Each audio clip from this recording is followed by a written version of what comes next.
Karl Marx's Theory of History. A Defense. Expanded edition. By G. A. Cohen. 4. My father. And in memory of my mother. 4. What they all said was, it depends. It all depends. It all depends on where you live. And what you have to build with. The Little Boy and His House, by Stephen Bone and Mary Adshad, London, J. M. Dent and Sons, Limited, 1936. In the social production of their life, men enter into definite relations that are indispensable and independent of their will, relations of production which correspond to a definite stage of development of their material productive forces. The sum total of these relations of production constitutes the economic structure of society, the real basis, on which rises a legal and political superstructure, and to which correspond definite forms of social consciousness. The mode of production of material life conditions the social, political, and intellectual life process in general. It is not the consciousness of men that determines their being, but, on the contrary, their social being that determines their consciousness. At a certain stage of their development, the material productive forces of society come in conflict with the existing relations of production, or what is but a legal expression for the same thing with the property relations within which they have been at work hitherto. From forms of development of the productive forces these relations turn into their fetters. Then begins an epoch of social revolution. With the change of the economic foundation, the entire immense superstructure is more or less rapidly transformed. In considering such transformations, a distinction should always be made between the material transformation of the economic conditions of production, which can be determined with the precision of natural science, and the legal, political, religious, aesthetic, or philosophic, in short, ideological forms in which men become conscious of this conflict and fight it out. Just as our opinion of an individual is not based on what he thinks of himself, so can we not judge of such a period of transformation by its own consciousness. On the contrary, this consciousness must be explained rather from the contradictions of material life, from the existing conflict between the social productive forces and the relations of production. No social formation ever perishes before all the productive forces for which there is room in it have developed, and new, higher relations of production never appear before the material conditions of their existence have matured in the womb of the old society itself. Therefore mankind always sets itself only such tasks as it can solve, since, looking at the matter more closely, it will always be found that the task itself arises only when the material conditions for its solution already exist or are at least in the process of formation. In broad outlines, Asiatic, ancient, feudal, and modern bourgeois modes of production can be designated as progressive epochs in the economic formation of society. The bourgeois relations of production are the last antagonistic form of the social process of production, antagonistic not in the sense of individual antagonism, but of one arising from the social conditions of life of the individuals. At the same time, the productive forces developing in the womb of bourgeois society create the material conditions for the solution of that antagonism. This social formation brings, therefore, the prehistory of human society to a close. Karl Marx, 1859. Foreword. 1. This book defends historical materialism, by offering argument in its favor, but more by presenting the theory in what I hope is an attractive form. The presentation respects two constraints: on the one hand, what Marx wrote, and, on the other, those standards of clarity and rigor which distinguished 20th-century analytical philosophy. The aim is to construct a tenable theory of history which is in broad accord with what Marx said on the subject. While he would certainly have found some of what will follow unfamiliar, the hope is that he could have recognized it as a reasonably clear statement of what he thought. That is not an arrogant hope. Marx was a restless and creative thinker, who developed many ideas in many directions. He did not have the time, or the will, or the academic peace, to straighten them all out. It is not arrogant to claim to offer a less untidy version of some of his major thoughts than he himself provided. 2. The reconstruction given here is less ambiguous than the theory in its original state. It is therefore easier to criticize, and I do not regret that. But there is one likely reaction which I wish to anticipate and deflect, namely that I have erected a general historico-philosophical theory, the supreme virtue of which consists in being supra-historical. Point 1. I do not need to be advised that history is always richer in content, more varied, more many-sided, more lively and subtle too than any theory will represent it as being. The quoted passages are warnings against a certain misuse of theory, but some Marxists cite them to disguise their own aversion to theory as such. They should be reminded that Marx and Lenin were not themselves against theory. 3. Louis Althusser has had a strong effect on current interest in historical materialism, and I am bound to say a word about my attitude to his work, which is hardly mentioned in this book. Althusser's Poor Marx persuaded me that the abidingly important Marx is to be found in Capital and the writings preparatory to it.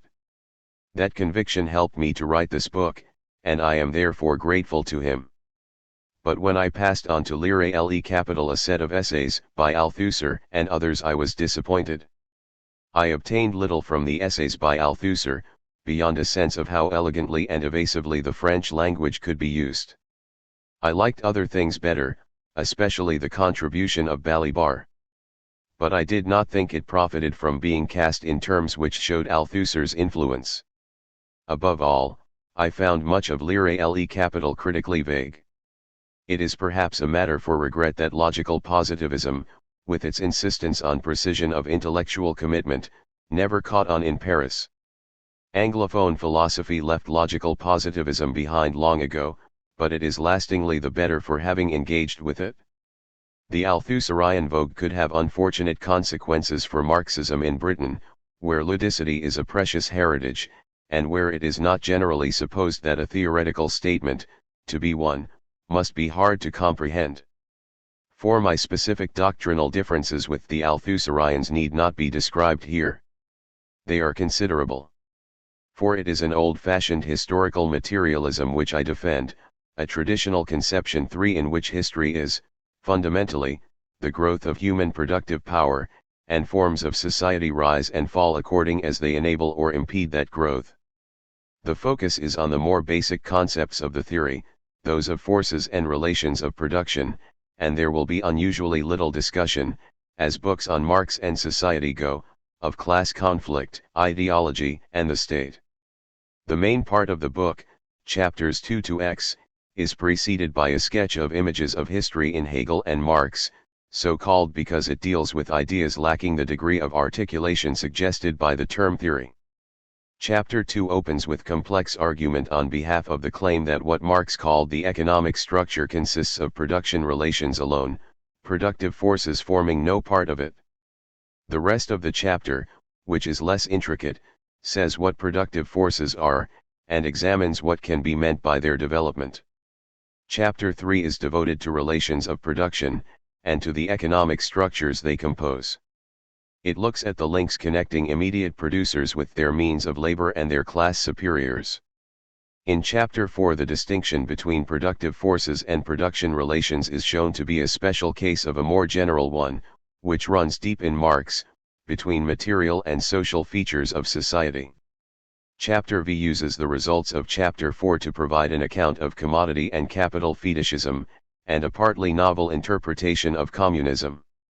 Chapter 6 demonstrates that Marx attributed explanatory primacy to the productive forces, and argues, less conclusively, that he was right.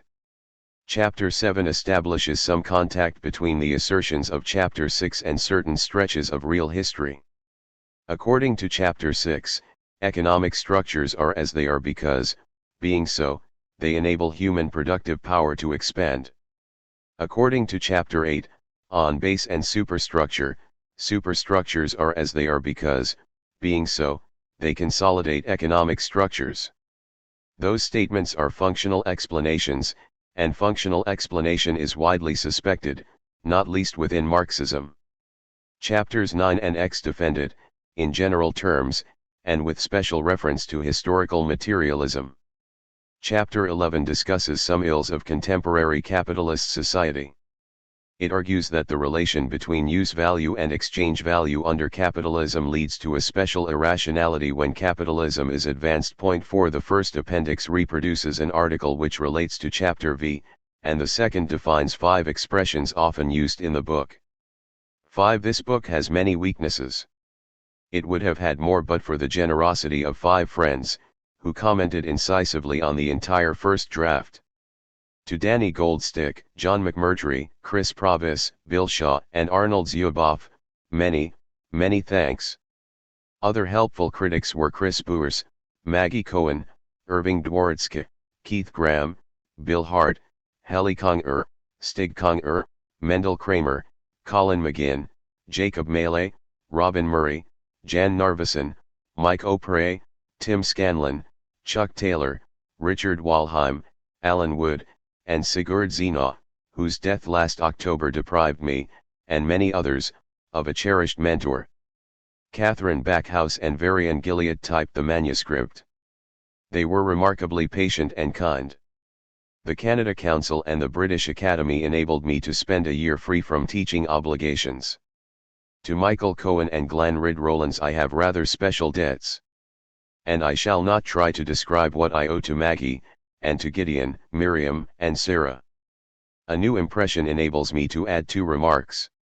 First, I should like to thank Bertel Oilman and John Torrance, who made extremely valuable criticisms of the typescript.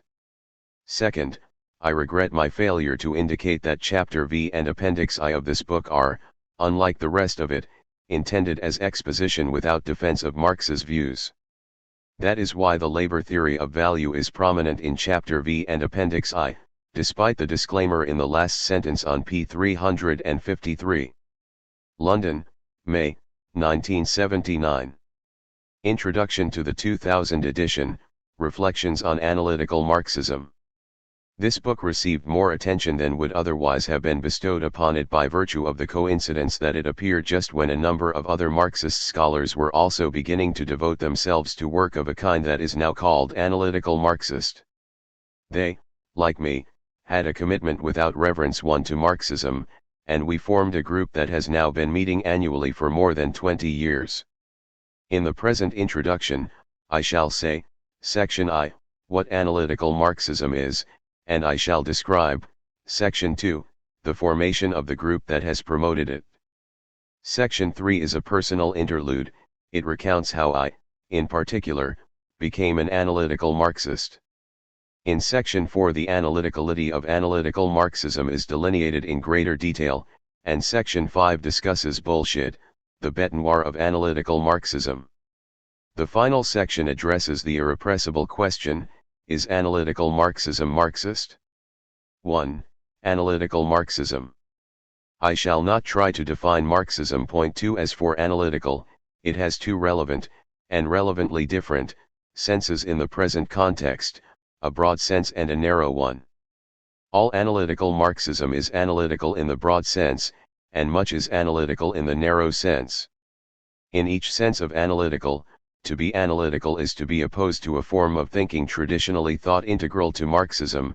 Analytical thinking, in the broad sense of analytical, is opposed to so-called dialectical thinking, and analytical thinking, in the narrow sense of analytical, is opposed to what might be called holistic thinking. The fateful operation that created analytical Marxism was the rejection of the claim that Marxism possesses valuable intellectual methods of its own. Rejection of that claim enabled an appropriation of a rich mainstream methodology that Marxism, to its detriment, had shunned.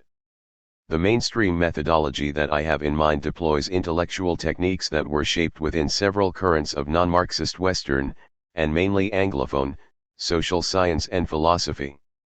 The techniques in question are commonly styled analytical, in a broad sense, because their use requires and facilitates precision of statement on the one hand and rigor of argument on the other. We can distinguish 3 such sets of techniques. First, there are the techniques of logical and linguistic analysis that developed within 20th century positivist and post-positivist philosophy, initially in the German-speaking but then, as a result of Nazism, dominantly in the English-speaking world.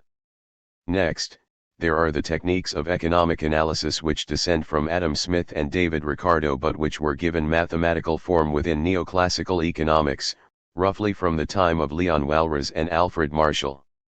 And, finally, there are the techniques of the representation of choice, action, and strategy that developed out of and alongside that neoclassical economics. Those techniques belong to what are now called decision theory, game theory, and, more generally, rational choice theory, and they are widely applied within contemporary political science. Now, scholars who write about analytical Marxism usually name three people as its founders: G. A. Cohen, John Elster, and John Roemer. That is a reasonable judgment, and I shall follow it here. Without too much distortion, one may say that Cohen is associated with the philosophical techniques identified above, Roemer with the economic, and Elster, who is a political scientist, with rational choice theory. There is some distortion there, because Elster, who is by far the most erudite and wide-ranging of the three, employs in his work all three sets of techniques, because Roemer is a game theorist as well as an economist, and because Cohen's work is not wholly innocent of game theoretical devices in their simple pre-mathematical form.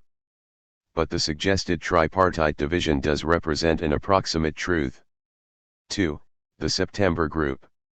Each of the aforementioned three scholars learned his Marxism independently of learning analytical methods, since there was, perforce, no analytical Marxism for them to learn before they had founded the school. 1 Each put analysis and Marxism together before he had met the other two. The three came to know one another over the period 1979 to 1981, and one could say that analytical Marxism was truly in business by September 1981, when the trio met with some 8 or 9 others of similar mind, in London.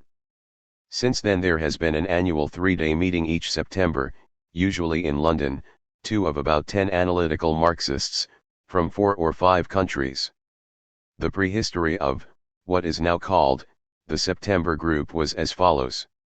With Cohen's assistance, Elster convened a weekend meeting in London in September 1979, of about a dozen scholars, of Marxist or quasi-Marxist stripe, from several European countries, all of whom were working on the concept of exploitation.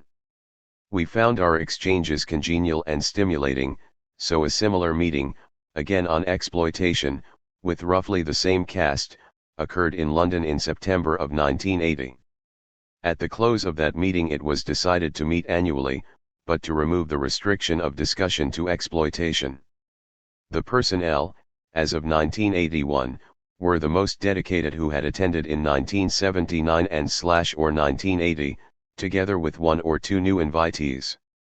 Since 1981, membership in the group has been remarkably stable.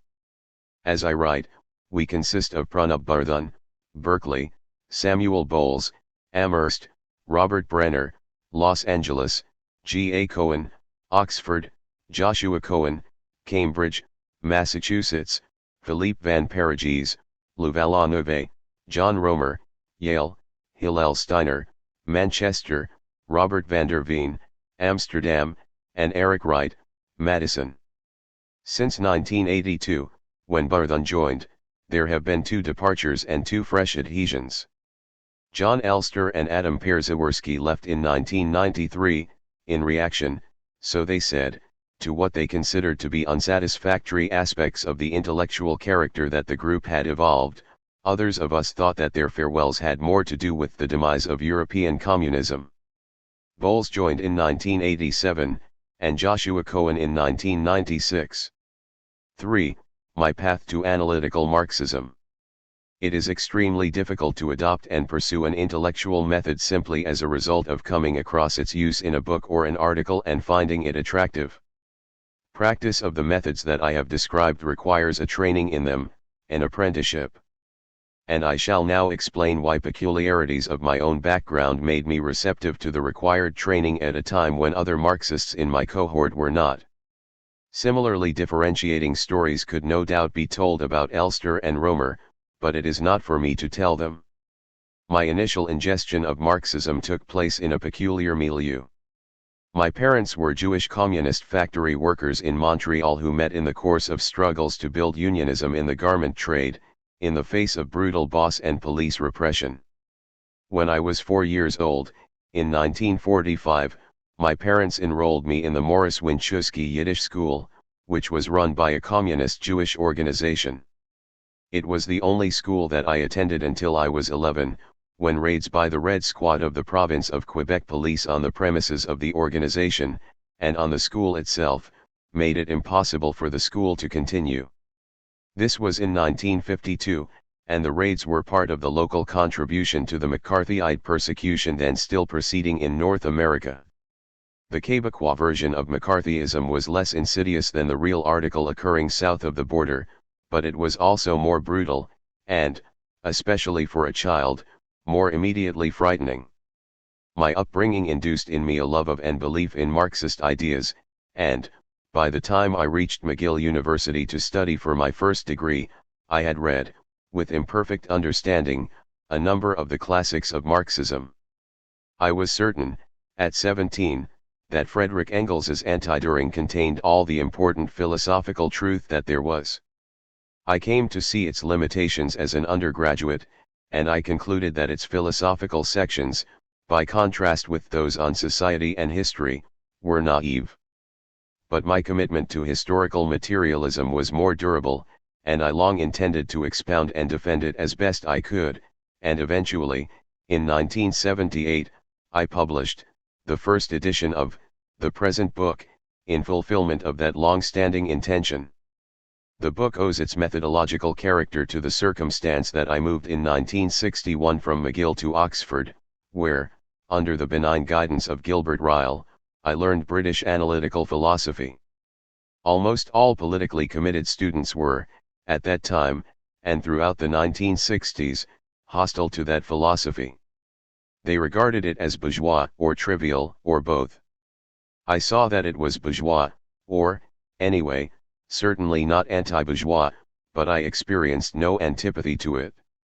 If you are young and left-wing, and you come to university with a thirst for relevant ideas, and academic philosophy of the Oxford kind is the first system of thought you encounter, then it will be hard for you not to feel disappointed or even cheated by it, and it will be natural for you to think of Marxism as a powerful alternative and antidote to it. But if, as I did, you start with Marxism, then it is not difficult to take analytical philosophy on board.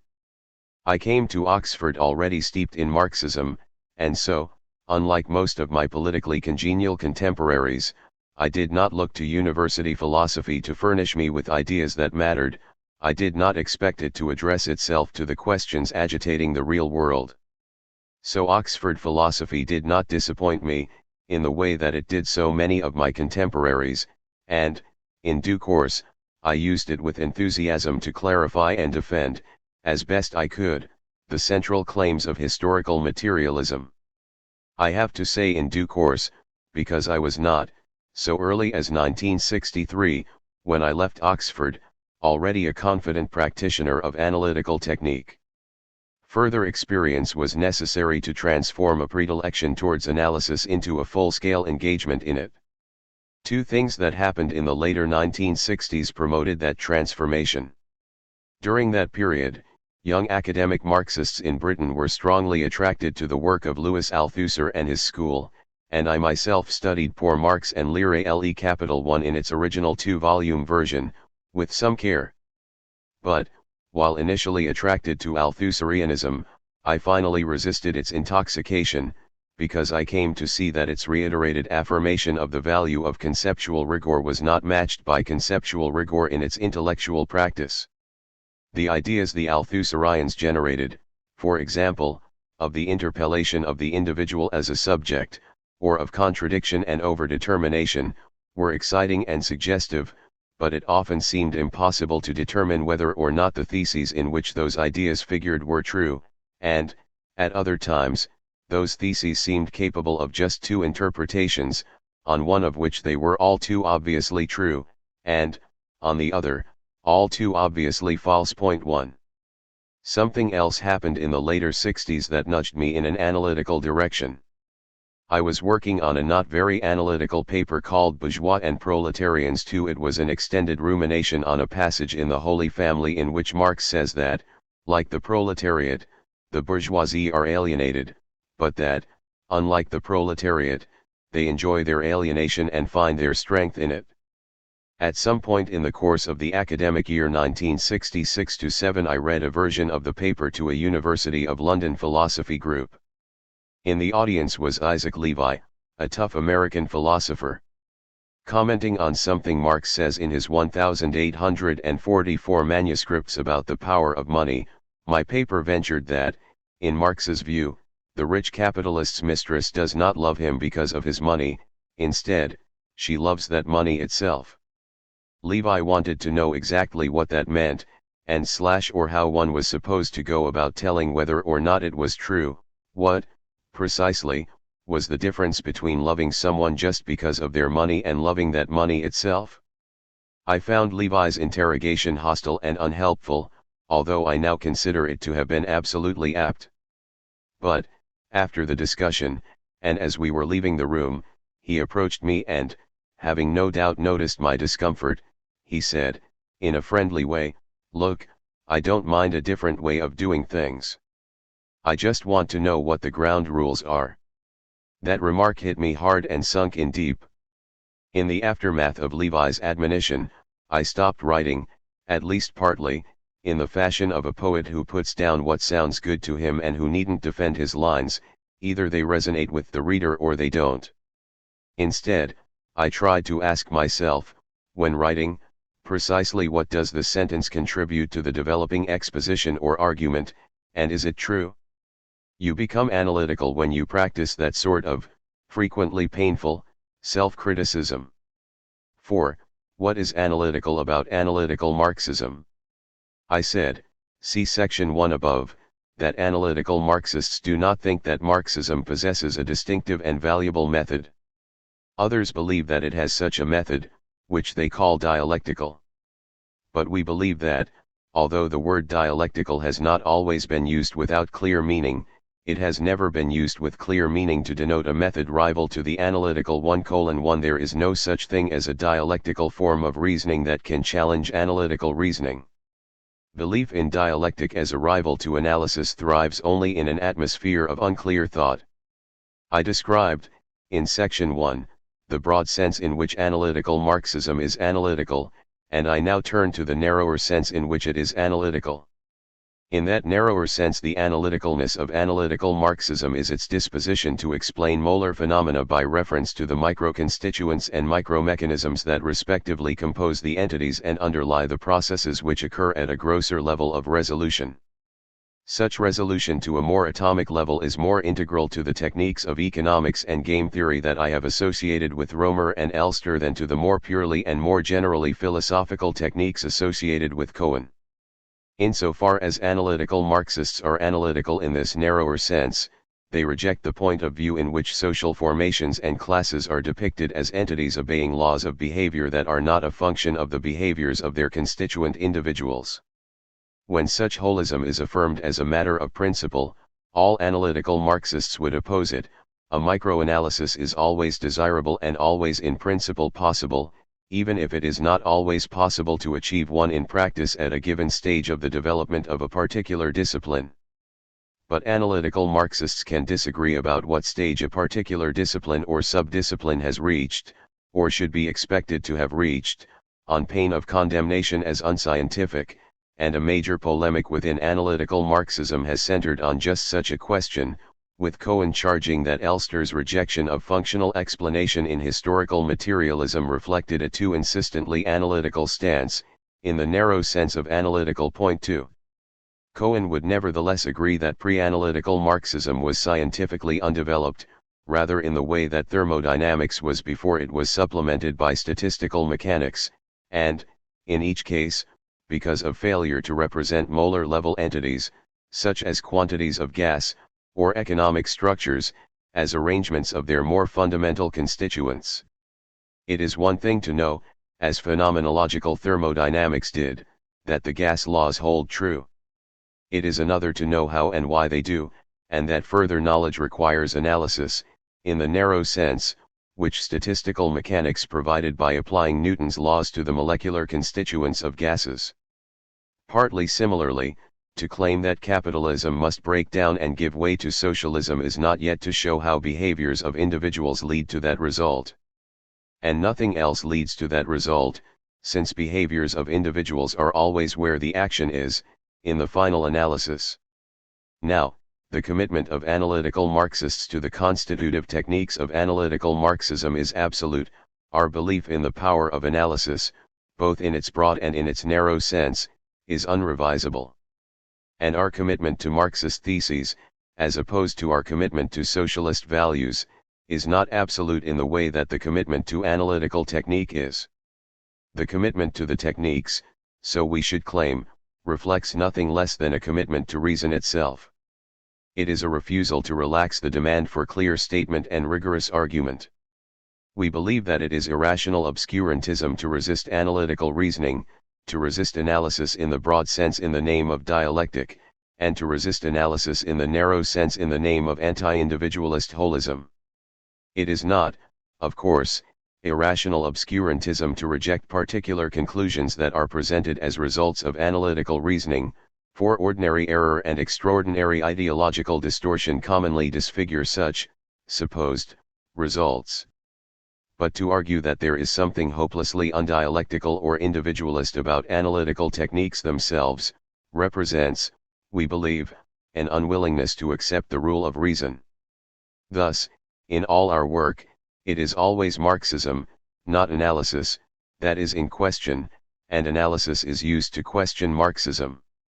The analytical Marxist impetus is, in the first instance, not to revise, but to defend inherited theory. But its defense often requires extensive reconstruction. Inherited theory gets transformed when it is made to measure up to analytical standards of criticism. This has meant that a great many of the theses of Marxism have been dropped. Our movement today, while preserving the foci and preoccupations, and the aspirations and values, of traditional Marxism, has rejected many of its classical theses. But, so we would contend, what survives, both from the original and as a development from the original, is the stronger for its having gone through the corrosive acid of analysis, and what has been dropped could not in all intellectual conscience have been kept, except at the cost of relaxing the rule of reason, which is not an acceptable cost. A recent commentator on analytical Marxism quotes a statement of mine, with which I still agree, and I also endorse his gloss on it.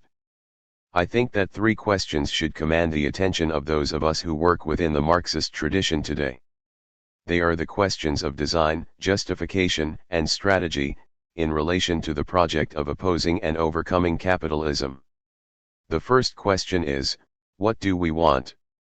What, in general, and even not so general terms, is the form of the socialist society that we seek? The second question is, why do we want it? What exactly is wrong with capitalism, and what is right about socialism? And the third question is, how can we achieve it? What are the implications for practice of the fact that the working class in advanced capitalist society is not now what it was, or what it was once thought to be? Cohen, History, Labor, and Freedom, Oxford 1988, p. 12. According to John Elster, the analytical Marxists have subjected virtually every tenet of classical Marxism to insistent criticism, but the foregoing quotation should clarify why most of these critics still identify themselves as Marxist. Much of the scholarship produced by analytical Marxists addresses one or more of the three questions posed by Cohen and explores the possibilities of transcending capitalism. Perhaps the greatest task of Marxism today, suggests Romer, is to construct a modern theory of socialism. The emphasis on using the full methodological armory of modern social science stems from the desire to give better answers to questions about the longevity of capitalism and the viability of socialism. Point 1. 5. On bullshit.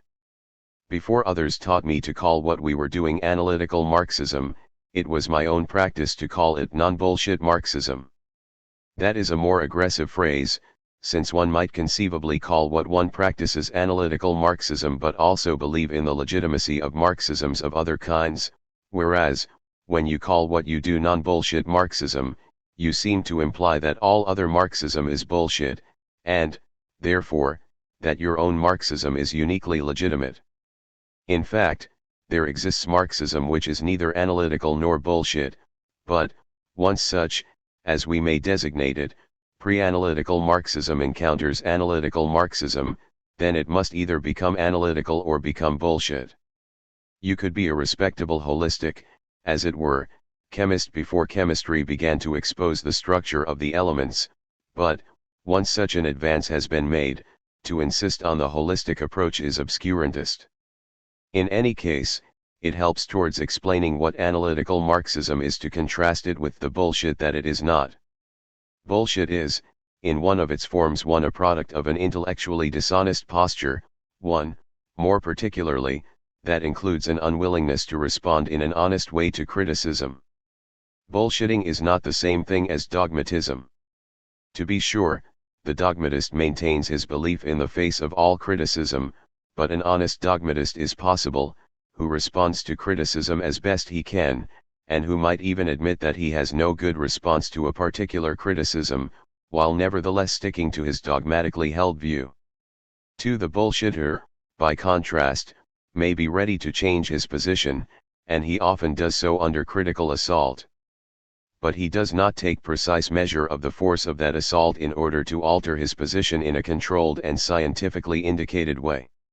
He simply shifts to another unthought-through and/or obscure position, in order to remain undefeated, which is the chief thing, for a bullshitter. The dogmatist stands his ground, while the bullshitter is prepared to shift ground at any time. But the bullshitter who opposes analytical Marxism is consistent in at least one of his stances. He believes that analysis, in both of its senses, must be rejected, or that Marxism must steer clear of it, since it is undialectical in its general form and individualist in its particular form. 3. 6. Is analytical Marxism Marxist?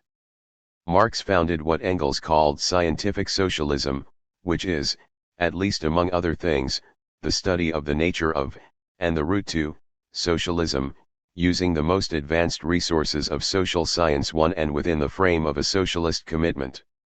I regret that Marxism came to be called Marxism, instead of what Engels wisely called it. If the scientific socialism label had stuck, people would be less disposed to put the unproductive question, is analytical Marxism Marxist? What would a physicist say if she were asked whether she was still a Galilean, supposing, not implausibly, that Galileo founded physics? Once she had recovered from the perplexity induced by the strangeness of that question, she would, if sensible, say something like this: look, Galileo founded physics, and much of what he said remains true. But we physicists don't call ourselves Galileans or Newtonians, because physics is a progressive discipline. No one expects it to preserve the theses of its founders. Physics must contradict much of what Galileo and Newton said, only so can it be loyal to the tradition which they founded. Religions are not supposed to progress, so it's appropriate that they bear names like Buddhism and Zoroastrianism. The great thing about Zoroaster or Buddha or Christ, for those who follow them, is that they revealed the truth, once and for all. It's unfortunate, then, that scientific socialism got called Marxism. Its name misassimilates it to a religious rather than to a scientific paradigm. If it were not just a fact, but also appropriate, today, that Marxism still gets called Marxism, then Marx would have failed. He would have failed to found a science. He would have become, as in certain places he has become, a figure to be worshipped, like Buddha or Zoroaster. There are, of course, big differences between physics and social science. Social science is not, and never will be, as scientifically developed as natural science is. And, while you do not need to read Galileo or Newton to be a good physicist, reading them is the vocation not of physicists but of historians of physics. We have not progressed so far that it is time to stop reading Marx. The study of Marx and Engels remains an indispensable element in a scientific socialist's education. I said above that inherited theory must be refashioned, and I offer at the end of this edition some effort in that direction, across chapters 12-15-1. The concept of fettering, and, more specifically, of the fettering of the productive forces of society by its, therefore obsolete, relations of production, is at the very center of the historical materialist architectonic. Social revolution occurs when and only when, and because, relations of production fetter the productive forces. Chapter 12 distinguishes, more finely than the first edition of this book did, among various interpretations of that explanatory statement, and assesses their comparative plausibility. In Chapter 13 the focus widens away from a specific concept of historical materialism and onto its most general character, as a materialist theory of history. The chapter takes more seriously than the original edition of this book did cultural phenomena of a spiritual kind which appear to reflect a human need for identity to which Marxism has been insensitive. Chapter XTV then offers a reconstruction of historical materialism that might silence the doubts about it that Chapter 13 raises. Finally, Chapter 15 argues that the demise of the socialism that covered a large part of the Earth's surface when this book was first published does not challenge historical materialism, but, if anything, confirms it. It remains for me to thank Dominic Beat of Oxford University Press for his generous belief that a fresh edition of the present book was warranted, and Ian Malcolm of Princeton University Press for agreeing with him. One that is the title of an article that bears the subtitle Reflections on Analytical Marxism, which appeared in imprints for 1997, and from which the greater part of the present introduction is taken to, but see section 6 for some effort in that direction. One each of the three had a political commitment to Marxism, or to something close to Marxism, before his academic induction into the techniques that I have described. Cohen and Romer were raised in North America, in pro-Soviet, pro-People's Republic homes, by politically active parents.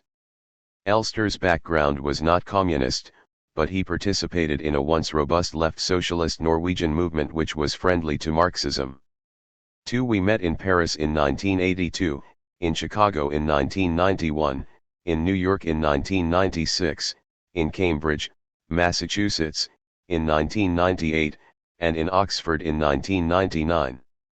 1. I record the dates on which I finish reading books. I finished Poor Marx on January 2, 1968, and Lire Le Capital, volumes I and II, on January 28 and May 16, respectively, of the same year, a particularly suitable period during which to be exercised by French Marxism. 1. For more on how I settled accounts with my Althusserian flirtation, CPX above. 2. It was published, under that title, in 1968, in the Journal of the History of Ideas. 1. I do not think that the following, to take a recent example, describes such a method. This is precisely the first meaning we can give to the idea of dialectic, a logic or form of explanation specifically adapted to the determinant intervention of class struggle in the very fabric of history. Etienne Balibar, The Philosophy of Marx, p. 97. If you read a sentence like that quickly, it can sound pretty good. The remedy is to read it more slowly. 2. See the Elster-Cohen exchange in Political Studies for 1980. 1. Tom Meyer, Analytical Marxism, p. 16. 1. For a discussion of various forms of bullshit, see my Deeper into Bullshit. 2. Cardinal Newman's dictum, 8,000 difficulties do not add up to a single doubt, marks him as a dogmatist rather than a bullshitter, whether or not he was also a bullshitter. 3. For a brilliant account of bullshit in general, see Harry Frankfurt on bullshit, in his The Importance of What We Care About. Frankfurt proposes, p. 125, that it is of the essence of bullshit that a speaker who engages in it is not concerned to convey truth. Dogmatists are certainly not bullshitters by that criterion, and those who deal with criticism in the manner that I described certainly are. My Deeper into Bullshit CN1 above contains a critique of Frankfurt's account. 1. Marx exploited, as we now try to do, what was best in the bourgeois social science of his day. He drew, for example, on Ricardo, and on the great French historians of class. That is not to say that he never detected, and exposed, ideological infestation in their work. But that doesn't distinguish him from us. 1 Chapters 12-14 first appeared as chapters 6, 8, and 9 of My History, Labor, and Freedom, and chapter 15 first appeared in the Journal of Ethics, Volume 3, 1999. Chapter I. Images of History in Hegel and Marx. Lenin said that the three sources and component parts of historical materialism were German philosophy, British political economy, and French socialism. Point 1. This chapter concerns the first source. We put forth Hegel's conception of history as the life of the world spirit, and we show how Marx took that conception, preserved its structure, and changed its content. Having acquired an altered image of history, he would then transform it into the theory subsequent chapters will expound and defend. The world spirit is a person, but it is not a human being. Yet since human beings are the sort of persons most accessible to us, it will be useful to begin by describing one. The picture which follows is not of an average human being, nor a typical one, and perhaps not even of a possible one. Some important ways in which all men relate to the world are featured in it, and exaggerated. The function of the picture is expository. It is a backdrop assisting the dramatization of a large vision of history. Here, then, is a man, moving about the world. As he acts, observes, and suffers, the world reveals itself to him, and he reveals himself to it, imposing his demands on it and pursuing his purposes through it. He spiritualizes nature and it impresses a nature on his spirit. He discovers what stones and flowers and water are like, and how to look up at the stars and down canyons. He learns to change the shapes of nature, to mix and separate its elements. He learns how to live, how to make live, how to let live, and how to kill. He gains understanding of the world's glories, charms, deformities, and dangers. He intervenes in it to secure survival, power, and pleasure. But he also experiences a substance of a different order. He is in contact and in dialogue with himself. There is a contrast between his confrontation with the world outside and his encounter with the part of the world he is. In the first exercise he is distinct from what he examines, in the second he is not, and his study must be part of what he studies. He may learn about his surroundings without changing them, but his self-exploration is always also a transformation. It leaves him no longer as he was, investing him with a new self, one more self-aware. And if he would keep hold of his nature he must inspect it afresh. A new nature has supervened on the one he penetrated, because that one was penetrated. His project of self-consciousness is a continual effort which yields continual achievement, a race whose tape is advanced when the finish is reached. It is only possessed by being constantly acquired and only acquired by being constantly developed. Point 2. Nor is what a man knows about himself unaffected by what he believes about himself, by the conjectures attending his endeavor to see. If he thinks himself confident he is halfway to being so. If he thinks himself contemptible, he elicits contempt. Supposing himself to be fragile, he is shaken by minor adversity. He makes himself, guided by an image of what he is, and what he believes he is thus contributes to what he is in fact. To come to know oneself has rewards but also pains, both in the process and in the product. For in the change of self, old manners, habits which give comfort, a residue of much living, is worried out of existence and an undefended character is born. Reorganization occurs, and reorganization means partial disorganization.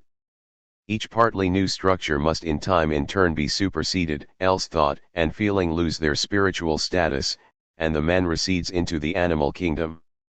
Self-development is the only alternative to that recession. It is not possible to stand still. Hegel's phrase "the labor of the negative three" covers this rending work of self-interrogation and self-alteration. Labor, because it is hard; negative, because it is destructive. And the model of a human being, moving painfully and in stages to self-knowledge, helps us to understand the larger movement of human history as Hegel conceived it. The story of mankind is unified by the same principle which gathered the exploits of the special individual just described. History is no miscellany of mighty deeds and catastrophes. It is the increase, now gradual, then sudden, in the self-awareness of the world spirit, a term whose employment in Hegel's philosophy of history we must now try to explain. The strictly philosophical derivation of the concept of the world spirit will not be given here. Point 4. Instead, we consider how Hegel might have defended his use of the concept in his doctrine of society and history. We begin by noting that the diversity of national characters, now taken for granted, was something of a novelty when it was emphasized by such writers as Montesquieu in France and Herder in Germany in the later part of the 18th century. We commonly expect a German to resemble in thought, feeling, and behavior another German more than either does an Italian. The expectation is not always fulfilled, but this does not upset the fact that the phrases typical German and typical Italian mean something to us, and not the same thing. It may be hard to formulate the differences. We may disagree about their depth, extent, and permanence. We are very likely to disagree about their explanation, supposing we venture explanations of this difficult phenomenon. But we shall all agree that there are differences in national characters, however daunting the tasks of describing and explaining them may be. Montesquieu and Herder found it necessary to insist on what for us is obvious. Their assertion of the existence of different coherent ways of being human opposed that trend within the Enlightenment which conceived men as fundamentally alike across space and time, and which looked to the construction of a science of man whose generalizations would be as free of reference to particular ages and places as were the laws of the modern science of nature. David Hume. Would you know the sentiments, inclinations, and course of life of the Greeks and Romans? Study well the temper and actions of the French and English. Mankind are so much the same, in all times and places, that history informs us of nothing new or strange in this particular. Its chief use is only to discover the constant and universal principles of human nature. Should a traveler report something new and strange, we would know that he is deceitful or mistaken with the same certainty as if he had stuffed his narrations with stories of centaurs and dragons, miracles, and prodigies. Point 5. Hume's attempt to introduce the experimental method of reasoning into moral subjects 6 envisaged a research program contrary to that pursued by Montesquieu and the Romantics who influenced Hegel. Attention to distinct national cultures, conceived as unities organized around distinct principles, is no doubt compatible in the abstract with the claims of a generalizing sociology, but it makes for an intellectual practice opposed to what Hume sought to institute, and it was that practice, and not Hume's, which flourished in the Germany of Hegel's intellectual formation. Hegel, then, was able to appropriate a conception of national character which he did not invent, but on which he wrought a fateful transformation. For he thought the character of a nation, though it develops only in and through the individuals of the nation and is exhibited only in them and in their works, is nevertheless something in excess of the phenomena manifesting it. The spirit or mind of the nation may not be identified with the set of individual minds nor with some aspect or abstract of them. On the contrary, it is the fact that a given nation at a certain time is animated by a spirit of a certain kind which substantively explains the thought and works we attribute to its national character. How could Hegel have defended the idea that national character somehow transcends its terrestrial embodiment? The relative recency of the rise in appreciation of national differences might lighten his task. It was not easy to explain why nations showed the characters they did. Theory directed to that end was in a pretty raw state.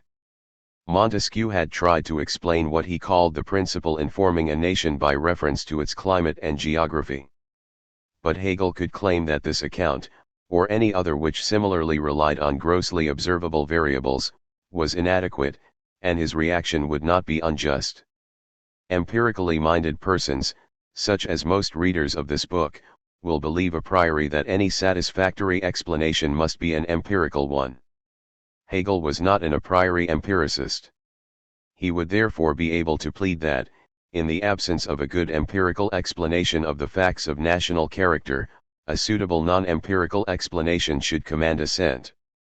The particular non-empirical explanation Hegel favored came from his general philosophy, but he thought it would be supported by the study of history itself. Point 7 That study would show in the characters of temporally successive dominant nations or civilizations a progress in values, culture, and politics, an empirically visible line of improvement, which required explanation.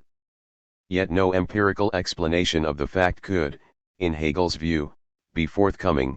It was not as though the civilization which had once been the center of progress bequeathed its achievements by an observable route to the civilization which took that progress further. Often the superior successor civilization would be spatially removed from its immediate significant predecessor, which might have flourished and decayed long before the successor arose, so that the transition which we have to make is only in the sphere of the idea, not in the external historical connection. Point 8. Yet something must explain the progressive sequence, and the features of its constituent nation stages.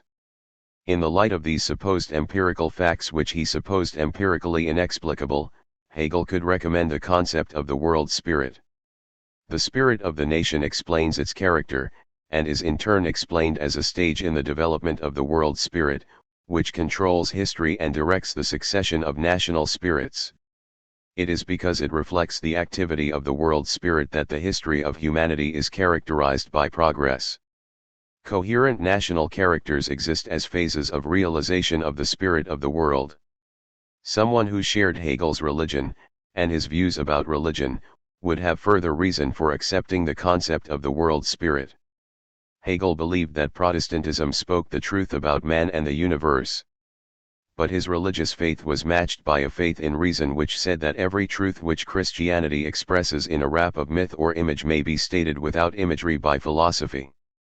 This meant that there was a need for a philosophical formulation of the idea of providence, of God's will manifesting itself in history.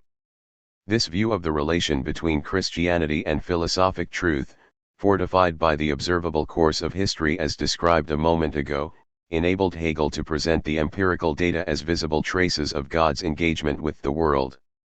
Then if Hegel had been called upon to justify reference to a world spirit to someone ignorant of its derivation in his general philosophy, he might have argued as follows: if, as is false, it had been his practice to lay out arguments in this way. 1. There are distinct coherent national characters. Empirical fact. 2. There is cultural progress in history, and nations are its vehicles. Empirical fact. 3. There is no empirical explanation of 1 and 2. 4. For every image in the Christian religion there is a corresponding philosophical truth. Therefore. 5. There is a world spirit, whose activity explains 1 and 2, and which corresponds, c4, to providence. The journey of the world spirit divides into chapters, or historical periods, each of which is focused in a part of the world prominent at the time, a civilization governed by a particular conception of man, of his capacities and limitations, his legitimate hopes and his inescapable fears. The conceptions match the level of self-awareness the world spirit has achieved. Before reviewing some of them, it is advisable to describe some positions in Hegel's general philosophy. The first of these is a doctrine of the mind which Hegel worked into his account of history and society. He thought the mind could not be understood by cataloging its features and powers, but only by exhibiting it in process of development. Thus it would be wrong to characterize the intellect, the will, emotion, sensation, and so on, all in fairly arbitrary order, as in Gilbert Ryle's concept of mind. Instead, each mode of consciousness evolves within an evolution of the whole of consciousness. We illustrate by displaying some lineaments in Hegel's construction of knowledge. Hegel's theory of cognition postulates an epistemological ascent in 3 stages. The point of departure is sensuous consciousness, the summit is reason, and understanding lies along the route between them. These terms name not just forms of cognition but entire modes of relation between mind and the world, covering action and feeling too. The initial position is a primitive encounter which predates any form of reflection. The mind does not experience itself as separate from the world, and is incapable of distinguishing things and aspects in what lies before it. The elements of the object are merged, and the subject merges with them. Understanding is the sphere of analysis. The subject asserts a distinction between itself and the object of an absolute kind, and is able to discriminate parts and features of the object. The disposition is to hold things apart and experience them in firmly separate array. Understanding is a necessary phase in the acquisition of comprehension, but it must be surpassed by reason, which accepts understanding's distinctions, but does not maintain them intact, for reason recognizes deeper unities beyond understanding's competence. It recaptures the integration understanding suspended, without renouncing the achievements premised on that suspension. The thesis that the mental requires evolution to manifest itself fully applies to individual human minds, but also to the mentality or culture of a community, and no less to the mind and being of God. Now for Hegel, the goal of any mind's evolution is complete self-awareness, an accomplishment impossible save in so far as it engages with something other than itself. An individual cannot know what he is till he has made himself real by action. 9 Through prosecuting projects, he is able to perceive the nature and upshot of his involvement in them, and he thereby learns about himself, as he could not if he did nothing. An artist will know what sort of talent he has only after he has painted and reflected on his painting. A general will know what sort of soldier he is only after he has fought and reflected on what he has done. They must manifest themselves in the world, and through understanding their manifestations they will understand themselves. There is no other way. But the same applies to nations. The aspirations and problems of a community are also construed as instances of its self-exploration. Referring to the spirit of a people, Hegel writes that in its work it is employed in rendering itself an object of its own contemplation. Point 10.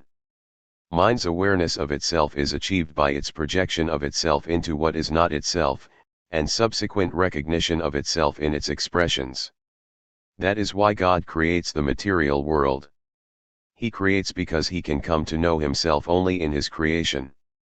In order to know himself, God too must make an act. He makes the world and man, and he acts through men and in and through the communities men compose. The world spirit, then, must give itself an objective existence. Point 11. Since God is spirit, and full spiritual reality demands self-awareness, which is impossible without self-externalization in what is not self, and since for God what is not self is the material world, it follows that in Hegel's idealism the highest form of mind requires that matter exists in order for it to be what it is. Point 12.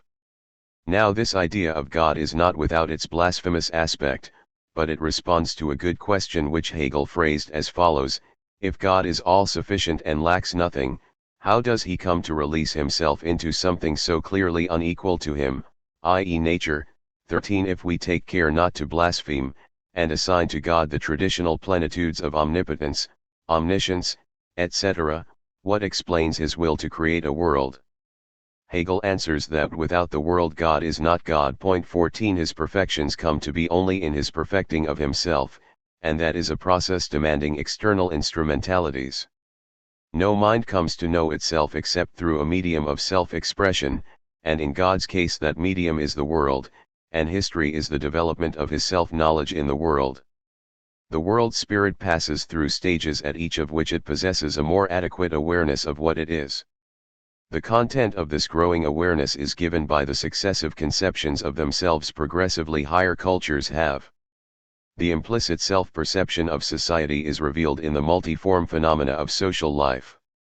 Its religion, its polity, its ethics, its legislation, and even its science, art and mechanical skill all bear its stamp. 15. It erects itself into an objective world, that exists and persists in a particular religious form of worship, customs, constitution, and political laws in the whole complex of its institutions in the events and transactions that make up its history. Point 16. Thus Hegel unites what may seem disparate expressions of the nation by discerning in each a single idea of what man is. The essential category is that of unity, the interconnection of all these diverse forms. 17. The communal mind comprises and informs the minds of the citizens, and is in turn subordinate to the world mind, which makes one history of the series of communal mentalities. There has to be a history of the world because God cannot know himself immediately, but only in stages, and only in the minds of men. God's self-knowledge is his self-consciousness in man, and man's knowledge of God, which proceed to man's self-knowledge in God. Point 18. Now Hegel thinks it is his happy fate to be living fairly close to the consummation of spirit's project of coming to know itself. He therefore thinks he has a good idea of what men know when they are fully self-aware. To be specific, he thinks men know themselves when they realize that they are free, and consequently establish a relation to nature and social institutions which embodies their freedom and encourages its expression. But what is freedom, according to Hegel? He answers in a difficult passage we shall look at later, see pages 15 ff, but here we focus on one aspect of the answer. Humanity's realization that it is free entails its recognition that it is separate from and sovereign over nature, where nature denotes both the external environment, and the natural inclinations of man himself which, for Hegel, it is human destiny to form and control. The element external to spirit, which we saw to be indispensable to the work of achieving self-consciousness, loses its brute externality and comes under human dominion when self-consciousness is complete.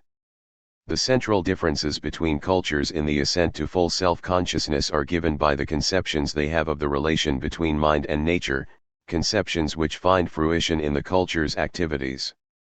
The first step in the process presents an immersion of spirit in nature. 19 Earliest civilization is aware of no essential difference between nature and man, who is perceived as just a part of it. Its position is analogous to the first grade of cognition, sensuous consciousness, above, as the whole of history is analogous to the whole of that progress.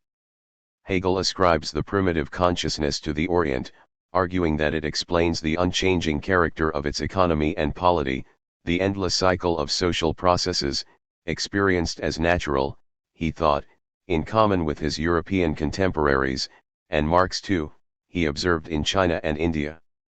The soil is tilled and the produce harvested and the rulers served, without innovation from generation to generation, because it is not understood that these arrangements, unlike the winds and the tides, are subject to human decision and therefore alterable.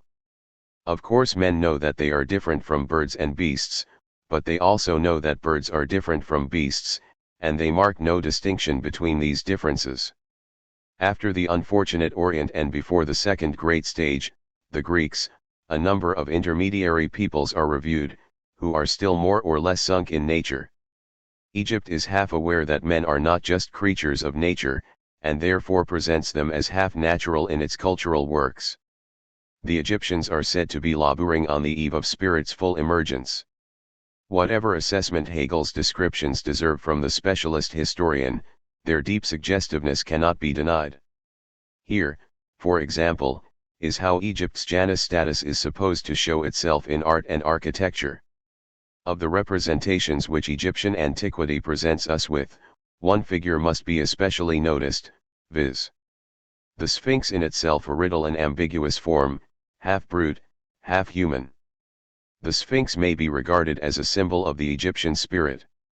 The human head looking out from the brute body, exhibits spirit as it begins to emerge from the merely natural to tear itself loose therefrom and already to look more freely around it, without, however, entirely freeing itself from the fetters nature had imposed. The innumerable edifices of the Egyptians are half below the ground, and half rise above it into the air. Written language is still a hieroglyphic, and its basis is only the sensuous image, not the letter itself. Thus the memorials of Egypt themselves give us a multitude of forms and images that express its character. We recognize a spirit in them which feels itself compressed, which utters itself, but only in a sensuous mode. Point 20. The spirit finally makes its exit from nature in classical Greece, as is evident in the sophist contrast between physis and nomos, between what grows naturally and what comes by human contrivance and agreement. The new awareness is reflected in the deliberate design of constitutions for city-states, and in the sublime form assigned to the human figure in Greek sculpture. This is not to say that the Greeks sense an opposition or hostility between spirit and nature. On the contrary, they are at home in the world, and feel it to be invested with spirituality. If the primitive mode of consciousness represented man in merely natural terms, the Greeks were able to represent nature in human terms, hence their gods who permeate nature and whose characters and deeds are plainly modeled on what is human. This happy unity of spirit and nature, of a spirit not now sunk in nature but in repose beside it, has its limitation and price. It betokens ignorance of the full power of spirit, and the full measure of its transcendence of nature. In the balance between man and nature, mind's sovereignty is not remarked. It is characteristic that in Greek theogonies divine power does not create the world out of nothing, but shapes what exists absolutely independently of mind. Christianity accordingly inaugurates a more advanced consciousness, initially in painful recoil from the unity that marked Greek life, in unhappy alienation from the natural world and established society alike. But that is not its final posture. For in Hegel doctrines of God are also doctrines of man, and if the Christian God does indeed create ex nihilo, then the implicit teaching of the religion is that nature is not finally foreign to men, but subject to humanization. Man is nature's master, but this realization takes centuries to mature, and to work itself out in practice. The technological achievements of late Christian Europe inscribe and confirm the awareness man has gained that spirit is superior to nature. Our exposition of Hegel's philosophy of history has proceeded at some distance from the sentences of his text. It is time to connect what has been said to some of his explicit formulations. Hegel says of each of these that it is responsible for historical development, spirit, reason, freedom, and the idea. 21 Many commentators use these imposing terms almost interchangeably, as though it is so difficult to determine what each means that we may as well take them all as meaning the same vague something or other. We shall suppose that each term means something, and something different from what is meant by any of the other three, and we shall try to explain how they function in Hegel's philosophy of history.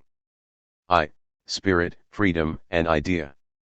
The relation between spirit, freedom, and idea may be given in a single sentence, which will subsequently be clarified. The idea of spirit is freedom. When Hegel attributes governance of history to the idea, it is that idea which he has in mind. In this use of idea, there is no idea simpliciter, but only an idea of something or other, just as there is in arithmetic no such thing as a square which is not a square of some or other number. The phrases the square of 4 and 16 designate one and the same thing, that number, only the modes of designating it are different. So similarly the idea of spirit and freedom are two ways of describing one thing. The idea of spirit is freedom. We can say in general what the square of x is. For arbitrary x, it is the product of x multiplied by itself. Let us say in general what the idea of an x is. We discuss the particular idea of spirit, freedom, under our next heading.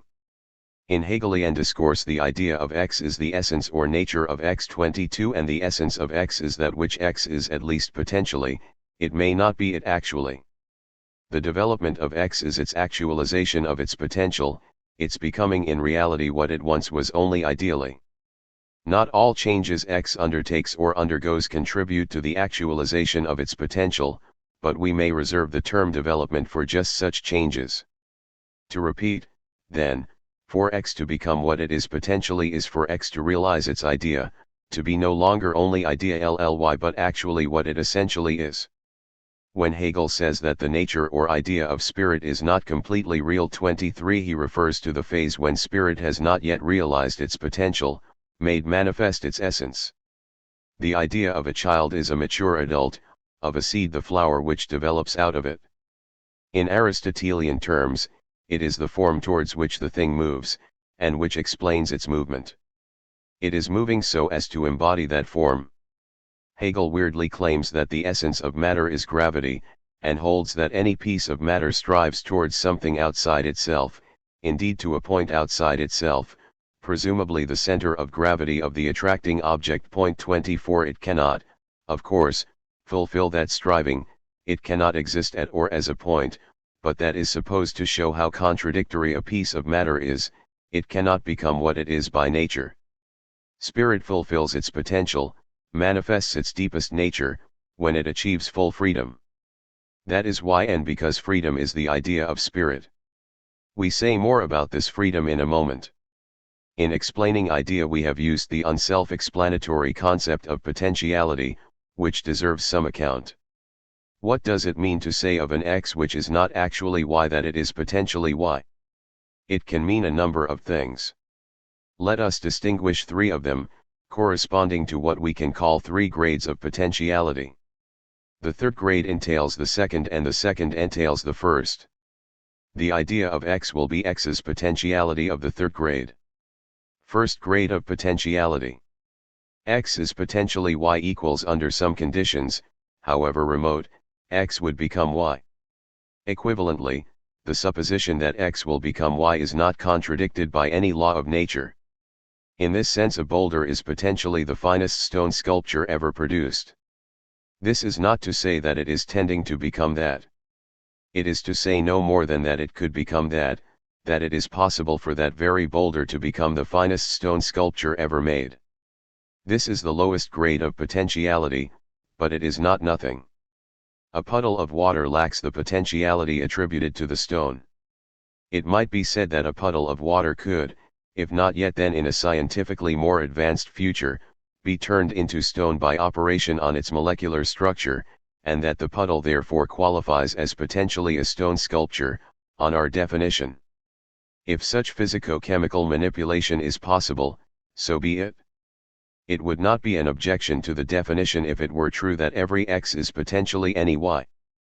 Spirit is potentially free in this first meager sense, but not only in this sense. To say that it is potentially free in this sense is just to say that it is possible for it to become free. Second grade of potentiality. Consider a brilliant adolescent with a grave character defect of whom we feel moved to say that he might well become a fine scholar and he might well become a criminal, and nothing else rates as something he might well become, in the intended sense of the phrase. We mean that his personality is such that it would be quite normal for him to develop in either of those two ways. We mean more than that it is possible for him to become a criminal. It is also possible for him to become a postman, but we would not say, he might well become a postman, not in that tone of voice. We mean that under some normal conditions he would become a criminal. Conditions in which he becomes one need not be unusual, of course they could be unusual. He could become one by a deviant route, e.g. having first become a postman. That is why we say the conditions need not be unusual, they would have to be unusual for him to become a postman. This concept of normality cannot be defined simply in terms of probabilities, though perhaps it can be complexly so defined. We may learn that special conditions are going to obtain, just such conditions as will ensure that he becomes a postman. Yet we would not therefore say that he is potentially a postman in this second sense. His postman potentiality remains of the lowest grade only even if it is certain that he will become one. Third grade of potentiality. Under some conditions x would become y, that is first grade potentiality. Under some normal conditions x would become y, that is second grade potentiality. In third grade potentiality x would become y under all normal conditions. Note that there may be more than one set of normal conditions. Illustration, we say of a sound foetus that it is potentially a child. Under all normal conditions that and no alternative to it is what it will become. It may of course fail to become one, but that would establish that conditions were abnormal. If y is third grade potentiality of x, then x becomes y unless its natural development is impeded. Occurrence of abnormal conditions which impede natural development may frustrate the realization of third grade potential. It may do so, but it is not excluded that x becomes under some abnormal conditions what it becomes under all normal conditions. It would then realize its potential, but not necessarily because that was its potential. It is in this high-grade sense that spirit is potentially free, that freedom is the idea of spirit. But we must add that there can be no question of obstacles blocking the attainment of its potential. No force can prevent God's purposes from being realized. 25. 2. What is freedom? Before undertaking this review of salient Hegelian terms, we said that spirit is free when it transcends and subjugates nature. Yet Hegel does not mention nature when he defines freedom in the philosophy of history. He says this: spirit may be defined as that which has its center in itself. It has not a unity outside itself, but has already found it, it exists in and with itself. Matter has its essence out of itself, spirit is self-contained existence. Now this is freedom, exactly. For if I am dependent, my being is referred to something else which I am not, I cannot exist independently of something external. I am free, on the contrary, when my existence depends on myself. This self-contained existence of spirit is none other than self-consciousness, consciousness of one's own being. 26. Our exposition of these difficult remarks is intended to link them with the characterization of freedom given earlier. A spirit or mind is something which is conscious, which enjoys awareness, and which may also be referred to as a consciousness. Now a fundamental premise of the passage, and a plausible one, is that there is no objectless awareness. Awareness or consciousness is always of something or other. Consciousness thus depends for its existence on being related to something. That which consciousness is of, moreover, may be either something other than consciousness, or it may be consciousness itself. Accordingly, consciousness depends for its existence either on something other than itself, or on itself alone. But consciousness is free if and only if the second alternative holds, for then and only then does it depend on itself and itself alone. For it to be free, the relation without which it cannot exist must be to itself. Hence freedom means that the other thing with which you deal is a second self. 27. It cannot, finally, be truly other if you are to be free. That is how the identification of freedom with self-consciousness is achieved. But if freedom is the containment of consciousness by consciousness, unfreedom will be the containment of consciousness by something else. That will be its containment by what is not conscious, and what is not conscious is, precisely, nature. Then engulfment in nature will count as the bondage of spirit, and its freedom will lie, as we originally asserted, in its transcendence of nature. 28. Nor does the foregoing contradict what was said earlier, that nature is an indispensable medium for the achievement of self-consciousness. There is no unmediated self-inspection on the part of spirit. The attainment of freedom requires the manifestation of spirit in nature, as in something external, but in the final consummation of freedom that nature loses its apparent autonomy, it is seen to be essentially dependent on mind. 29. 3. Reason. We have dealt with the connections binding spirit, idea, and freedom. Reason remains to be considered. Hegel states the relation between spirit and reason as follows: spirit is self-conscious reason, reason conscious of itself. 30. What does it mean to say that spirit is self-conscious reason? We do no violence to the content of the thought by expressing it less floridly. The identification is of spirit and conscious rationality. And we do not misjudge Hegel's meaning if we trim the formulation a little further. He meant that spirit is consciously rational. Why does Hegel say that spirit is consciously rational? Let us begin by asking what is rational but not consciously so, or, more floridly, what is reason not conscious of itself? The answer is, nature. Now it is clear that nature is not conscious, but in what sense is it rational? According to Hegel, there is reason in it insofar as it is subject to law. It is easy to agree that the regularity in the movement of the planets makes their behavior intelligible. For Hegel, this also makes it rational, rules are followed, a consistency is displayed. Of course, nothing here is aware of following rules. But that is because nature's rationality is not a conscious one. Nature is unconscious reason. Spirit, by contrast, is consciously rational. When a mind follows a rule, it is aware of doing so. Spirit is thus a rationality which is self-aware, or, to return to the initial formula, it is reason conscious of itself. At a later point, reason figures in a new formula. Now freedom is the self-consciousness of reason. 31. This is substantially the same doctrine.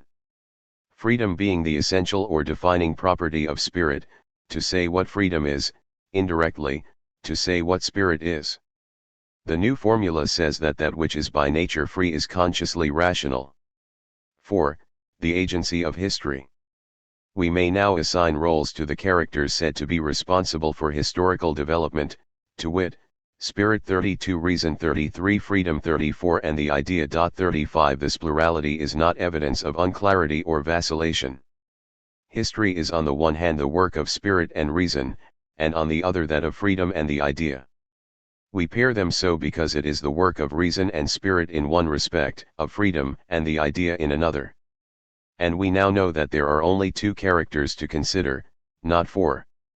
For spirit is self-conscious reason, and the idea of spirit is freedom. Spirit is responsible for historical development because historically significant occurrences are its acts, and the latter display an intelligible progress because spirit is rational. History is spirit's biography. But history has not only an agent but also a purpose or goal, namely what the agent potentially is in the highest grade sense and towards the realization of which it consequently moves. Since spirit is the agent of history, and its essence is freedom, the idea of spirit, is the purpose or goal of history. The goal of world history is described in three ways: spirit's self-consciousness, spirit's consciousness of its freedom, and spirit's actualization of its freedom, or, for short, freedom. 36 This is one purpose described from 3 points of view. A proper consciousness of X is a consciousness of the essential nature of X. Since the essential nature of spirit is freedom, its self-consciousness is its consciousness of its freedom, and the first two descriptions coincide. But why should achieving consciousness of freedom suffice for achieving freedom itself? And why is it not only sufficient but, as Hegel also implies 37, necessary for freedom? Here is the underlying thought: if an agent is in principle free he will act freely, that is, make his freedom actual, if and only if he is aware that he is free.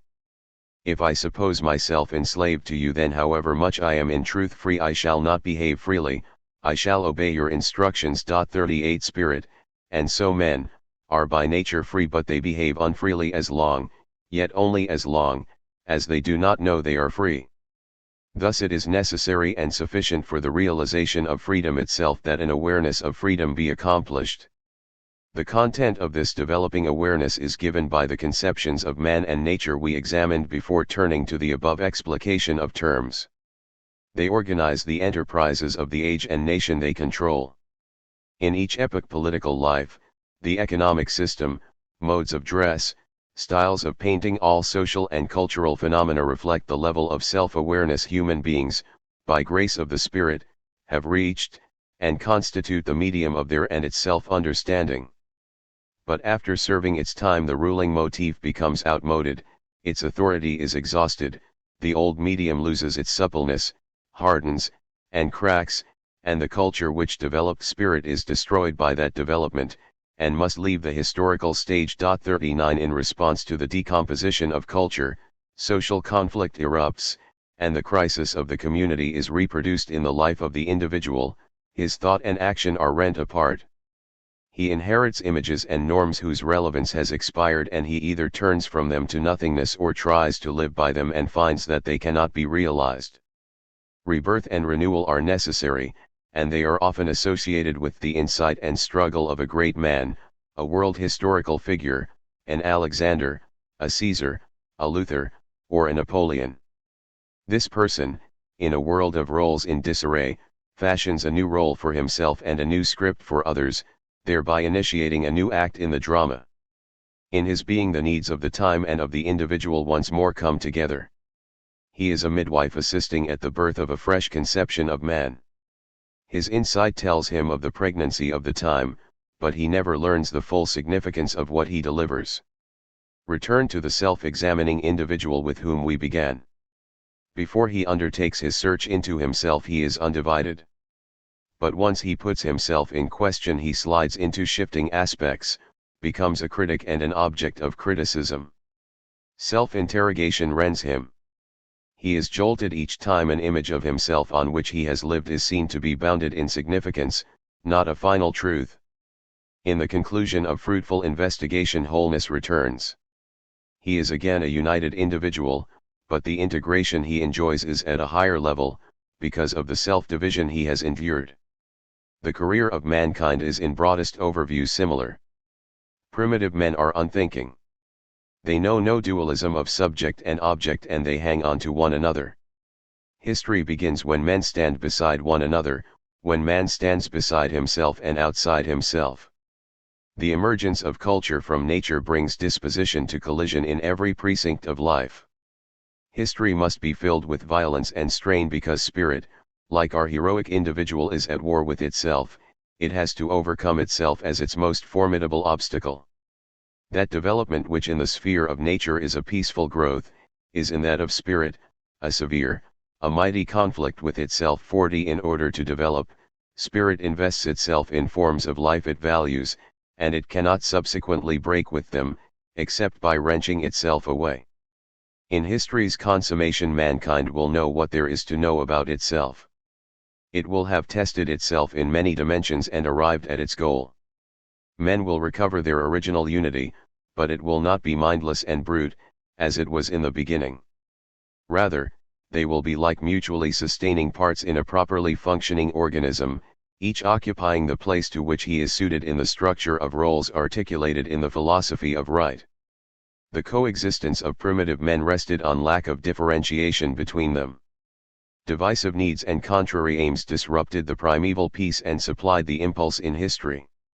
The arrival of profound but profoundly compatible needs signifies history's end. The epistemological dialectic given on page 7 above, from sensuous consciousness through understanding to reason, began with a phase of undifferentiated unity, followed with one in which differentiation was achieved at the cost of disunity, and ended with the restoration of unity which did not cancel difference, a differentiated unity. The same contour is discernible in the historical dialectic just described, and the modern world bears within itself each of the three forms of relation: undifferentiated unity, differentiated disunity, differentiated unity. For the grades which spirit seems to have left behind it, it still possesses in the depths of its present. 41 The replication of the stages in the emerging world appears in the main subdivisions of the last part of Hegel's philosophy of right ethical life, his essay in Philosophical Sociology. Ethical life begins with the family, a sphere of merger, the members being immediately concerned in one another's welfare, not externally bound by calculated ties of advantage. The will and woe of any member of the family is experienced as such by each. Counterposed to the family is civil society, a collection of autonomous individuals released from the family cocoon, which has prepared them to engage in economic competition and cooperation. Independence and separation predominate, and partnerships depend on unfeeling contract. But civil society is subordinate to the state, that is, not the political institutions merely, but the entire national community, which sustains the independence at work in economic life but complements it by providing collective identity and culture, without which an economy is impossible, for at the very least a common language is required in which contractual agreements are expressed. The family shows undifferentiated unity, civil society differentiation and disunion, and the state differentiated unity. This rhythm of primitive whole, fragmentation, and reunification asserts itself widely in Western thought. It beats not only in Hegel and, as we shall see, in Marx, but in much religious doctrine, in the Christian triad of innocence, fall, and redemption, in Aristophanes' account of love in Plato's Symposium, in some psychoanalytic narrations of the genesis of the person, and seminally for German philosophy of history throughout Schiller's letters on the aesthetic education of mankind. 42. Karl Marx was one of a generation of young German intellectuals who were captured by Hegel's philosophical and historical vision. He outgrew it in the course of the 1840s, in the middle 20s of his life. His passage into Hegelianism and from it to Marxism will not be described here, where we shall be content to put the gross outline of his view of history alongside that of Hegel. But it bears mention that his own involvement with social and political affairs, as the crusading editor of a bourgeois radical journal, helped him to conclude that the emphasis on thought and culture as the principal basis of social phenomena was misguided, and served reactionary purpose. 43 Hegelian philosophy of history transfigured exploitative class structures into realizations of concepts of human nature, and thereby attached undeserved dignity to the images men, and especially privileged men, had fashioned for themselves. But just as our opinion of an individual is not based on what he thinks of himself, so can we not judge of an historical period by its own consciousness 44, nor even by the consciousness of philosophers who decorate its demise by reading to it the meaning of its achievements. 45. Marx reached the conclusion that it was not spiritual attitudes, but external conditions, the wealth men enjoyed or lacked, the ways they had to labor, which shaped society. Epochs were controlled not by conceptions of man but by material ends and means. The ruling interest and difficulty of men was relating to the world, not to the self. The progress of history is not primarily in self-consciousness, this increases, but only as a function of man's increasing control over his environment. The attempt to gain that control stimulates and obscures his insight into himself. His self-image depends on it, not it on his self-image. The battle in the soul is replaced by a battle between man and the elements, a war of labor reproducing itself in antagonism between and inside men. The biological and geographical conditions which for Hegel were but the instruments of and opportunities for spirit's self-assertion have their autonomy restored to them. The character of man and society now depends on the character of the nature of which society lives, both as that nature is in the beginning, and as it becomes under the transformations wrought by the process of production. Both Hegel and Marx faced and commented upon humanity's most serious and persistent afflictions: war, oppression, exploitation, and indignity. Hegel explained the evils by urging that humanity had not yet come to know itself fully, and justified them by maintaining that only through strife could men be introduced to themselves. For Marx the answers lay elsewhere, in the domination over human beings of the world around them, in their as yet unfulfilled attempt to prevail over what surrounded them. Men would relate in connections of mastery and servitude until they were masters of the physical world. Unformed, unregulated, unshaped by human hand and brain, man's environment is generally hostile to him. Naked, he shivers. In most climes the uncooked fruits of uncultivated soil do not offer him adequate sustenance. He does not fit comfortably into the world.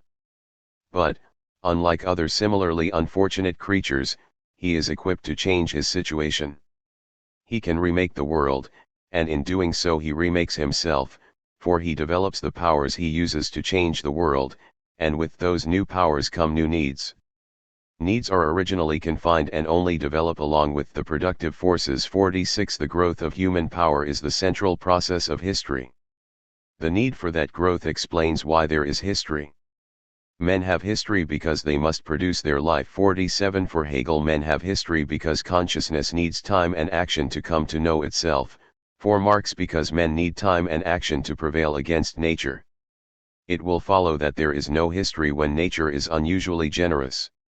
When the earth supplies the requisites of survival with little human help, nature is too lavish, for she keeps man in hand, like a child in leading strings.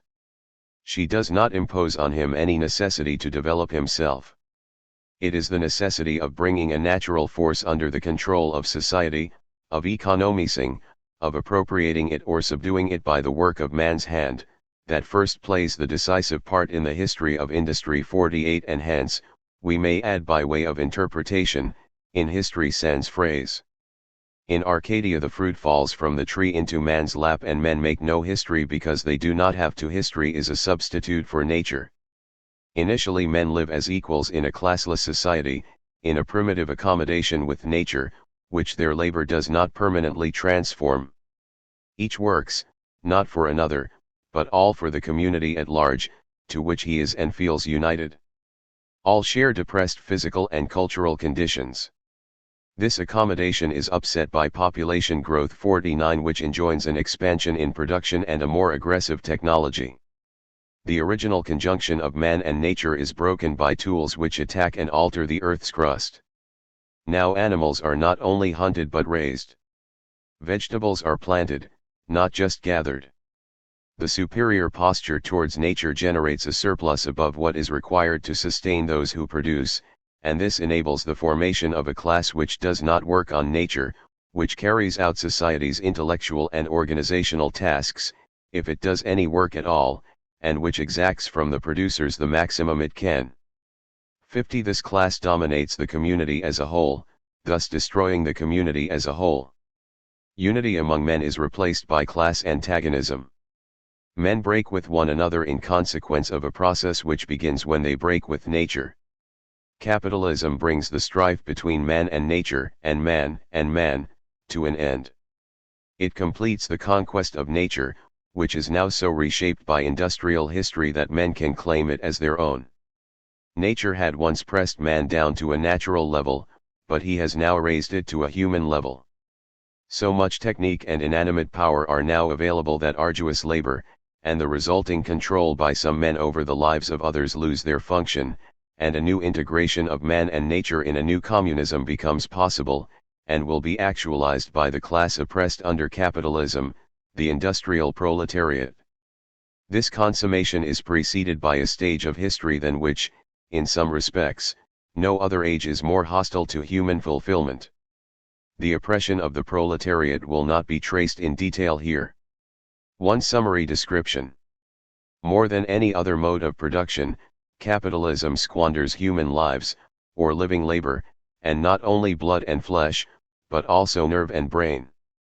Indeed, it is only through the most enormous waste of the individual development that the development of mankind is at all preserved in the epoch of history immediately preceding the conscious organization of society. 51. It is through this very confinement of the powers of the individual that the power of the race is brought to an unprecedented height. But communism will provide for men the creative existence achieved under capitalism by man. 52. Despite its consequences for the producers, capitalism was needed for progress, since it extended man's dominion over nature and so brought forward the day when the struggle with nature could be ended, and so, too, the derivative battle of class against class. Only in capitalist organization could the enormous accumulation of productive power required for liberation be conceived and achieved. This antagonistic stage cannot be avoided, any more than it is possible for man to avoid the stage in which his spiritual energies are given a religious definition as powers independent of himself. 53. Capitalism would not last. It would, increasingly, create obstacles to its own effective functioning. Being unable to regulate the distribution and consumption of its prolific output, it would cease to be a feasible social order. The capitalist form of association would lose its pliancy as an economic medium. 54. And the class it had spawned, the propertyless proletariat, would bury its progenitor and install a classless society. In no other way would capitalism, however irrational it became, be superseded. For the class it empowers, the owners of the means of production, would resist its demolition, and would control means of destruction and oppression on a scale making determined class struggle, and not peaceful negotiation, the necessary way forward. In primitive communism there is community but also poverty and ignorance. History creates knowledge and a materialization of knowledge in means of production creative of wealth, but it splits the community into classes and fragments the being of the individual. Modern communism restores the original unities on the high material plane. Class society has provided. 55. Class struggle, and the antagonism between man and nature, come to an end. We said that Marx's conception of history preserves the structure of Hegel's but endows it with fresh content. For Hegel, as we have seen, history shows an expansion of consciousness giving itself form in cultures, which subvert themselves through their success in advancing consciousness. The structure of his conception of history is given by the italicized words in the following summary statement of it. History is the history of the world spirit, and, derivatively, human consciousness, which undergoes growth in self-knowledge, the stimulus and vehicle of which is a culture, which perishes when it has stimulated more growth than it can contain. For Marx, as we shall see in the rest of this book, the important forms are not cultures but economic structures, and the role of consciousness is assumed by expanding productive power. The following sentence, when read together with the one above, exhibits the identity of structure across diversity of content in the two doctrines. History is the history of human industry, which undergoes growth in productive power, the stimulus and vehicle of which is an economic structure, which perishes when it has stimulated more growth than it can contain. Central formulations in Hegel's philosophy of history reappear transmuted in Marx. For example, the world spirit has had the patience to pass through these cultural forms in the long expanse of time, taking upon itself the tremendous labor of world history in which it imparted as much of its content to every form as that form was capable of holding. 56. The above belongs to the provenance of. No social order ever perishes before all the productive forces for which there is room in it have developed. 57. Social orders, which are built around economic structures, replace cultural forms, and the development of productive power supplants that of consciousness, but the relation between the first and second members of each pair is the same. Yet it is also not the same. For we may attribute to Marx, as we cannot to Hegel, not only a philosophy of history, but also what deserves to be called a theory of history, which is not a reflective construal, from a distance, of what happens, but a contribution to understanding its inner dynamic. Hegel's reading of history as a whole and of particular societies is just that, a reading, an interpretation which we may find more or less attractive. But Marx offers not only a reading but also the beginnings of something more rigorous. The concepts of productive power and economic structure, unlike those of consciousness and culture, do not serve only to express a vision. They also assert their candidacy as the leading concepts in a theory of history, a theory to the extent that history admits of theoretical treatment, which is neither entirely nor not at all. The ensuing chapters attempt a reconstruction of parts of historical materialism as a theory or infant science. It will not hurt to bear in mind the vision that helps to make the theory important. Chapter 2. The constitution of the productive forces. 1. Economic structure and productive forces. It is convenient to introduce the definition of productive forces in the context of a preliminary characterization of the economic structure, which will be deepened in the next chapter. We take the 1859 preface as our guide.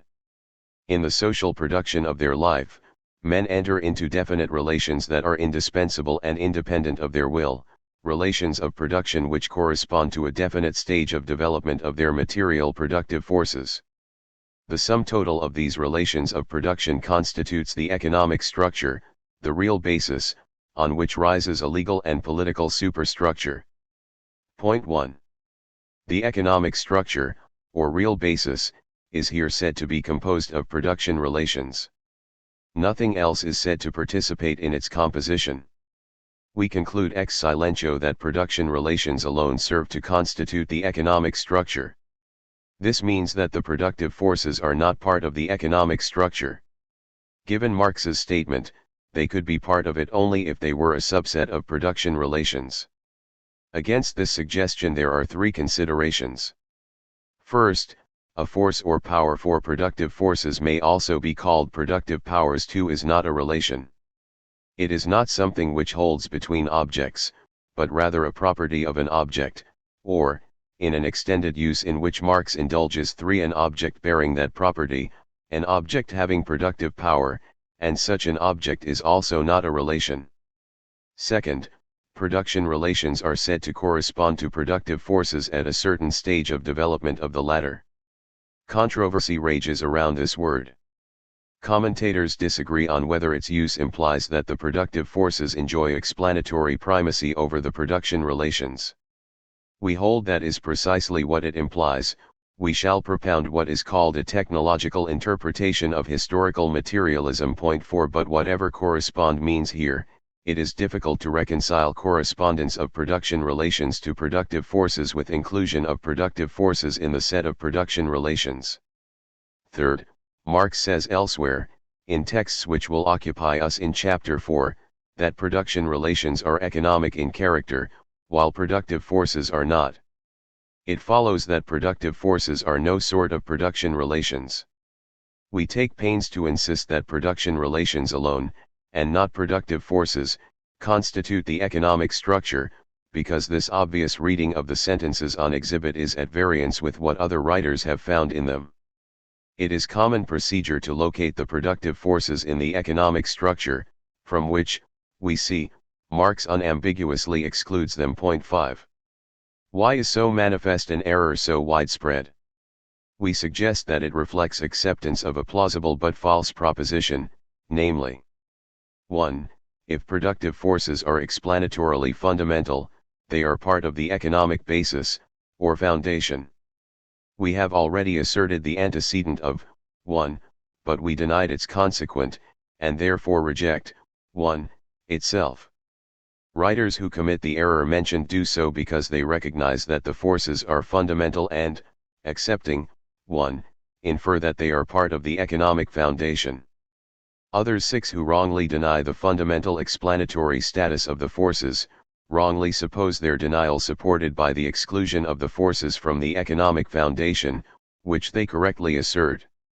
This reflects acceptance of the same false proposition, 1. In order to expose the falsehood of 1, we must note an ambiguity in the use of the term basis or foundation. If X is the basis of Y, then Y rests on X. Now what Y rests on may or may not be part of Y. The foundation upon which a house rests is arguably anyway a part of the house, but the plinth upon which a statue stands is not part of the statue. As commonly used, the term basis does not select between the stated alternatives. Let us adopt two terms, basis 1 and basis 2, defined as follows. X is the basis 1 of Y. Equals. X is that part of Y on which the rest of Y rests. X is the basis 2 of Y. Equals. X is external to Y and is that on which the whole of Y rests. We may now say that the economic structure is the basis of the social formation, since it is itself a social phenomenon, whereas it is the basis too of the superstructure, since it is not a superstructural phenomenon. Now the error in 1 is to pass from the truth that the productive forces are the basis too of society a vivid way of assigning to them primary explanatory significance to the falsehood that they are the basis 1 of society. They are indeed the foundation of the economy, but they do not belong to the economic foundation. The distinction between basis and basis reconciles the truth of the antecedent of 1 with the falsehood of its consequent, and shows that 1 itself is fake. Marx does say, outside the preface, that the productive forces are the material basis of all social organization. Point 7. But this is basis 2, as is confirmed by Marx's systematic opposition, to be demonstrated later. 8. Between the material and the social. To put the point with free use of the spatial metaphor, the productive forces occur below the economic foundation. Point 9. That the economic structure is the basis of society and the basis too of the superstructure does not disqualify the question why a specific economic structure obtains. And the answer, on the technological reading to be favored in this work, is that the productive forces strongly determine the character of the economic structure, while forming no part of it. Another misreading of the sentences quoted on page 29, less popular than the one we have just discussed, is illustrated by Acton's remark 10 that the preface divides social processes into those which are basic and those which are superstructural. Yet the base/superstructure distinction does not, in the first instance, divide processes. Basic is not a set of processes but a set of relations. This is appropriate, since the base is a structure, and it is easier to construe relations as composing a structure than it is so to construe processes. The point has some importance, since the fact that certain relations obtain explains phenomena in a different fashion from the fact that certain processes occur, and the difference vitiates criticisms of Marxian explanatory theses which are insensitive to their structural cast. Point 11. Also misleading in Acton's remark is its familiar suggestion that for Marx everything social is either basic or superstructural, that the distinction is exhaustive. Nothing Marx said warrants this imputation, which leads to unproductive puzzles. Not everything social has to be tagged either basic or superstructural. Having made a number of rather formal points about productive forces and production relations, we now proceed to say what they are. We say what production relations are by indicating what terms stand in production relations and, on pages 34 ff, how they are related by them. Let us consider dyadic relations only, For convenience, the account is easily generalized. First, then, the terms. Persons and productive forces are the only terms bound by production relations.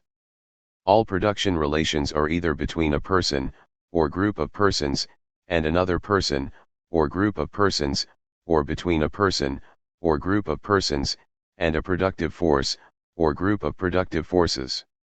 In other words, a production relation binds at least one person, S, term, and at most one productive force, S, term, and no other type of term. We need not state what a person is. But productive forces are less familiar. We must say what they are. The catalogue below clarifies the idea of a productive force, by listing some traditionally recognized kinds of productive forces. The list will be expanded in section 5. The catalogued items are unified by the fact that each is, in a wide sense, used by producing agents to make products. A denotes what they work with, B what they work on, and C what enables them to work with A on B. To qualify as a productive force, a facility must be capable of use by a producing agent in such a way that production occurs, partly, as a result of its use, and it is someone's purpose that the facility so contribute to production. But that someone need not be the immediate producer himself. He could be a non-producer in charge of the process. Thus, if a person powers a machine by running on a treadmill, the treadmill is an instrument of production even if the treader is unaware of its effect. Our restriction of productive forces to what are used to produce things excludes from the category items other writers have placed inside it.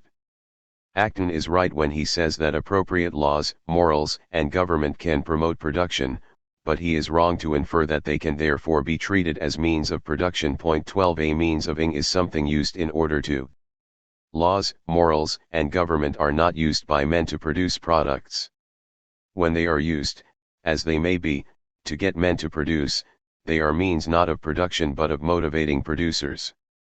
A similar position is espoused by Vernon Venable, who holds that X is a productive force if and only if X facilitates or stimulates the process of production. Point 13. Venable validly infers that when production relations facilitate advances in production, they qualify as productive forces. Point 14. Now production relations may be congenial or adverse to production, but they are not used in production to produce products. That they stand in certain production relations may induce the capitalist to invest and the proletarian to labor hard, but nothing is materially produced out of or with such relations.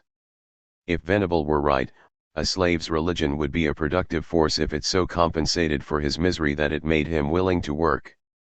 This result plainly contradicts the intent of Marx's theory. Our concern to distinguish between productive forces and other requisites of and stimuli to production parallels Marx's interest in sealing off the idea of productive activity from activity which enables or assists production but which is not itself productive. He criticized Nassau Sr., who considered soldiers productive when they supplied security essential to uninterrupted agrarian labor. For Sr., the soldier participates in producing corn by protecting the farmer. But though it is true, in the case envisaged, that without the soldier no corn would be produced, the soldier can drop out although the material conditions of production, the conditions of agriculture as such, remain unchanged. Point 15.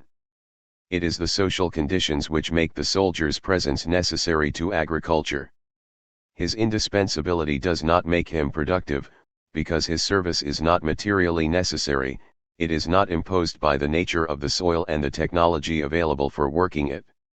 That an activity is necessary to production makes it a productive activity only if its necessity is grounded in the physical facts of the situation. This is not to say that an activity is productive only if it is essential to production.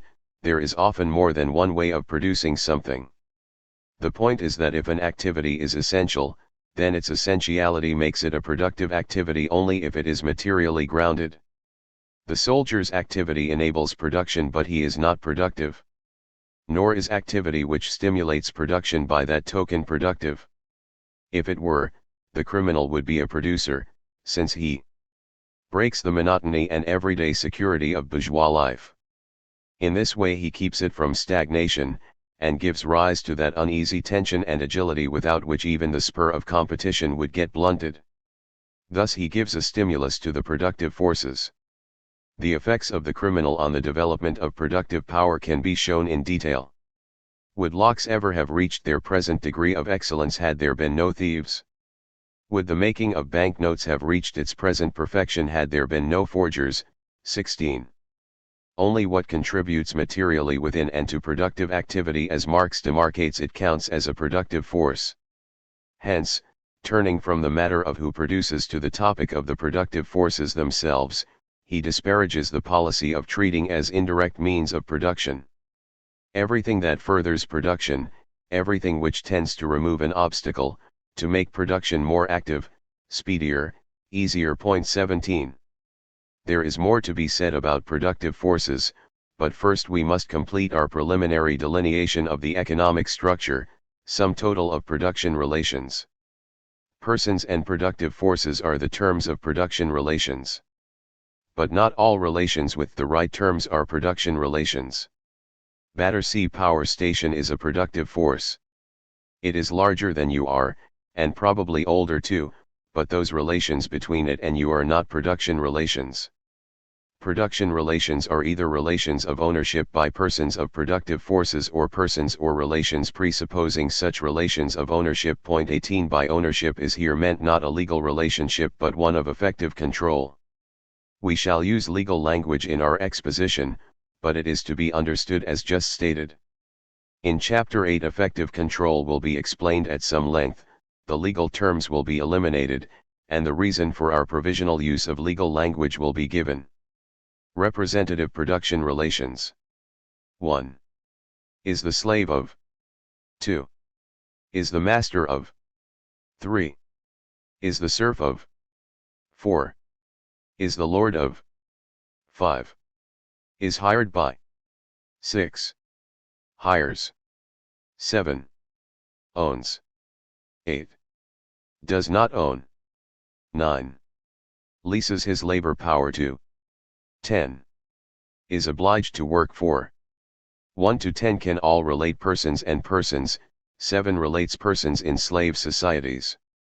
1 to 4 and 9 to 10 can relate persons only. 5 to 8 can also relate persons and things, men can hire and own both persons and productive forces. Further characterization of production relations is deferred to the next chapter.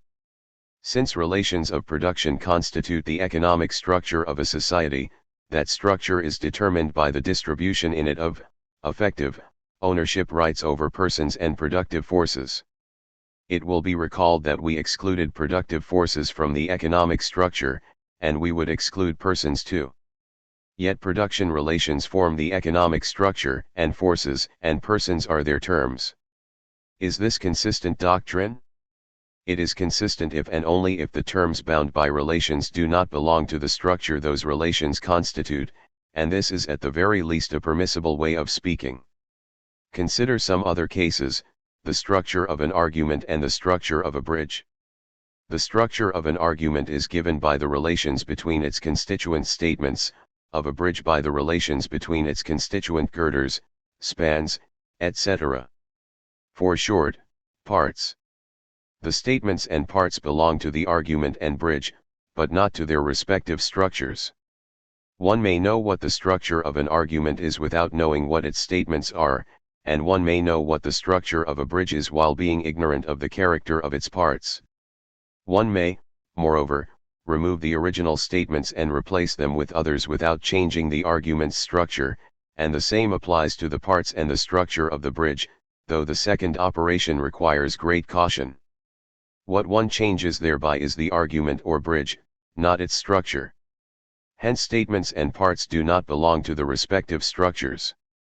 It is true that if the bridge changes, then there is a structure which changes, for the bridge is a structure. But the structure the bridge is not the structure the bridge has. Of course the bridge, argument, cannot have a structure unless it has parts, statements, but we should now be satisfied that this is compatible with their exclusion from the structure.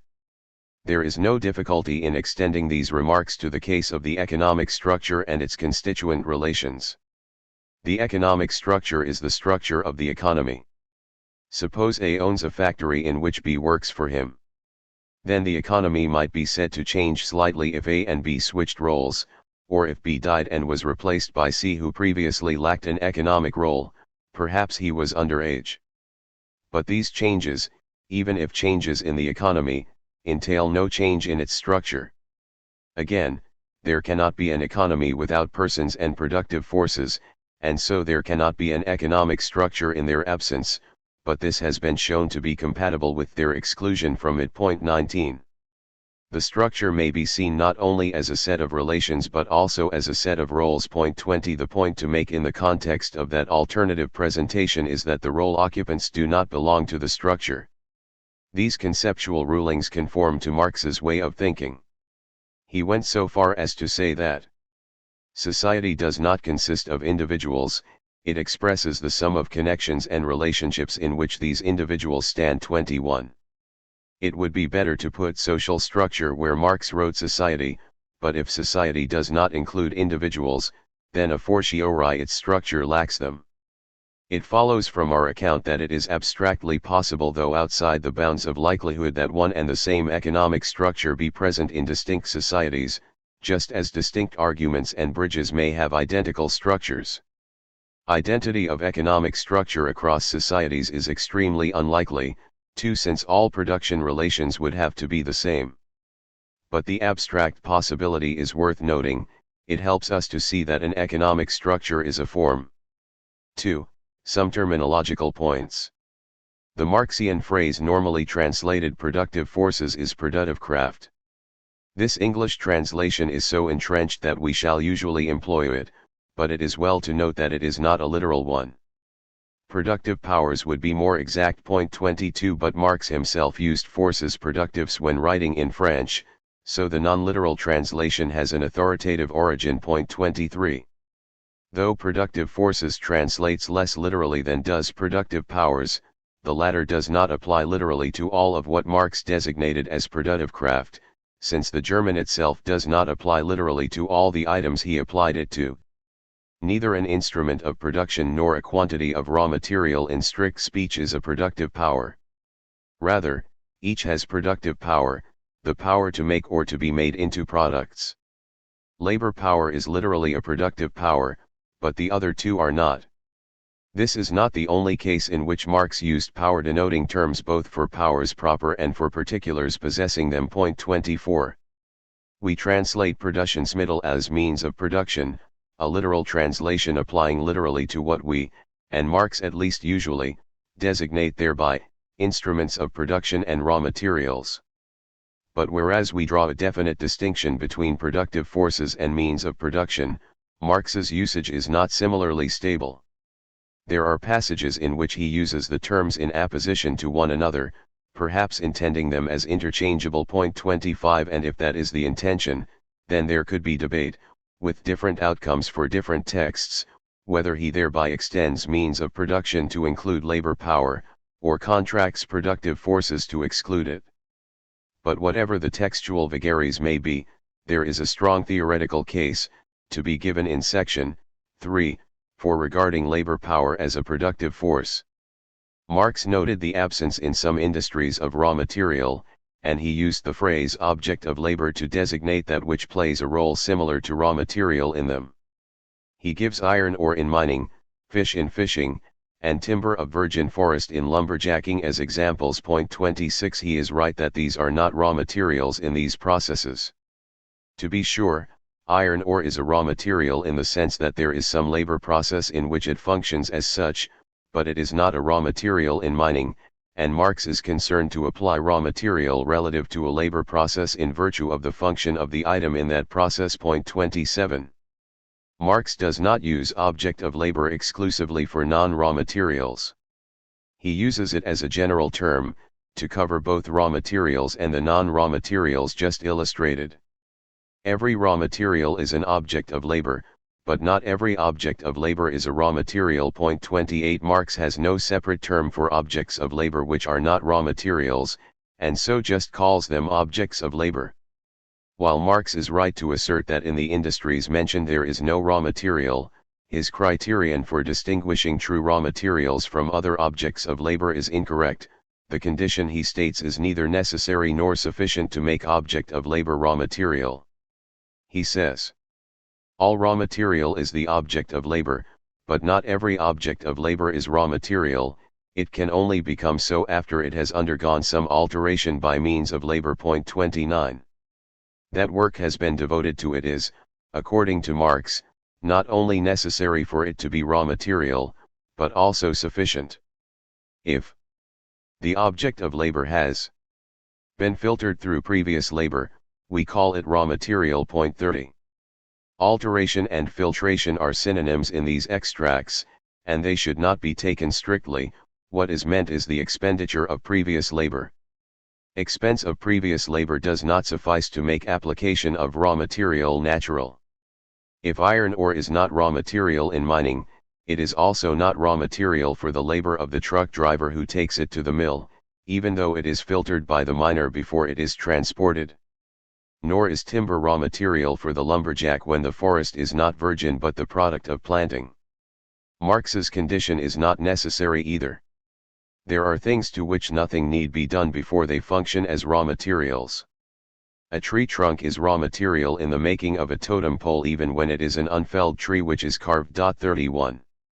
In fact, something is raw material in a labor process if and only if it is the purpose of the process to transform it. For elaboration, see pages 48 ff below. Its previous history, and in particular whether labor has already been spent on it, are irrelevant. Upshot, raw material does not apply to something in every labor process, but Marx's attempt to distinguish when it applies is flawed. Marx means to use raw material as a functional term, but his criterion for it is inappropriate, because non-functional in character. We shall use raw material liberally, covering extracted and transported as well as transformed stuff, hence not in its ordinary meaning, but as Marx used object of labor, a phrase we shall drop. And, like Marx 32, we shall take all raw materials, his objects of labor, to be means of production, even though it is unnatural to describe transported or extracted stuff as means of production in transport, mining, etc. Marx wrongly argued that such description was natural. It appears paradoxical to assert that uncaught fish are a means of production in the fishing industry. But hitherto no one has discovered the art of catching fish in waters that contain none. 33. Marx's quip is misjudged. Not every necessary condition of a productive activity qualifies as a means of producing what that activity produces. One does not use fish to catch fish, or iron ore to extract iron ore. Designating them as means of production in these processes is unnatural. The problem arises whenever the aim of production is, as in extraction and transport, to change the place of something. 34 Let us rule that the thing whose place is changed is raw material and so, too, means of production. We may think of the product of extraction and transport as X in place P. The producers transform X in place O into X in place P, using X in place O to produce X in place P. These locutions stretch their constituent terms a little, but that is harmless. What can do harm is to pretend that no stretching has occurred. 3. Labor power. In section 5, we shall consider the qualifications of various items to be accounted productive forces. We have already so classified labor power, and this section defends that decision. In determining whether or not an item is a productive force, it is of course in order to cite the definition of productive forces elaborated on pages 32 ff above, that they are what is used in production. But that definition is neither so precise nor so authoritative as to leave no role for other considerations in assessing an item's claims to productive forcehood. On the contrary, when asking whether X is a productive force, we must have regard to the place of the concept in historical materialist theory. These theses of the theory are especially germane. First, that X is a productive force only if ownership, or non-ownership, of X contributes to defining the position in the economic structure of society occupied by X's owner. See above, pages 34 to 5, and chapter 3. This does not entail that X is a productive force only if it is owned. Second, that the productive forces develop in history. See section 6, below. Third, that the character of the economic structure of a society is explained by the nature of the productive forces available to it. See chapter 6. Fourth, that the production relations are capable of fettering, that is, restricting the use and development of the productive forces. See chapter 6. Now consider labor power. As just noted, the productive forces develop over time and condition the character of the production relations. But the development of the productive forces is very largely the growth in knowledge of how to control and transform nature, and that is a development of labor power. Marx writes that the hand mill gives you society with the feudal lord, the steam mill society with the industrial capitalist. 35 But those economic structures may be inferred from the presence of those means of production only because the latter give evidence of particular and different levels of technical knowledge. Destroy all steam engines but preserve knowledge of how to make and use them, and, with a bit of luck in the matter of raw materials, you can soon return to the status quo ante. Destroy the knowledge and preserve the engine and you have a useless ensemble of metal, a material surd, a relic of the future, unless the producers have enough skill left to rediscover the engine's modus operandi, but that they could, with sufficient general knowledge, do so is a way of making our point. The productive forces must include labor power because the center of their development is a development of labor power. The accumulation of the skill and knowledge, scientific power, of the workers themselves is the chief form of accumulation, and infinitely more important than the accumulation, which goes hand in hand with it and merely represents it, of the existing objective conditions of this accumulated activity. These objective conditions are only nominally accumulated and must be constantly produced anew and consumed anew. 36. The objective conditions are instruments of production, and also raw materials insofar as their productive versatility increases with advancing knowledge. One may say that the source of the development of the productive forces is subjective, but that it needs an objective medium, which the stated conditions supply. 37. We must now comment on two items related to labor power which are sometimes considered productive forces, laboring activity, and human beings. Marx never provides a list of productive forces, and our discussion of them is based partly on scattered remarks and partly on general theoretical considerations. He does list what he calls the elementary moments of the labor process. 1. Purposeful activity or the work itself, 2. The object of labor, 3. The instruments of labor. 38. 2 and 3 are said to be means of production. 39 So here we have added to means of production not, as on p. 32 above, labor power, but laboring activity. Elementary moment is a vague enough phrase for it to be true, in some sense, that 1, 2, and 3 are the elementary moments of the labor process. Be that as it may, here are 3 reasons for putting labor power and not laboring the activity itself within the productive forces. 1. Laboring activity is not used in production, it is production. 2. Either laboring activity is to be added to labor power, or it supplants labor power. Inclusion of both would be very strange. Why not then include not only machines but also their action? So only the second alternative needs attention. But a productive force is a productive Kraft, and labor power is Arbeitskraft. This is a strong reason for taking the latter, and not laboring activity, as a species of the former. 3. Marx attaches high importance to the distinction between laboring and labor power, regarding it, indeed, as his crucial conceptual innovation within political economy, the basis on which he was able to surpass the theories of Smith and Ricardo.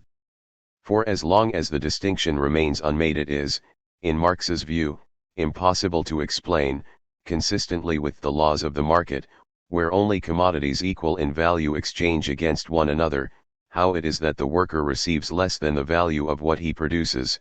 How does production on the basis of exchange value solely determined by labor time lead to the result that the exchange value of labor is less than the exchange value of its product? 40 Marx answers that, contrary to the terms of the question, labor, equals laboring activity, though indeed what creates value, itself has no value. Exchange value of labor is a meaningless expression. Point 41 What has value is not laboring but labor power, that which is exercised in laboring. This, and not labor, is what the proletarian sells to the capitalist, who pays less for it than the value of what he is able to make it produce. But if labor power is what the proletarian sells, it follows that labor power is what he owns. Neither he nor anyone else owns laboring, activities are not ownable. But then laboring cannot be a productive force, by the first thesis on page 41. It is his ownership of his labor power which fits the proletarian into the economic structure of society. A human being is not a productive force except when his intentionality is suppressed and he is used as a physical object. The Nazis used human beings as raw material for lampshades, and if their ovens had fueled production, they should have been using them as instrumental materials, cp 48 below. 2. In ungrisly cases, it is a man's labor power, not he, which is a productive force. Production is an intentional activity in which men use productive forces, and they do not use themselves, but their strengths and skills. Point 42, the treader of P32 treads intentionally, despite his unawareness of the purpose of his doing so. The above remarks ought to be uncontroversial, but there is a much quoted text which is widely thought to show that, according to Marx, human beings are productive forces. For the oppressed class to be able to emancipate itself, it is necessary that the productive powers already acquired and the existing social relations should no longer be capable of existing side by side. Of all the instruments of production, the greatest productive power is the revolutionary class itself. The organization of revolutionary elements as a class presupposes the existence of all the productive forces which could be engendered in the bosom of the old society. Point 43. We would claim that productive power in the fifth line of the above excerpt is used in a special, rhetorical, way. For the class cannot itself be among the productive powers whose maturity is presupposed by its attainment of a revolutionary posture. The reference is to the power of the class to change society, rather than to turn raw material into a product.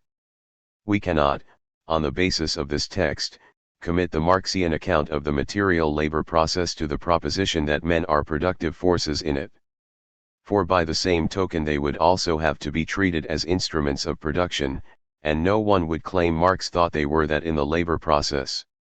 The above text, then, mingles a relatively technical use of productive power or force with the rhetorical one noted. Less misleading as an expression of a similar thought is a slightly earlier reference to the preconditions of revolution as being on the one hand the existing productive forces, on the other the formation of a revolutionary mass. Point 44 Here the distinction between people and their productive powers is properly respected. Finally, we must comment on Marx's assertion that man himself is the chief productive force. Point 45 Examination of the context shows that this is but a way of making the point, on which we have insisted, that his labor power is. Recall see pages 37-8 Marx's practice of using power denoting terms to refer not only to the power but to what has it. It is inadmissible to treat both labor power and its possessor as productive forces, and since the first is a productive force, the second is not one. 4. Science. Labor power is a productive force, and one dimension of labor power is productively applicable knowledge. It follows that scientific knowledge which is open to productive use is a productive force. The immediate producer employing scientific knowledge need not understand what he is applying. What is more, the development of knowledge is, as we saw, the center of the development of the productive forces. In its higher stages the development of the productive forces therefore merges with the development of productively useful science. Some Marxists would reject inclusion of science within the productive forces, and some critics of Marxism would find its location there suspect. We are not, of course, arguing that all of science belongs to the productive forces, but only the productively relevant parts. Nevertheless, two fairly common objections to the classification need to be considered. Science is superstructural or ideological, and therefore lacks the fundamental status assigned to productive forces. 2. Science is mental, whereas productive forces are material. 46 Marx often speaks of material productive forces, and productive forces is just his abbreviation of that expression. The premise of objection, I, is false. Science is neither superstructural nor ideological.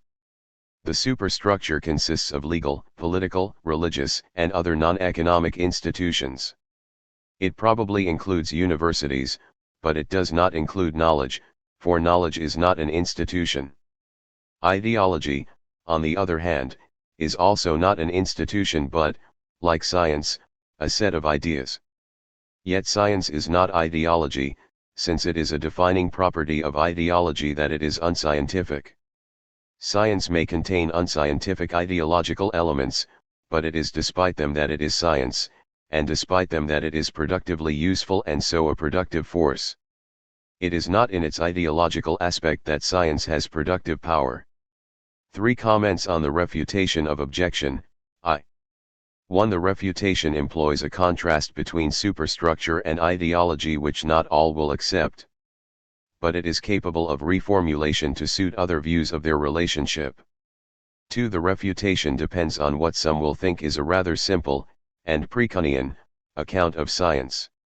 We would defend such an account, but cannot be obliged to do so here.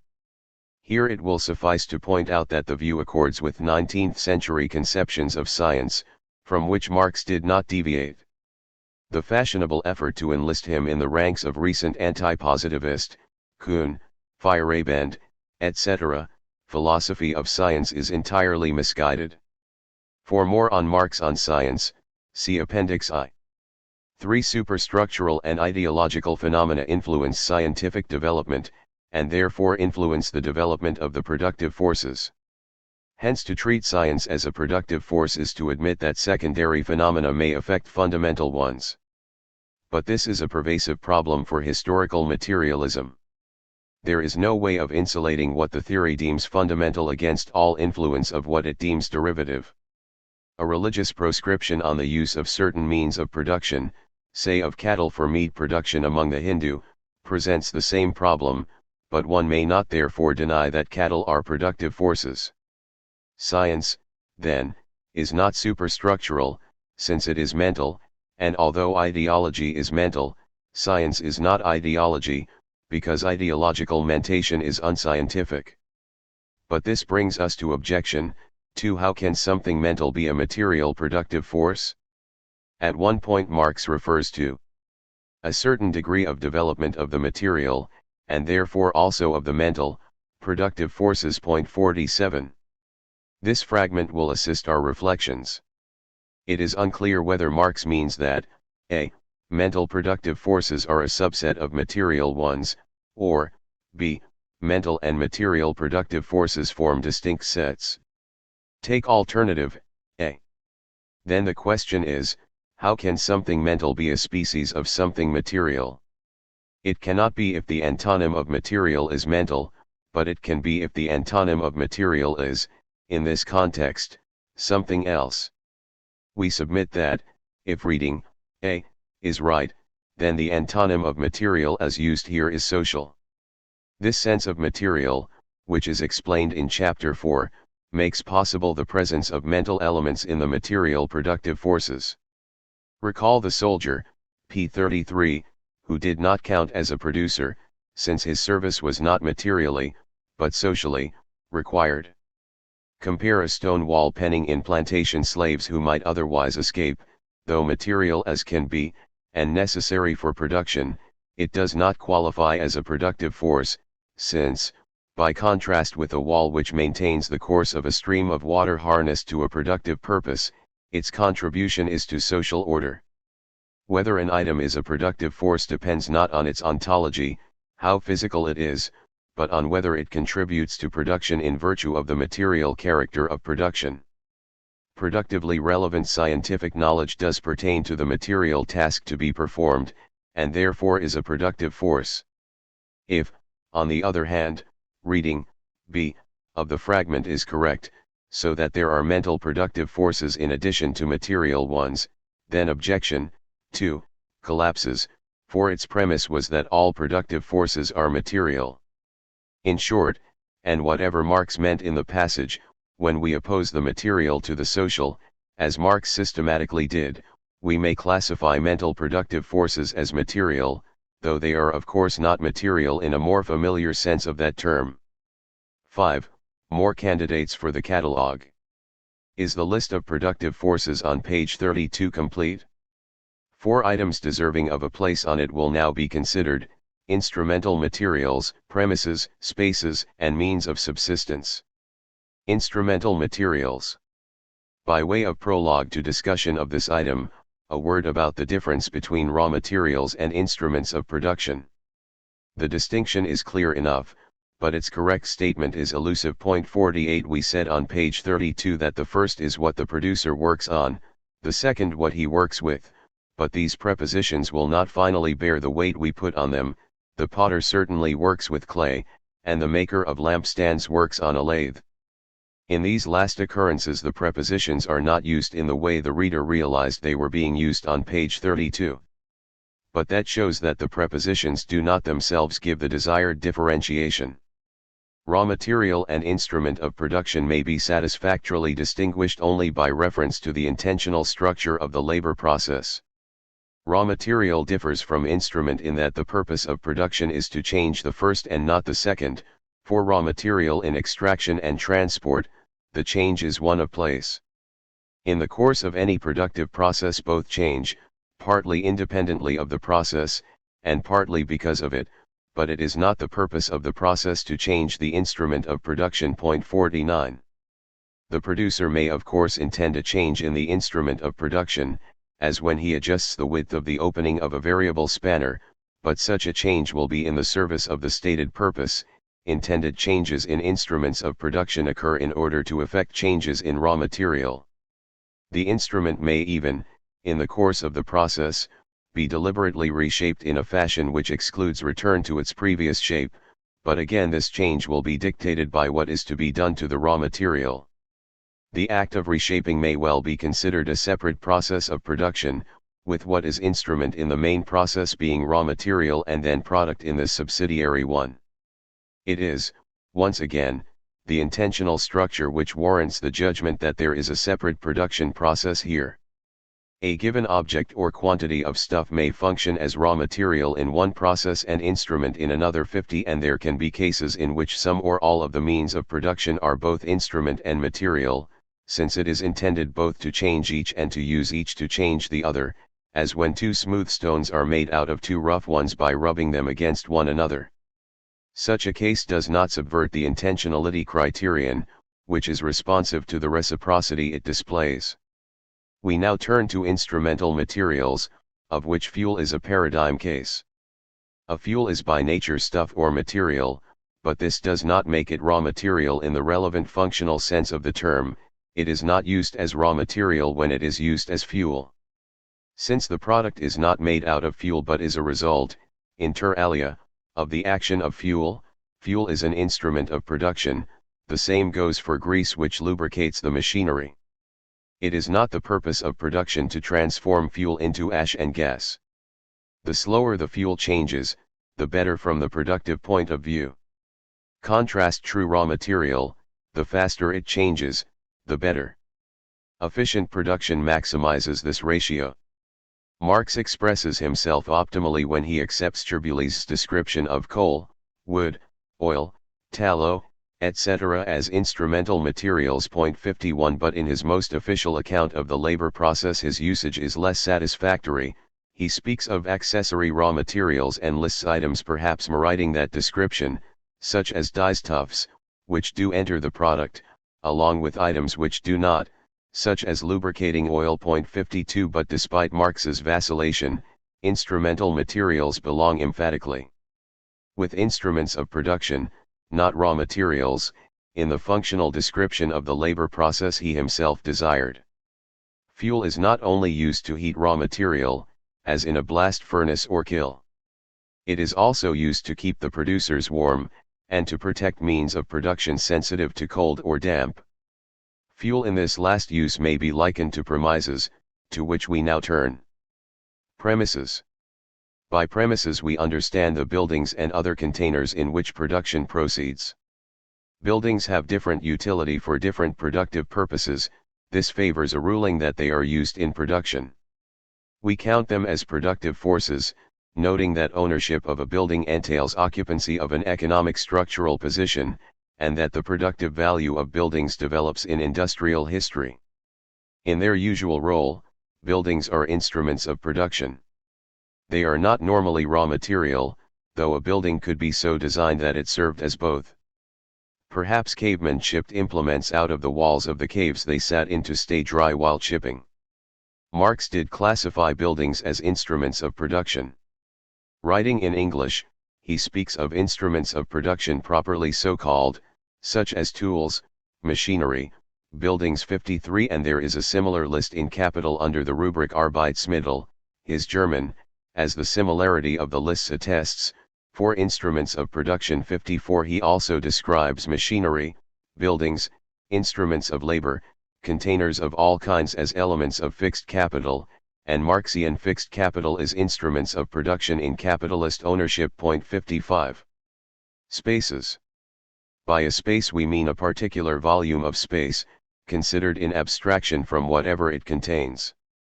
The owner of a plot of land owns a quantity of earth, but he also and distinctly owns the space the earth fills. This is shown by the fact that he may lose either while keeping the other. His earth may be removed, to any depth, while his rights over the space it filled are unimpaired. Or those rights may be cancelled and the material content of the space delivered to him in another place. He can sell the space with the matter missing, or sell the matter while retaining the space.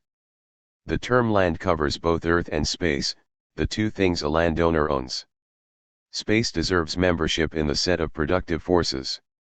Ownership of space certainly confers a position in the economic structure. Even when a piece of space is contentless, its control may generate economic power, because it can be filled with something productive, or because it may need to be traversed by producers. He who owns a whole, even exclusive of its material envelope, is a man to reckon with if you must reach the far side of the whole, and cannot feasibly tunnel beneath it, fly above it, or make your way around it. Thus on our account of the economic structure, space looks like being a productive force. But is it used in production? And does it develop in productivity over time, as productive forces are supposed to? Is it used? It is certainly indispensable to putting in hand any productive process. 56, but that is perhaps not enough. 57 More pertinent is the fact that a portion of space may be more or less productively useful, because of its shape, or its location. Rectangles and circles recommend themselves to different productive uses, and the productive capacity of a space adjoining a source of energy is affected thereby, whatever, if any, its contents may be. Since space can be more or less useful, it counts as used. To be sure, unlike material facilities and labor power, it is not used up, and need not be reproduced and serviced.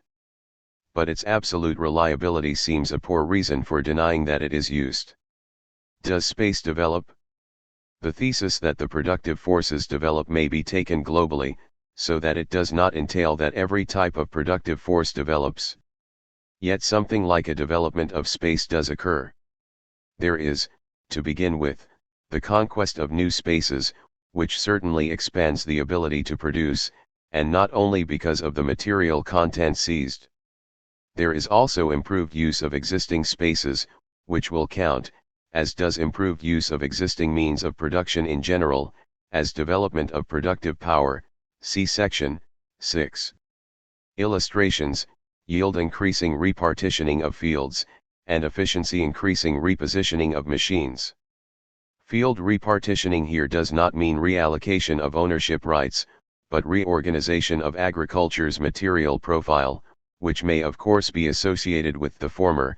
For an example, see Chapter 6, p. 167. Spaces thus earn entry into the catalogue. But they are not raw materials, and we shall not pretend that they are instruments of production. So they will receive separate mention. Means of subsistence. Premises were classified as means of production, insofar as they shelter the process of production, or are otherwise materially required for its smooth operation. But the producer's clothing, in certain processes at least, serves similar functions.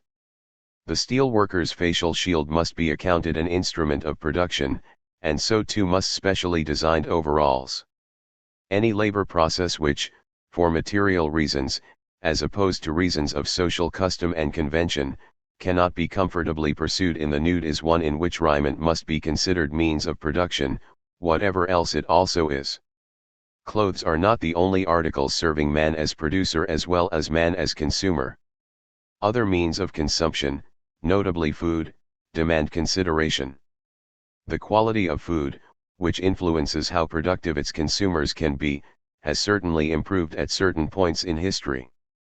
One historian opines that changes in food intake in the late medieval world were responsible for great advances in production. The Middle Ages, he writes, were full of beans 58 and the so-called adverse food productivity cycle in many parts of the contemporary world attests to the productive relevance of nutrition. Marx frequently denies that food belongs to the means of production. We shall argue that it does, and then we shall explain his denial. We shall discuss food's status as means of production, first within production processes conventionally identified as such, and then in the production of that special product, labor power itself. Oil and grease used to maintain a machine in working order are means of production, and coffee or lunch consumed at work or in a brief respite from it fulfill a similar function, they keep the laborer in working order. Coffee is not means of production when it is laid on merely to please the workers, it is then like an appealing mural on the factory wall, or pleasant music, means of maintaining their willingness, as opposed to their ability to work. But it also contributes to ability, by helping to ensure alertness, and in that capacity it may be bracketed with materials assisting the operation of machines. Point 59. We thus include food taken to sustain the action of labor power as means of production of the product that action produces. But now consider food typically consumed away from work and which creates, or reproduces, labor power itself. In nourishment, which is a form of consumption, man produces his own body, and, therefore, his labor power. Point 60. We need to ask whether the purpose of the consumption of food is to produce labor power. Consider the following case. A man repeatedly strikes a log with an axe, and as a result chips of wood are produced. If he is doing so idly, just to pass the time of day, then although chips are produced, it is not his purpose to produce them, and his axe is not functioning as means of production, as it would be if the chips were supposed to be a product. Now labor power does get produced when food is consumed, but it need not be the purpose of the eater to produce labor power. To the extent that it is not, eating is not a production process with food as means of production. But insofar as men do not only work in order to eat, but also eat in order to be able to work, then, to that extent, food, wherever taken, may be classified as means of production of labor power. Matters become more complicated when we recall, cp. 32, that the purposes of persons other than the eater need to be considered. Food is surely means of production when ingested by a slave who would rather die and is more or less forced to eat so that he can continue working. And insofar as the capitalist intends that the worker reproduce himself by means of the goods he obtains in exchange for the wages the capitalist gives him, it becomes difficult to render judgment on the status of the worker's means of consumption. Marx counts hay supplied to the draft horse as means of production 61, and there is no pertinent material difference between it and the ploughman's lunch, which might be consumed at the same time. Yet we find him saying that means of subsistence form no part of the labor process. Point 62. The inconsistency is only apparent. Marx's remark occurs in the course of a presentation of the specifically capitalist anatomy of the labor process. He is not discussing, as we are here, the material character of production, independent of its social form. Point 63. Under capitalism, means of production of the uncontroversial kind are purchased by capital, whereas means of subsistence exchange against wages, and it is this social difference which governs the quoted remark. Thus, digressing from his main subject, And speaking in material vein, Marx allows, on the same page, that sometimes the consumption of the means of subsistence is actually no more than an incident in the labor process, like the consumption of coal by the steam engine, of oil by the wheel, of hay by the horse, and like the entire private consumption of the laboring slave. 64. A statement in full accord with the account given above. Food taken to sustain labor power in action may be likened to fuel, and may therefore be considered a special sort of instrumental material. But food is not only fuel, since, in the creation of labor power itself, it enters into and helps to compose the product, and therefore functions as true raw material. If anything, apart from kitchen utensils, serves as instrument in the production of labor power, it is the hands, the teeth, etc. But not the organs of digestion, since, if we ignore feats of yoga, intentionality lapses once the food passes beyond the eater's mouth. Accordingly, we suggest, in the light of the discussion of this section, the following revised catalogue of productive forces. 65. It being understood that certain means of subsistence figure among instruments of production and raw materials. 6. The development of the productive forces.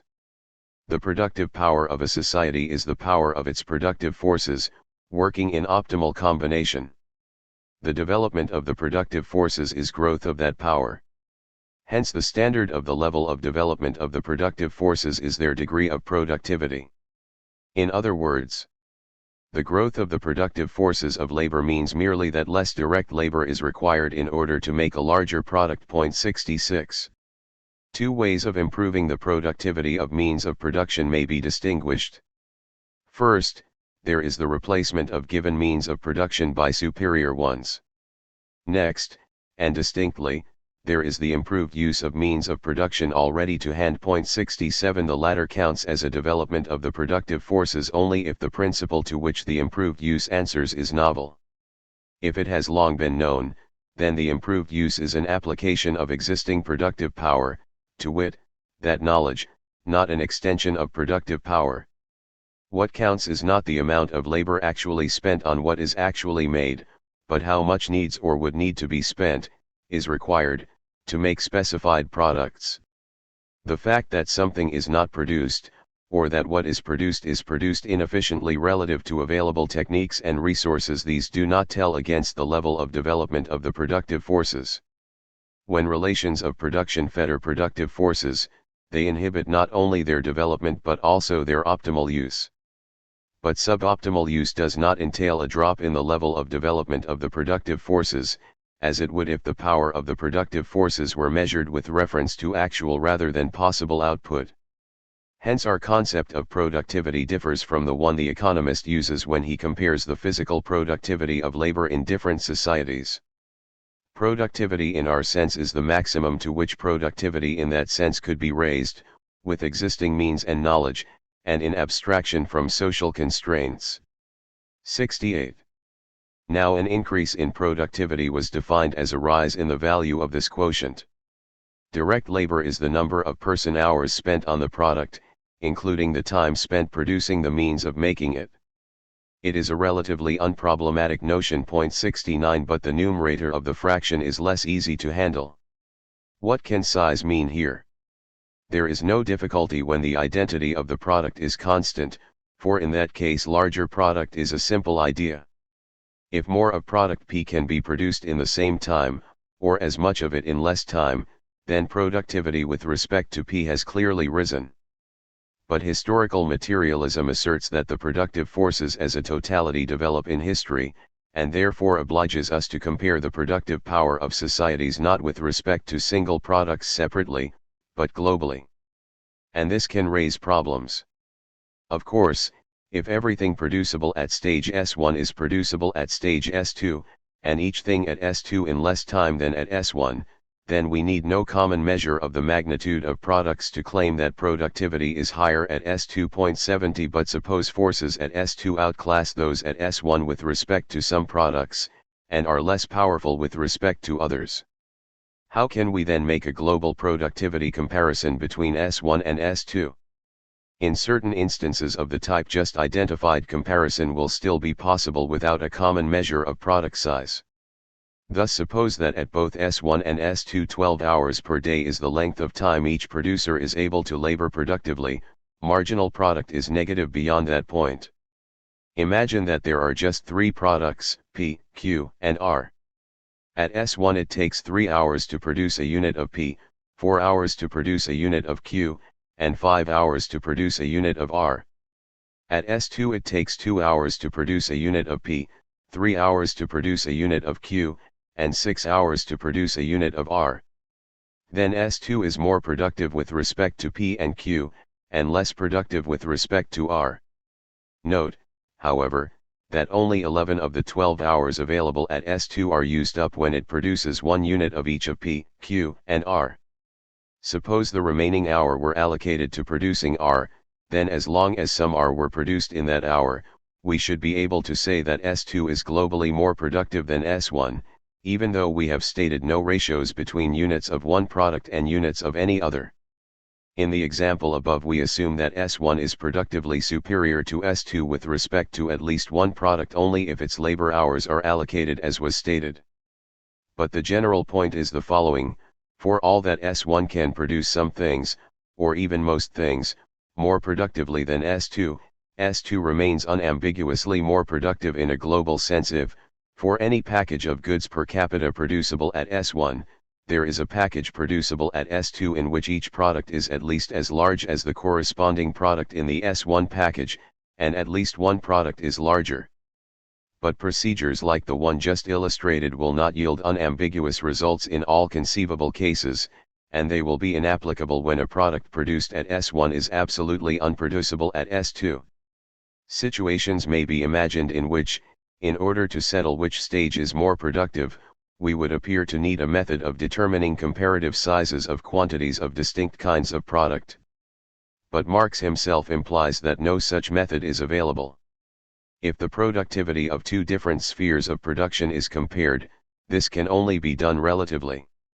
In other words, one starts at any arbitrary point, for instance when the values of hemp and linen, i.e. the correlative quantities of labor time embodied in them, are as 1, 3. If this ratio alters, then it is correct to say that the productivity of these different types of labor has altered. 71. This view allows us to say, inter alia, that productivity in sphere S has risen or dropped X% as much as it has in sphere T, but it forbids direct comparison of productivity across spheres. In the above text, Marx is concerned to deny the feasibility of precise comparisons, and they are probably unnecessary to the assessment of the relative productive strengths of societies. Here rough comparisons will do. But how can even they be made? Two collections of different kinds of products are not in and of themselves relevantly comparable in size. We can of course state their volumes and weights, but ratios between those magnitudes are beside the point. If we are to find our rough comparative assessments, we must look to something causally connected with quantities of product. A natural suggestion is that we consider their capacities to satisfy human needs, to contribute to human welfare. If the forces of society S could be used to produce more satisfaction of need per capita than those of society T, then we may adjudge S more productively powerful. The reader need not be told that this gives only a rough standard. Many complications threaten its viability. Here are three. First, what people need or want is not constant in history. If it were, we could, neglecting the other complications, hazard a judgment of the comparative measures of frustration in two societies, and deem the happier one more productively powerful. But it is a Marxian insistence, and a sound one, that needs expand in history, and undergo changes of character. This does not disqualify capacity to satisfy needs as a pertinent criterion, but it makes it hard to apply in practice. Second, recall that what counts is not actual production but what could be produced. A society's resources may be misallocated with respect to the welfare of its people. It is not easy to say, for example, how much need would be satisfied were the resources devoted to arms production diverted to other purposes, but that is something we should have to know. Third, Not all satisfaction and frustration in a society can be attributed to what it does and does not produce. Sadness due to an epidemic of disease 72 or bad weather 73 or marital instability cannot readily be blamed on insufficient productive power. It is, moreover, not always easy to say what is and what is not due to the character of the productive forces. If their efficient use requires shift work with unhappy effects on family life, does this relevantly detract from their capacity to contribute to welfare? So reference to need makes us look in the right direction, but sometimes what we see there will not be in sharp focus. The dimensions of the problem must not be exaggerated. Our aim is to construct a theory which may be applied to history. The course of history realizes many possibilities, but not all possibilities, so some difficult comparisons will not have to be made in practice. In addition, the claims of the theory, though large, are not unlimited. This further reduces the practical significance of the conceptual problem. We now elaborate these 2 points. It should be possible to say with certainty that the productive forces of the contemporary United States are more advanced than were those of medieval England. Yet needs and tastes and opportunities have so changed that many things which were produced then are not produced now. This is not as it stands a difficulty, since what matters is not how much time it does take to produce a product, but how much time it would take. Unproduced products can thus enter the reckoning. But problems arise where the skills required to make unproduced products, or the necessary raw materials, no longer exist. Lack of requisite instruments of production is not an independent problem. If they are inaccessible, it is because there is not the skill or the raw material or both to make them. If it is known how to recover a lost skill, the problem is reduced, since we may reckon in the total time it would take to produce the thing the time required to learn the skill. But suppose the pertinent knowledge is lost, and there is no idea how to rediscover it. Then the problem remains, but it is not acute in relation to actual history. The development of knowledge is in fact so largely cumulative that difficulties presented by lost knowledge do not assume great importance. As far as constraints relating to knowledge are concerned, the United States can produce, much more abundantly per head, everything the medievals could produce, and more besides, with the exception of certain products perhaps wholly beyond its reach, such as, say, stained glass of the kind found on Notre Dame Cathedral. This being so, we may adjudge the United States as on balance possessed of more productive power than the medievals had. The concept of need is not easy to handle, but it would be hard to maintain that the unavailability of just that kind of stained glass generates an overwhelming frustration. The supply of raw material improves when exploration, both horizontal and vertical, brings new resources within reach, and when newly created materials are introduced which are easier to work with, so that less time is needed to transform them into products. 74 But unlike knowledge, raw material does not, alas, accumulate, and we are faced with real cases in which the material for given products is sparse or no longer exists. To avoid the problem, we might rule that productivity should be a matter of knowledge alone, so that the relevant question always is, given what is known, how much time would it take to produce P, if the requisite raw material were to hand? But this will not do. For the level of development of the productive forces is said to determine the shape of the economic structure, and the economic structure will not be responsive to anything so counterfactual. It will be determined by what it is possible to produce, not what it would be possible to produce if something false were true. If the crisis of resources is as serious as some say 75, it is a genuine threat to the realization of forms of communism which depend upon a radically reduced working day, for those forms require astronomically high levels of productive power. It follows that the latter cannot be identified with knowledge alone. Let us now recall the claims of the theory, for we need criteria of assessment of productive power only in relation to those claims. We have just mentioned the thesis that the level of development of the productive forces explains the nature of the economic structure co-present with them. Such explanations rely both on the quality and on the quantity of the available productive power. They depend, that is, not only on what kinds of productive forces are to hand, but also on the sheer magnitude of productive power the latter confer, the magnitude for which we seek a standard of measurement. But insofar as the character of the economic structure is explained in the second fashion, with reference to the power of the productive forces taken in abstraction from the kinds of facilities embodying that power, what chiefly matters for the explanation, it will emerge, in Chapter 7, is the amount of surplus production the forces enable.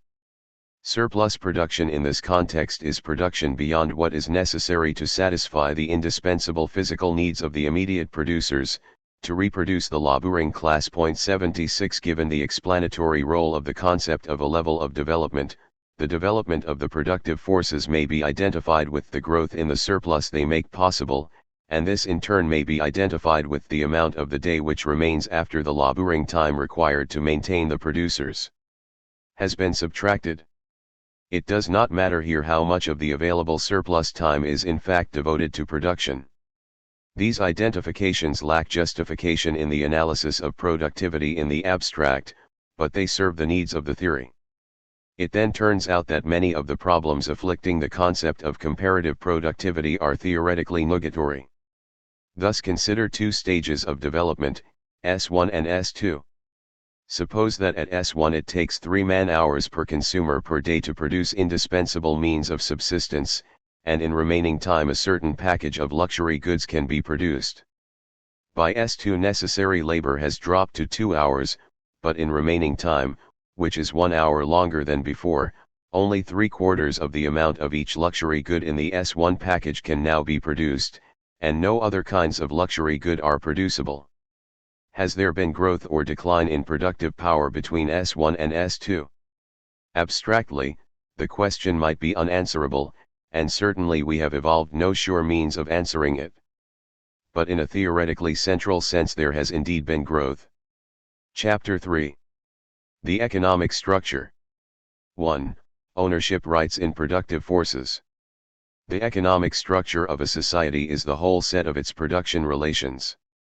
Production relations are relations of effective power over persons and productive forces, not relations of legal ownership. But it is convenient to represent production relations as relations of ownership. 1. And we now deepen our understanding of the economic structure by noting some features of the concept of ownership. To own an object is to enjoy a range of rights with respect to the use and situation of that object.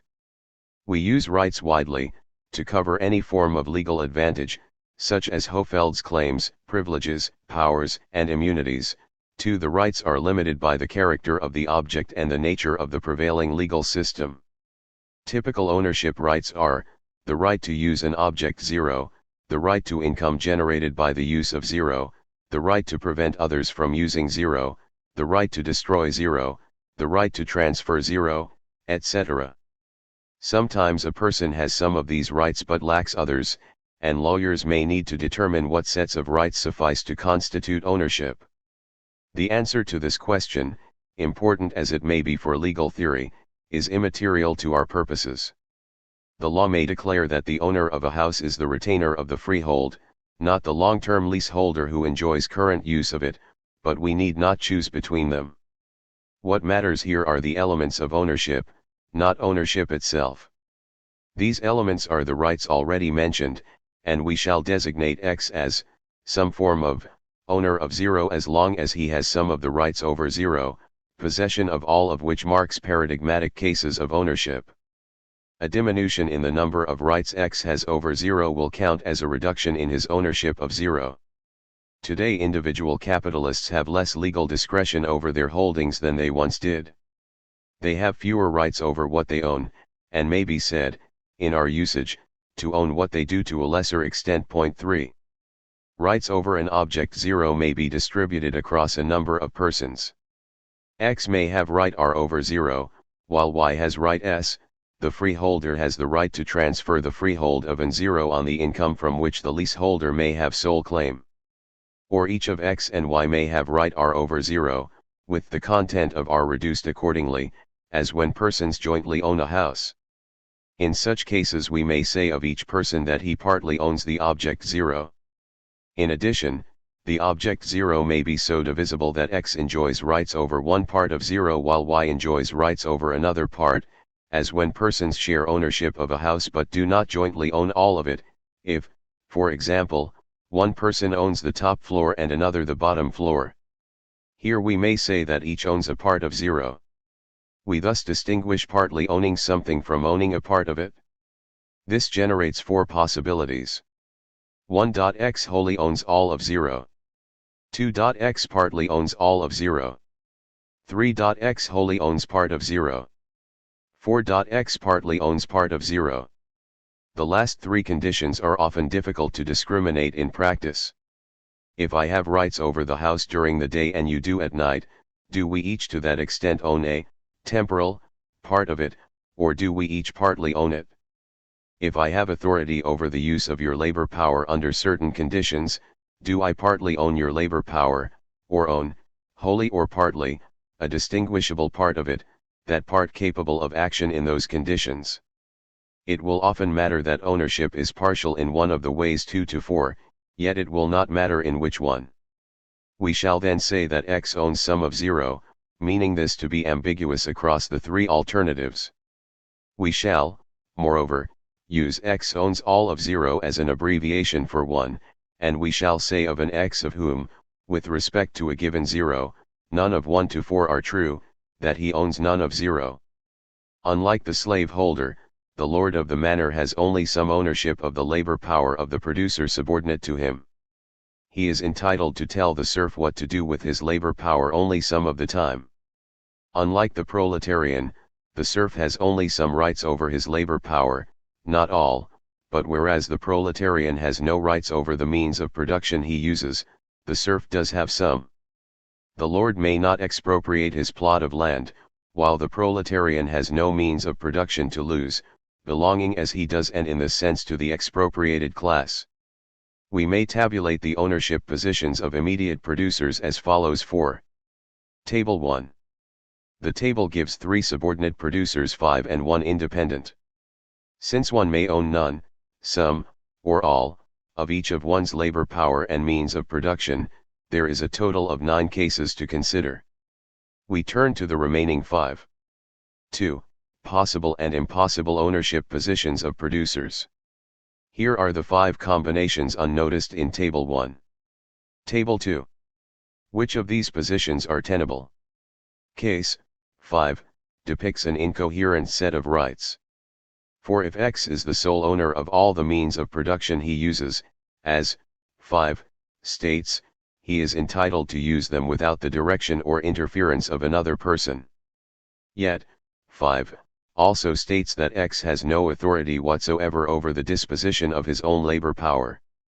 Therefore what is said regarding his labor power is incompatible with what is said regarding his means of production. As will be seen when we consider case 7, a producer's not owning his own labor power is compatible with his retention of some ownership of his means of production. The impossibility of 5 may appear curious, since 5 is the mirror image of the proletarian, who owns all his labor power and no means of production, and the proletarian is not impossible but actual. But there is a genuine disparity between the roles of labor power and means of production in these schemata. The proletarian may do anything he wishes with his labor power, short of violating the general laws of society, and nothing may be done with it without his contractual consent. He may not, of course, work with whatever means of production he chooses, but this follows from the exclusion of illegal behavior in general. For parity, the person described in 5 should, in virtue of his supposed ownership of means of production, be able to do whatever he wishes with them within the law, yet this is excluded by his being forbidden to work with them as he wills, which is not a general law, but a legal feature of his particular situation. Given that he owns no labor power, he cannot wholly own all of his means of production. Case 6 is impossible for the same reason as 5 is. A man cannot have unrestricted enjoyment of means of production if his labor power is even partly owned by another. 6. Case 7, on the other hand, is not incoherent. That a man's labor power is entirely at another's disposal is compatible with his retaining some rights in the means of production he uses. He may, for example, be entitled to sell or lease them. This, then, is a possible case, but it is of limited interest. It will not effectively distinguish, 7, from a slave that he partly owns, some of, the means of production he uses. For consider, full ownership of another's labor power entails the right to direct its use without compensating the laborer for his exercise of it. Standardly, the alien owner will want the laborer to survive able to continue working, so he will indeed ensure that he receives indispensable means of subsistence. Now suppose the laborer is entitled to some compensation because the means of production he uses belong to him. Then the master can reduce his subsistence ration, which he gives him gratis, by whatever amount the laborer receives as owner of means of production. And so the laborer's position is not effectively superior to that of a slave. 7. To be sure, the master need not reduce the subsistence ration, but we are concerned with what producers obtain as of right, and producer, 7, has no right against the master reducing the ration. Masters of ordinary slaves could also give their slaves more than what they need to stay alive and able-bodied. In case 8, the producer owns some of his labor power and none of his means of production. We may say that he is partly enslaved and partly free in the manner of a proletarian. For example, for a certain stretch of the day or year he is bound to work for some particular person, but for the rest he may sell his labor power to whomever, if anyone, he pleases. 8 is a possible transitional form between serf and proletarian, covering serfs who have lost their land, means of production, yet retain some of their traditional duties. Case 9 describes a proletarian who owns some of the means of production he uses, or an independent artisan or peasant who does not own all of them. We shall look at the first variant in section 4. The effective situation of such a producer is at some point, not excluding the extremes, along a continuum between independent and proletarian status. Table 1 exhibits the central cases only, and is, even then, highly idealized. Real history exhibits important shadings and significant intermediate cases. The idea of a slave who is wholly at the disposal of his master is rarely exemplified. In ancient times slaves could own property quite apart from the means of production they themselves used, as in case 7, engage in trade, and contrive their own manumission. 8 Developed Roman law defined the slave pretty well as he is presented in Table 1,9, but the legal picture of the slave was not wholly faithful to reality. 10 Perhaps the only true slaves have been galley slaves and similar imprisoned labor. For their parts, serfs lack full authority over their labor power in significantly different ways. The grip the lord has on it may take the form of labor service, dues in kind, money rent, dues for the use of monopolized facilities, such as the lord's mill, and or a whole panoply of occasional payments, heriot, merchet, etc. Some obligations rest on serfs individually, and others on the peasant community, which cooperatively sustains its lord. Proletarians merge into artisans, as we saw when discussing 9, and artisans enjoy many modes and degrees of independence. A craftsman who sells his entire product, year in and year out, to one merchant is unlikely to be as independent in fact as he is in law, and peasants, notoriously, can be independent in varying respects and degrees.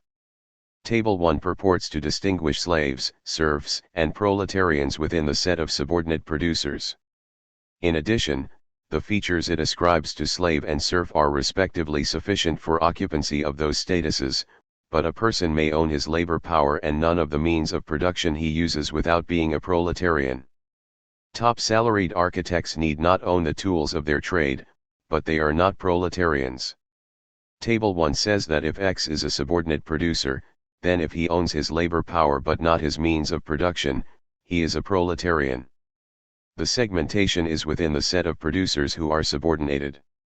But what is a subordinate producer? 3. Subordination.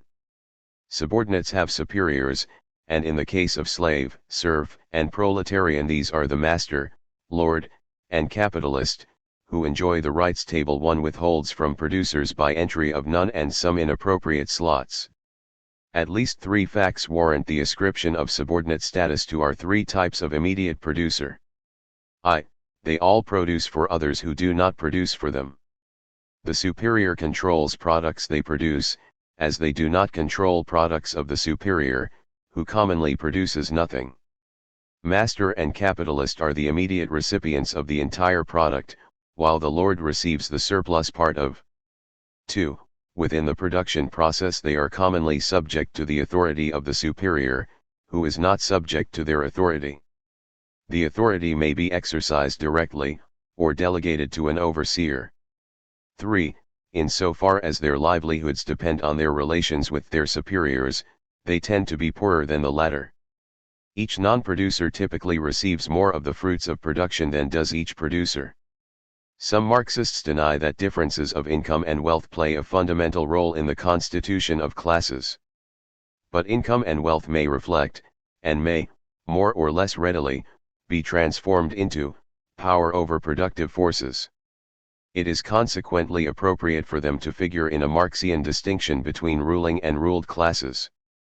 Non-Marxists are wont to find reciprocity in the relations between the privileged and the subjected.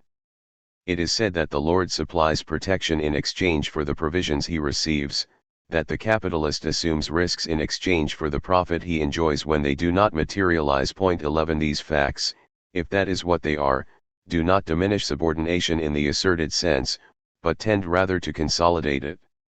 To the extent that there is reciprocity, there is some justice in the subordination, but not a lack of subordination. How are the three features of subordination connected with the ownership relations exhibited in Table 1? In the first two cases the answer is fairly obvious. The rights over their labor power lacking to slave and serf are vested in superiors who so exercise them as to ensure that the three features obtain. Of course, there could be a kind of minimal enserfment, restricted to, say, 1 day of corvée per year, on the basis of which the person to whom service is due could not subordinate the person owing it.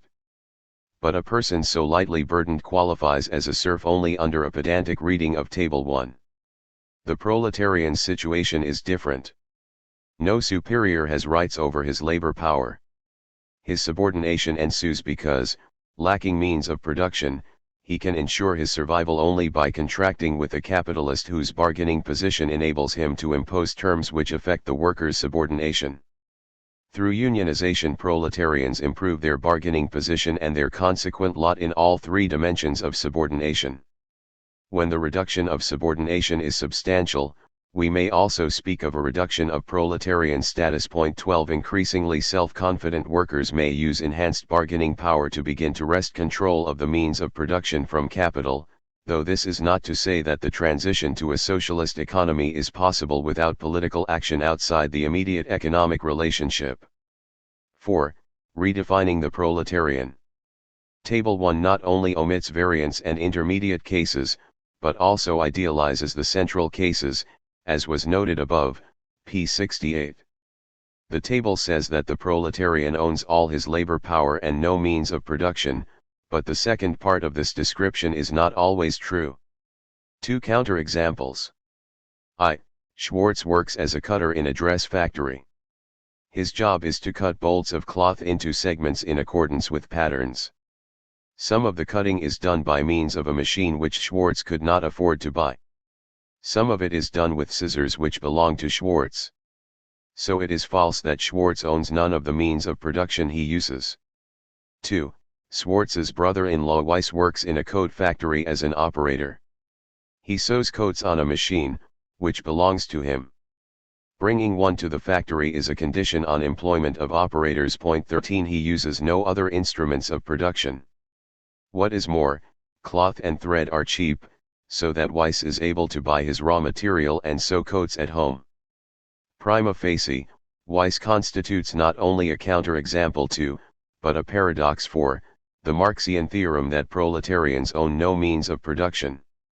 For an operator like Weiss is in general less well off than one whose boss supplies, maintains, etc., the sewing machine.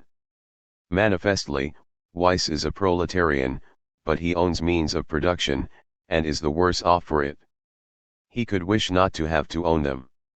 If he has nothing to lose but his chains, the sewing machine he owns is one of them. Schwartz and Weiss represent cases in which relations of legal ownership are a poor guide to relations of effective control. These counterexamples exploit the possibility of discrepancy between the de jure and the de facto situations. The connections between production relations and their legal expressions will be determined in detail in Chapter 8. In solving the present problem, we anticipate some of that discussion. There is a passage in which Marx describes the gradual subjection of a once independent weaver to a merchant. Initially the weaver sells cloth to the merchant, on mutually advantageous terms, and in no sense is he under the merchant's sway.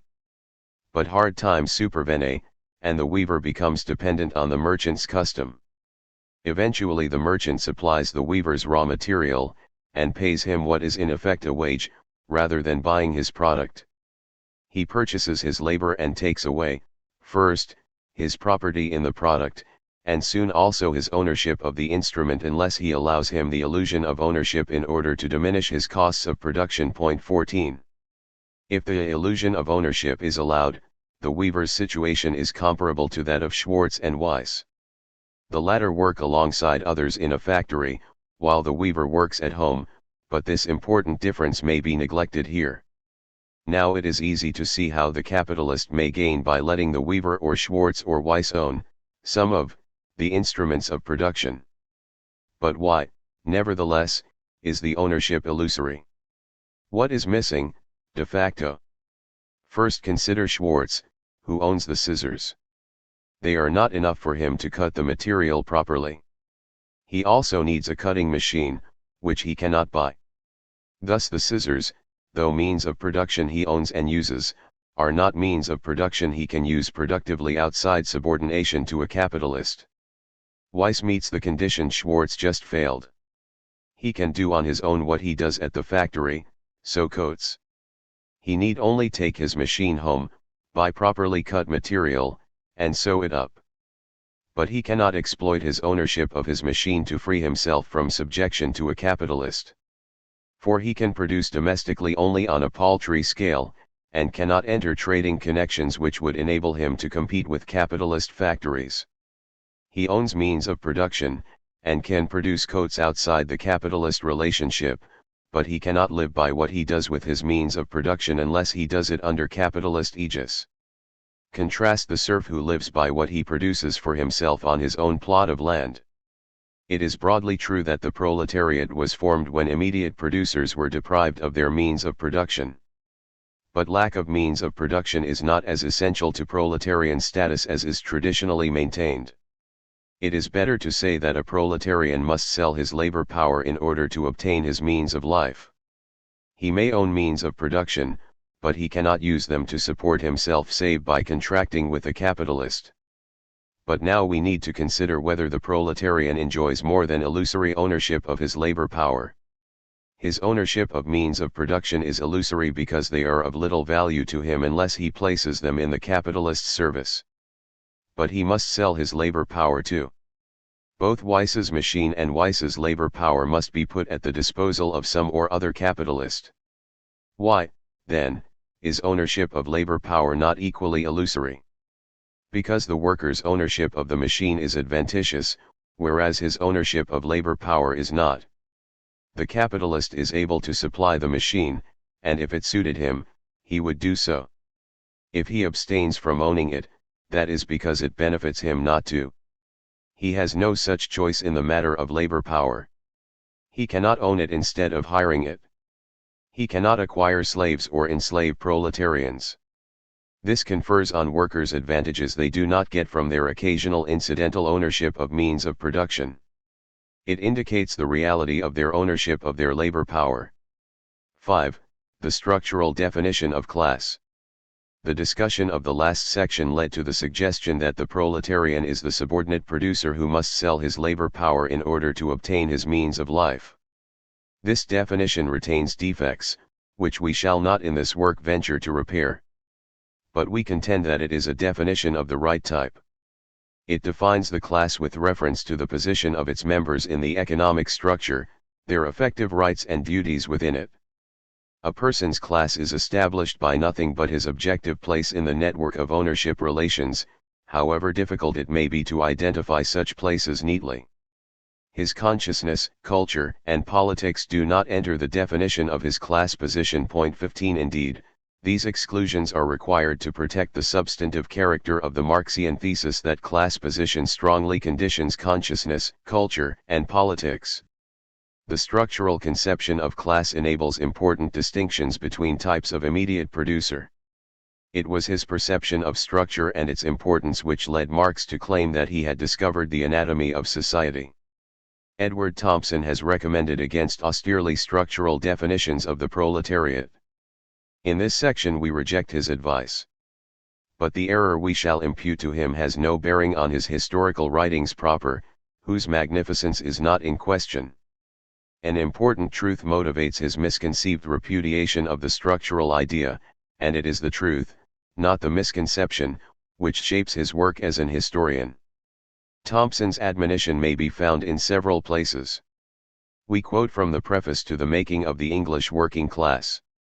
Class happens when some men, as a result of common experiences, inherited or shared, feel and articulate the identity of their interests as between themselves, and as against those whose interests are different from, and usually opposed to, theirs. The class experience is largely determined by the productive relation into which men are born or enter involuntarily. Class consciousness is the way in which these experiences are handled in cultural terms. If the experience appears as determined, class consciousness does not. We can see a logic in the responses of similar occupational groups undergoing similar experiences, but we cannot predicate any law. Consciousness of class arises in the same way in different times and places, but never in just the same way. There is today an ever-present temptation to suppose that class is a thing. This was not Marx's meaning, in his own historical writing, yet the error vitiates much latter-day Marxist writing. It, the working class, is assumed to have a real existence, which can be defined almost mathematically, so many men who stand in a certain relation to the means of production. Once this is assumed, it becomes possible to deduce the class consciousness which it ought to have, but seldom does have, if it was properly aware of its own position and real interests. Point 16. Comments. There is an argument in this passage, which proceeds from a true premise to an unjustified conclusion. The true premise. The connection between production relations on the one hand and consciousness, politics, and culture on the other is not simple. There is logic in it but not law. Conclusion. Class is not a matter of production relations alone, but involves the culture and politics growing out of them. Class embraces 17 a process of self-creation on the part of production relations defined groups. A compressed statement of the argument. Production relations do not mechanically determine class consciousness, p. Therefore, class may not be defined purely in terms of production relations, q. P is true, but q does not follow from it. We are at liberty to define class, with more or less, if not, perhaps, mathematical precision, by reference to production relations, without inferring, as Thompson says we are then bound to do, that the culture and consciousness of a class may be readily deduced from its objective position within production relations. The opponent Thompson envisages commits the same fallacy as his critic. He too supposes that if P is true, then Q is true. That is why he bases a denial of P on a denial of Q, and erects a mechanical Marxism on a structuralist premise. Thompson's suggestion that he reasons validly from a false premise is unjustified. He is wrong that once it is assumed that class is constituted by production relations, there is no escape from a mechanical Marxism which ignores the open drama of historical process. The difficulty is not the opponent's premise, whose innocence Thompson fails to disprove, but the hasty reasoning with which he follows it. Thompson's motive is to insist on P, with which we have no quarrel. But he mistakenly supposes that one who accepts a structural definition of class, and so rejects Q, is thereby committed against P. There is no good reason to think that. 2. In the second paragraph on exhibit, Thompson employs the phrase "so many men who stand in a certain relation to the means of production." He must accept the coherence and serviceability of the concept it expresses, for in the first paragraph he acknowledges the powerful influence of such common relationship on the cultural and political development of the men grouped by it. There is, then, nothing wrong with the concept, and class, in the traditional structural proposal, is just an abbreviation of the longer phrase. So at most Thompson could say that it is the wrong word for a good concept. But he has given no good reason for this view. 3. We have not yet argued positively for the structural definition of class. We have only shown that Thompson's rejection of it is badly grounded. The argument becomes more positive when we proceed, as we now do, to consider the alternative definition he favors. It is in fact unclear what that is, but at least two proposals appear to be conveyed by his text. The second, which is more peculiar, is dealt with in comment, point 4. The first alternative is to regard community of production relationship as indeed necessary, but not sufficient, for class constitution. Class is formed only when the people who are thus grouped develop a consciousness of their common condition and interests. But what is the set of men bound by similar production relations when it is not, yet, conscious of itself? Marx called it a class in itself in just that historical writing which Thompson considers authoritative. Point 18. If Thompson were right, the French peasantry of the 18th Brumaire could not be considered a class. This is a curious result, and hardly in line with the Marx Thompson invokes, who described them as the most numerous class of French society, the class base of Louis Napoleon's power. 19. It is precisely because a class need not be conscious of itself that the phrase class in itself was introduced. Thompson asks, in effect, under what conditions may we identify the working class as an active historical subject? He supplies a sensitive answer and a book which is a brilliant illustration of it. But there is a distinct question, namely, in virtue of what do the members of the working class count as members of that class? The traditional answer is structural, and soundly so. Issues relevant to the first question have deformed Thompson's treatment of the second. 4.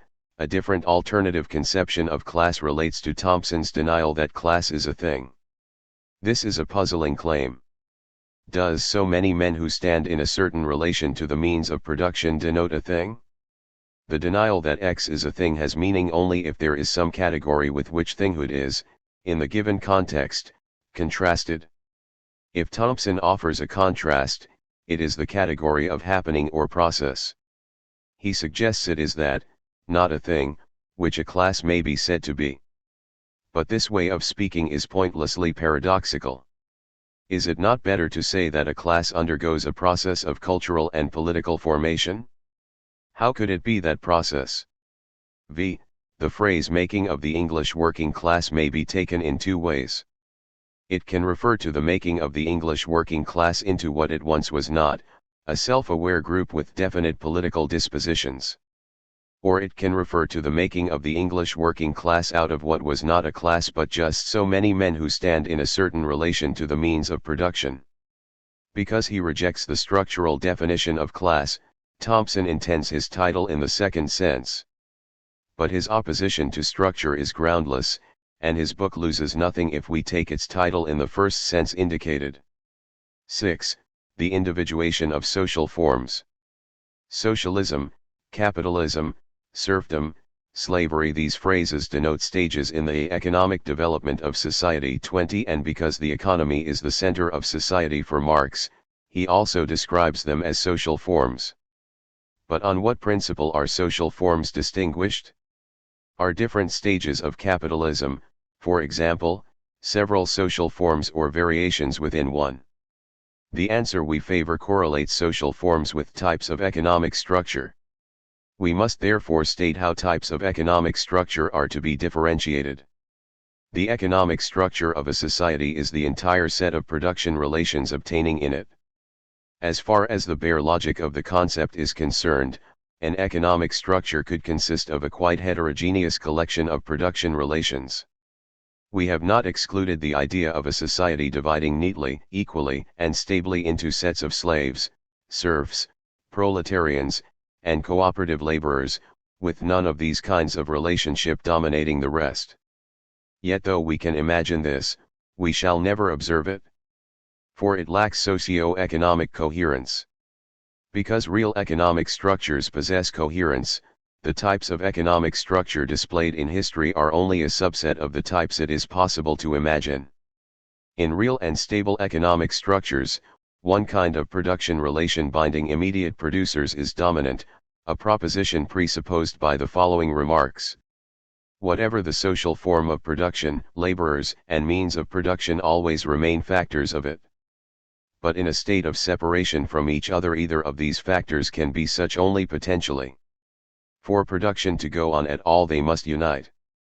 The specific manner in which this union is accomplished distinguishes the different economic epochs of the structure of society from one another. In the capitalist case, the separation of the free worker from his means of production is the starting point given. Point 21. The separation of the free worker from his means of production. The phrase encapsulates the structured characterization of the proletarian written into Table 1. His freedom is his ownership of his labor power, his separation is his non-ownership of his means of production. The text thus recommends individuation of social forms, and thereby economic epochs of the structure of society, in production relational terms, as attempted in Table 1. Note the unstated assumption, shown by reference to the specific manner, that the production relation binding immediate producers will be broadly invariant across a single social formation. There will be no unordered melange of slaves, serfs, and proletarians. Equally, however, we shall not find societies which are purely slave-holding, or all of whose producers are proletarian. Hence the need to speak of the dominant relation binding immediate producers. Point 22. We therefore say that there are as many types of economic structure as there are kinds of relation of immediate producers to productive forces. From the Marxian viewpoint, social forms are distinguished and unified by their types of economic structure, as individuated by the production relations dominant within them. 7. Modes of production. Up to now we have avoided the expression mode of production, which occurs so copiously in Marx's writings. We have preferred to discuss the economic structure instead. What are the differences and connections between the two? A mode of production cannot be identical with an economic structure, for a mode is a way or manner. 23. Not a set of relations. The economic structure is not a way of producing, but a framework of power in which producing occurs. Whatever correlations obtain between structure and mode, they are not one. A mode of production is a way of producing. But there are many ways of differentiating ways. My way of walking may differ from yours because I take another route, or swing my legs differently, or tend, as you do not, to stop, look, and listen. Way of cooking may refer to the ingredients used, to frying as opposed to boiling, to Greek rather than Italian, and so on. He who would identify social forms by their modes or ways of producing must indicate the dimension to which the relevant ways belong. What did Marx mean by mode of production? He used the term variously, relying on the reader to discern its import from its context of occurrence. Ambiguous use across distinct occasions is a fault only if interpretation is difficult on the individual occasion, and this is rarely true of mode of production in Marx. But since he handled the phrase freely, Marxists should not employ it unexplicated in the statement of central theses. There are, in fact, three senses of mode of production in Marx, relating to what may be called, I, the material mode, 2, the social mode 24 and, 3, the mixed mode. I, the material mode. This is the way men work with their productive forces, the kinds of material process they set in train, the forms of specialization and division of labor among them. There is a change in the material mode of production when enclosed fields replace strip farming, when power looms succeed hand looms, or when the quill is ousted by the typewriter. Here mode means nearly the same as technique, and Marx used it in this sense when he wrote as follows about the beginnings of capitalist production. With regard to the mode of production itself, manufacture, in its strict meaning, is hardly to be distinguished, in its earliest stages, from the handicraft trades of the guilds. Point 25. Capitalist relations replace guild relations, but the mode of production is unchanged because the physical character of the labor process has not, yet, been transformed. Proletarianization of labor is thus compatible with, and initially accompanied by, persistence of the pre-capitalist mode of production in this first sense of the phrase. The Soviet collective farm and the American agribusiness, despite their difference of social form, display the same material mode of production of grain, if they plow, sow, and reap using similar methods and instruments of production. 2. The social mode. In a second use of mode of production, Marx employs the phrase to denote social properties of the production process. Point 26. Three dimensions of production are relevant here: its purpose, the form of the producer's surplus labor, and the means of exploiting producers, or mode of exploitation. Regarding the purpose of production, we may distinguish between production for use and production for exchange. In production for use, the product, whether or not it is consumed by the producer himself, does not pass through a market on its route to consumption.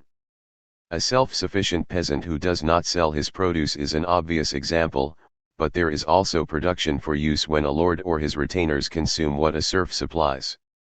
Another example is the production of medical services in a scheme under which they are not sold to the patient but are free at the point of consumption. In production for exchange, products are bartered or sold. Here we may distinguish further between production for exchange value, and production which is for exchange but not for exchange value.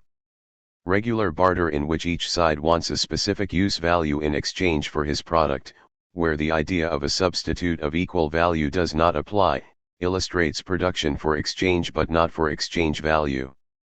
Within production for exchange value, we can contrast the case where the producer or his exploiting superior seeks as high a return as he can obtain, which will be called production for maximum exchange value, with the case where a limited exchange value is sought, any more than which would be superfluous.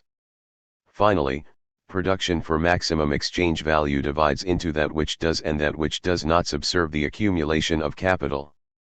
A self-employed commodity producer who aims only to sustain himself as such may seek maximum exchange value for his wares, yet devote to personal consumption whatever he receives in excess of what is needed to service and replace his means of production. He would not be engaged in accumulating capital.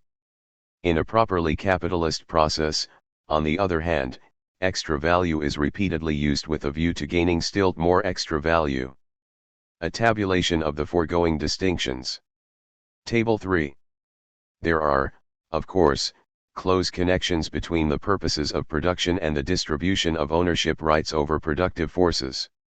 The link between the capitalist mode of production, that is, production for the sake of capital accumulation, and the capitalist economic structure, defined in terms of production relations, is discussed in section 2 of chapter 7. Two further aspects of the social mode of production are the form taken by surplus labor, and the mode of exploitation. Marx thought the first so important that he sometimes recommended individuation of social forms by reference to it. 27. The essential difference between the various economic forms of society, between, for instance, a society based on slave labor, and one based on wage labor, lies only in the form in which surplus labor is in each case extracted from the actual producer, the laborer. 28.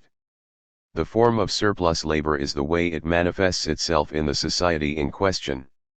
Under slavery it appears in the portion of the slave's product retained by the master after he has provisioned the slave. Under capitalism it manifests itself as a quantity of exchange value. Surplus labor is revealed only in the disguised form of profit on investment of capital. With serfdom, the forms vary. 29 Of central importance is the form Marx called labor rent, where the producer works part of the time upon the estate of the feudal lord without any compensation. 30 This is the clearest form of manifestation of surplus labor, with no divide between its reality and its appearance. 31. We turn to the mode of exploitation, or means whereby the producer is made to perform surplus labor, whatever may be the form of the surplus. What enables the capitalist to exploit the proletarian? The latter's lack of means of production, which forces him to contract with the capitalist on terms which exact surplus labor from him. Here exploitation proceeds by means of the labor contract, and is therefore mediated by exchange. 32 In slavery and serfdom, on the other hand, there is no sale of labor power by producer to exploiter. Exploitation is achieved by other than economic pressure. 33 Its basis is the forcible domination of one section of society over another. 34 Assured by a combination of, threat of, violence and ideology. There is an evident connection between modes of exploitation and production relations as described in Table 1 on page 65. Because the wage worker owns his labor power, he cannot be threatened with violent reprisal if he withholds it, but because he lacks means of production, no such threat is needed. He must, on pain of starvation, enter the labor contract. The production relations of slavery and serfdom include the authority of the superior over the producer's labor power, and he exploits it by exercising that authority. Now either of the two basic modes of exploitation may be conceived to accompany any form of surplus labor.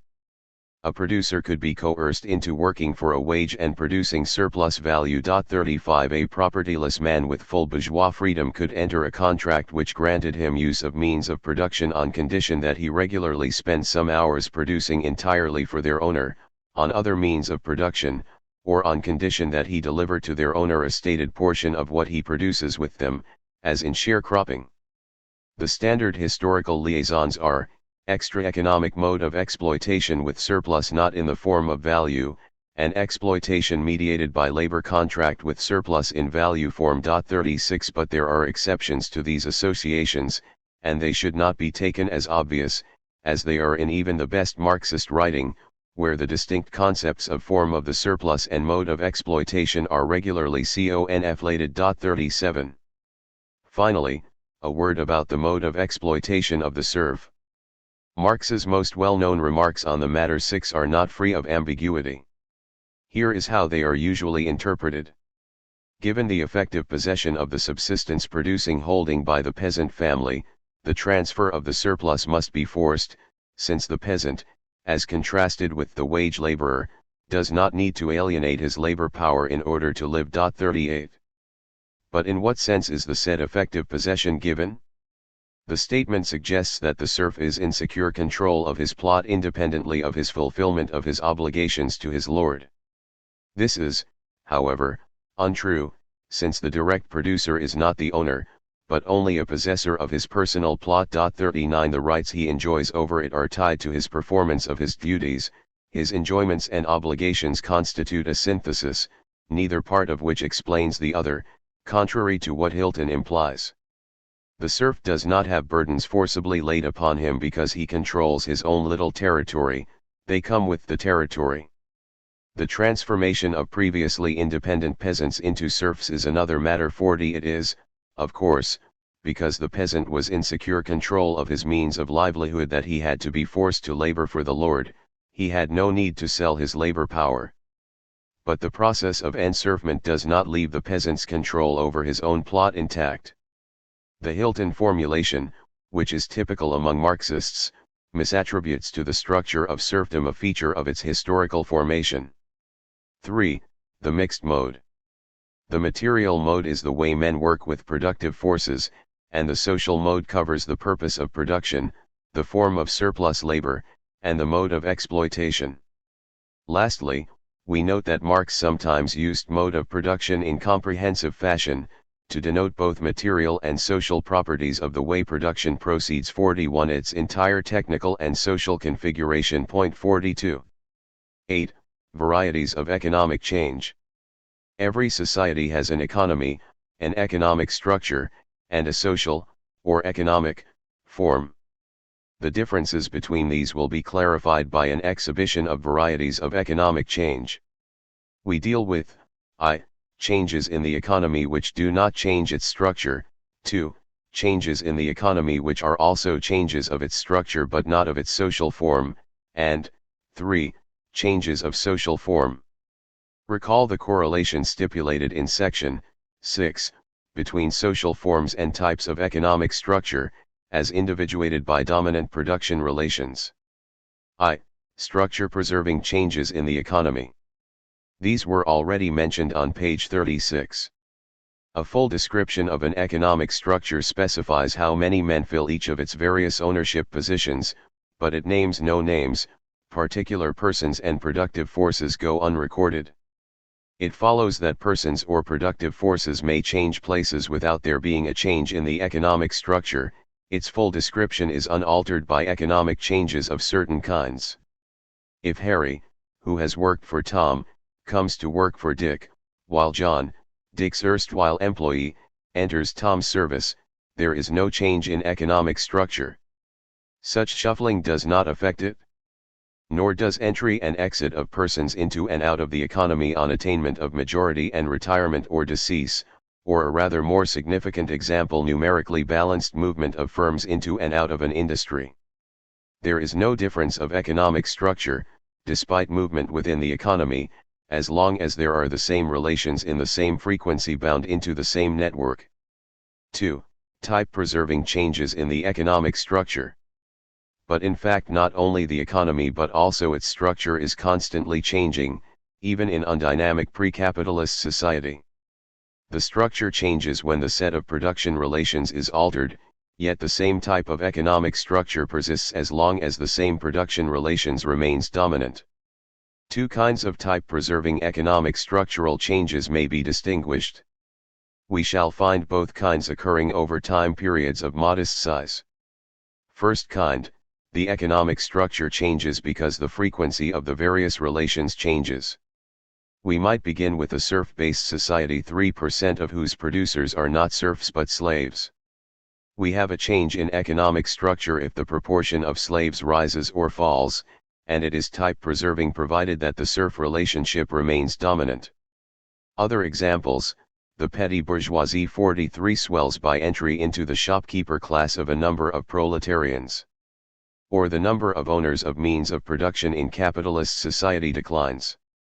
This means that capital is centralized, and if the numerical change is large, it may count as a transition from competitive to monopoly capitalism. This occurs within the history of one social form because the immediate producers remain proletarian. The type of the economic structure is therefore unaffected. The second kind of type-preserving change of structure concerns not the numbers occupying the various ownership positions but the detailed construction of those positions. The economic structure of serf society changes when money rent replaces labor rent, though serfdom remains the structure's type. Of similar import is legislation under capitalism which touches the right to strike, contracting, expanding, or otherwise modifying it. This alters the nature and scope of proletarian ownership of labor power. The schedule of workers' rights is changed. The change carries with it no alteration of social form as long as it does not render the proletariat effectively enserfed on the one hand or effectively endowed with means of production on the other. 3. Changes of social form. This is the revolutionary case in which the type of the economic structure does change, because one dominant production relation supplants another. The economic structure is, then, variously implicated in movement and process, but to represent the structure as itself a process is to violate both the concept of structure and the intent of historical materialism. Raymond Williams is mistaken when he claims that fidelity to the movement pervasive in history demands portrayal of the economic base as a process. 44 It is subject to process, but that does not make it one. In similar vein, though more consistently, Edward Thompson rejects the very concept of the economic base or structure. This metaphor from constructional engineering is inadequate to describe the flux of conflict, the dialectic of a changing social process. 45 This is better than saying that the base is a process, but it is still unjustified. The metaphor is, after all, explicitly defined by Marx. The base is the sum total of production relations, and elsewhere, cp 74 above, Thompson himself accepts the concept of a production relation. It is, moreover, obvious to a degree that the concept of structure is not intended to describe a process, but its use does not negate the existence of processes, and it is important to see that among what social processes change is the structure of society itself. Another reason why the concept of structure must be retained is that it is sometimes appropriate to explain phenomena by reference to the economic structure itself, in abstraction from the processes enveloping it. Perhaps the emergence and strength of the ideology of liberalism are in part due not to the dynamic of capitalism but to its persistent structural requirements. This was certainly Marx's viewpoint. 46. If we do away with structure, we are liable to confuse distinct sorts of explanation. Chapter 4. Material and Social Properties of Society. 1. Introducing the distinction. More than once we invoked without much explanation a distinction between material and social properties of society. We contrasted, p. 30, the material basis of society and its economic foundation, and denied the sociality of the former. We noted, p. 33, that it was social, not material, circumstances which would make military protection essential to agriculture.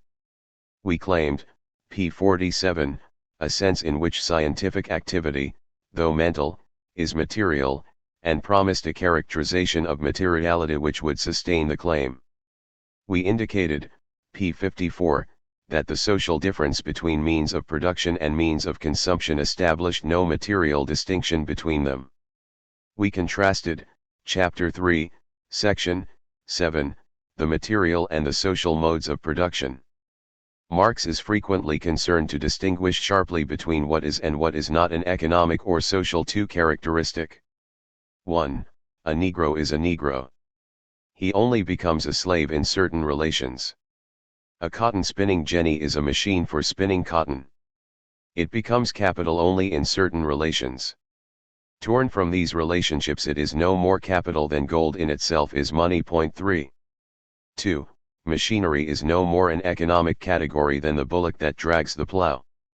Machinery is merely a productive force. The modern workshop, which depends on the application of machinery, is a social production relation, an economic category. 4. 3. It is a mistake to say that from the standpoint of society there are neither slaves nor citizens, that both are men. Rather, they are so outside society. To be a slave or to be a citizen are social determinations, the relationships of man A and man B. Man A is not a slave as such. He is a slave within society and because of it. The difference between capitalists and workers exists in fact only from the point of view of society. 5. 4. Capital is not a thing, but rather a definite social production relation, belonging to a definite historical formation of society, which is manifested in a thing and which lends this thing a specific social character. Capital is not the sum of the material and produced means of production. Capital is rather the means of production transformed into capital, which in themselves are no more capital than gold or silver in itself is money.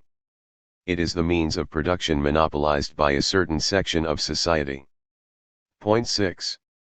These rulings rest on a distinction between the content and the form of a society. People and productive forces comprise its material content, a content endowed by production relations with social form. On entering production relations, persons and productive forces receive the imprint of the form those relations constitute. A Negro becomes a slave, a machine becomes a portion of constant capital. Those who favor dialectical language might say, a Negro is and is not a slave, a machine is and is not capital. But these are evasive declarations. The right course is to try to express Marx's distinction as clearly as possible. We shall criticize his formulations in order to clarify his idea. 1. Marx describes capital, slaves, etc., in two divergent ways. On the one hand, he insists that capital is a relation and not, like a machine, a thing. On the other hand, he allows that it may be a thing, for example a machine placed in certain relations, c. 1, 4.7. A slave is a man in certain relations, yet he also suggests that being a slave is a property not of him but of the relations themselves, 1, 3.2. Point 8 and the modern workshop, which is instruments of production in capitalist relationship 9 is said to be that relationship. 2. The two forms of speech are incompatible. X, a portion of constant capital, a slave, cannot be both. I, a relation between Y, means of production, a man, and Z, a capitalist, a slaveholder, and 2. What Y is in virtue of its relation to Z. Only the second formulation is correct. A husband is a man related by marriage to a woman, he is not also a relationship of marriage.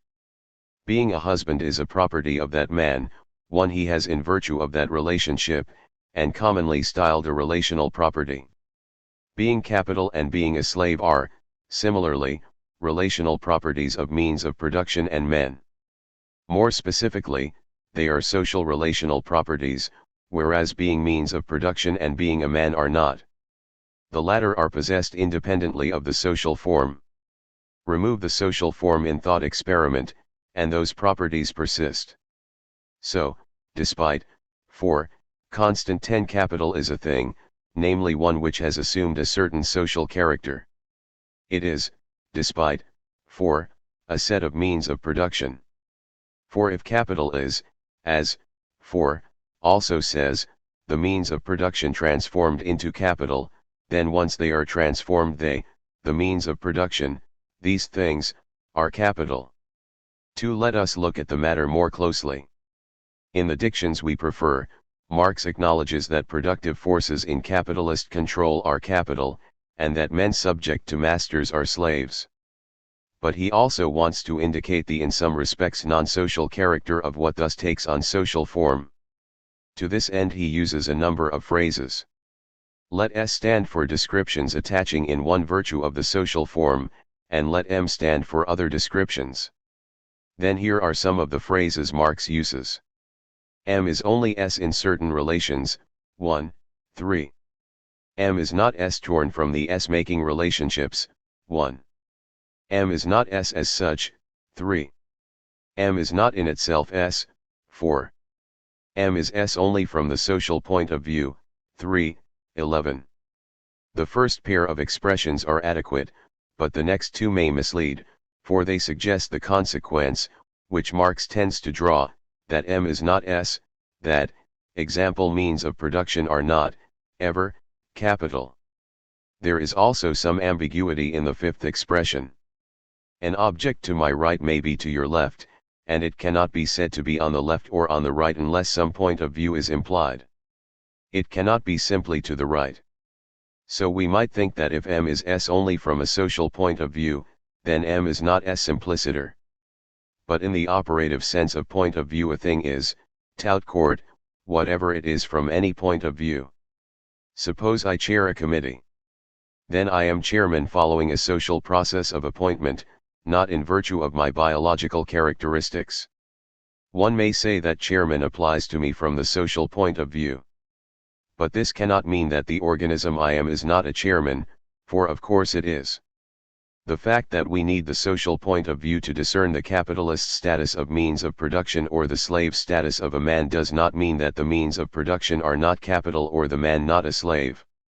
Each standpoint on a thing reveals a distinct set of properties, but the thing has all of them.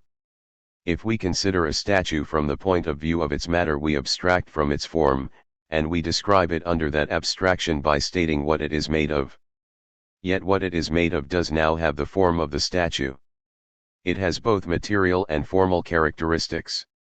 So it is with men and productive forces.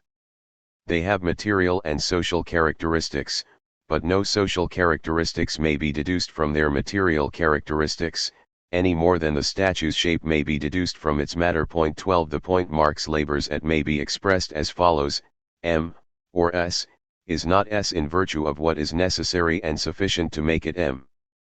A man or slave is not a slave in virtue of what is necessary and sufficient to make him a man.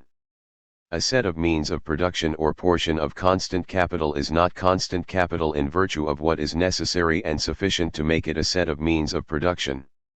For insertion in social relations, which may not be deduced from their descriptions as men or means of production, is required for the further designations to apply. Yet a given man may be a slave, and means of production may be capital. Thus a machine usually has social relational, economic properties, but it is important that we can recognize it is a machine even if we ignore them. So if we say, with Marx, that productive forces are not by nature or in themselves, 4, or as such, 3, social, we must not let it follow that they are not social, for standardly they are. Some properties of things are wholly social and others are wholly material, but the things which concern us have properties of both kinds. 3. In excerpt 3, Marx refers to social determinations, the relationships of man A and man B, suggesting that what a man is in virtue of his relations to other men is something he is from a social standpoint. But this is not always so. In the terms of the distinction we are developing, some relations between men are not social but material, and Marx recognized this. The following early statement prefigures the distinction he came to make between material and social relations of production. The production of life, both of one's own in labor and of fresh life in procreation, appears as a double relationship, on the one hand as a natural, on the other as a social relationship. Point 13. Fresh life is conceived when a woman has sexual intercourse with a man. A description of that intercourse in natural terms will feature only those properties which belong to them as natural organisms. Now this natural relationship occurs within the frame of a social relationship, of courtship, marriage, adultery, etc., but the physical properties do not reveal its social character. Nor is production of goods only a social process. It is also a natural or material process, man's interchange with nature. Point 14. And some relations between men in production are material in character. If you and I carry an object, positioned on either side of it, we set up material connections by virtue of which the carrying occurs. I exert force and move my body in coordination with you, and our physical interaction is separable from the authority structure informing our work. The material characteristics of our labor process do not disclose the social roles we occupy vis-a-vis one another, or anyone else. Section 6 provides a fuller account of the distinction between material and social relations of production, and of Marx's commitment to it. Because there are material relations between men, the appositional phrase closing this otherwise valuable sentence of Rosa Luxemburg's is misleading. At all stages of social development, the process of production is based on the continuation of two different, though closely connected factors, the technical and social conditions, on the precise relationship between man and nature and that between men and men. Point 15. This implies that the technical or material conditions relating men with nature do not, strictly conceived, include relations between men. But while material conditions do not include social relations, they do include some relations between men, for not all relations between men are social. Recall CP 35, note 1 that whenever we use relations of production without a modifying adjective, the reference, unless otherwise indicated, is to social relations of production. How may we demarcate the material from the social situation? Let us try this criterion. A description is social if and only if it entails an ascription to persons specified or unspecified of rights or powers. 16 vis-a-vis other men. This proposal is rather unrefined, but it does classify descriptions of productive forces, as productive forces, and of production relations, as production relations, in the desired way, for the latter do and the former do not possess the stated entailments.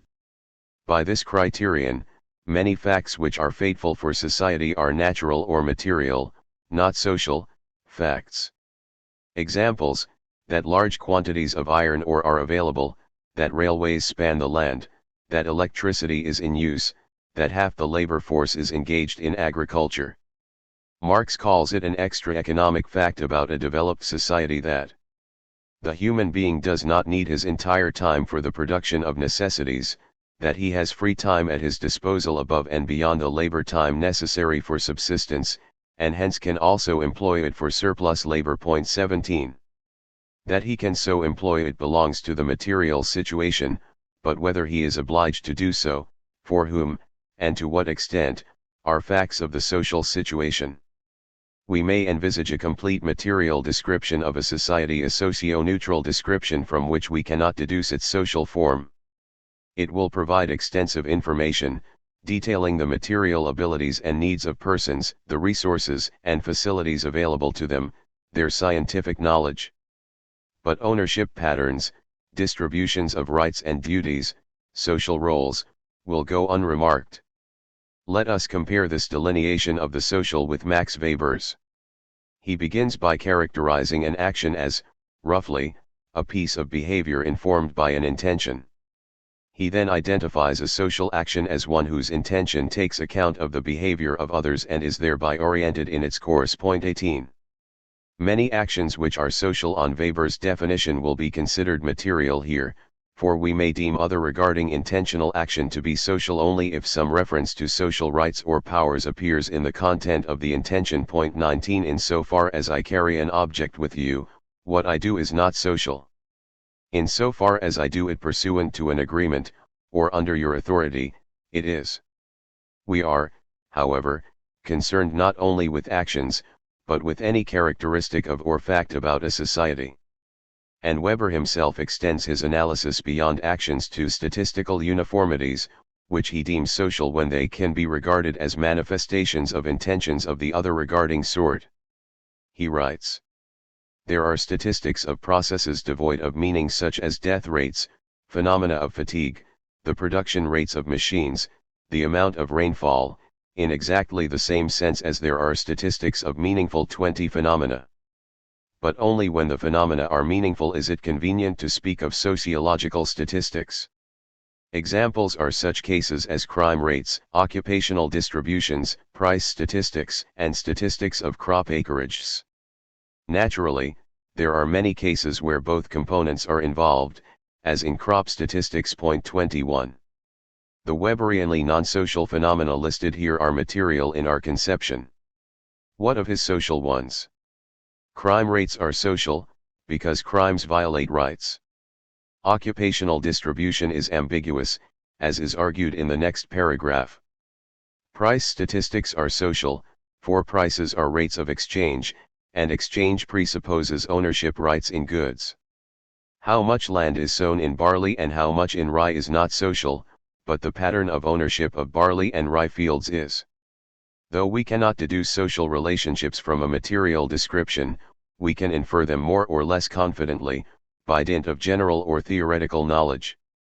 To say that a man regularly makes shoes, which cover the feet of others, is to describe him only materially, but it will be extremely likely that he is a shoemaker, occupying a social role with established relations to suppliers and customers, and not, for example, a shoemaking leather thief the fruits of whose toil are regularly stolen.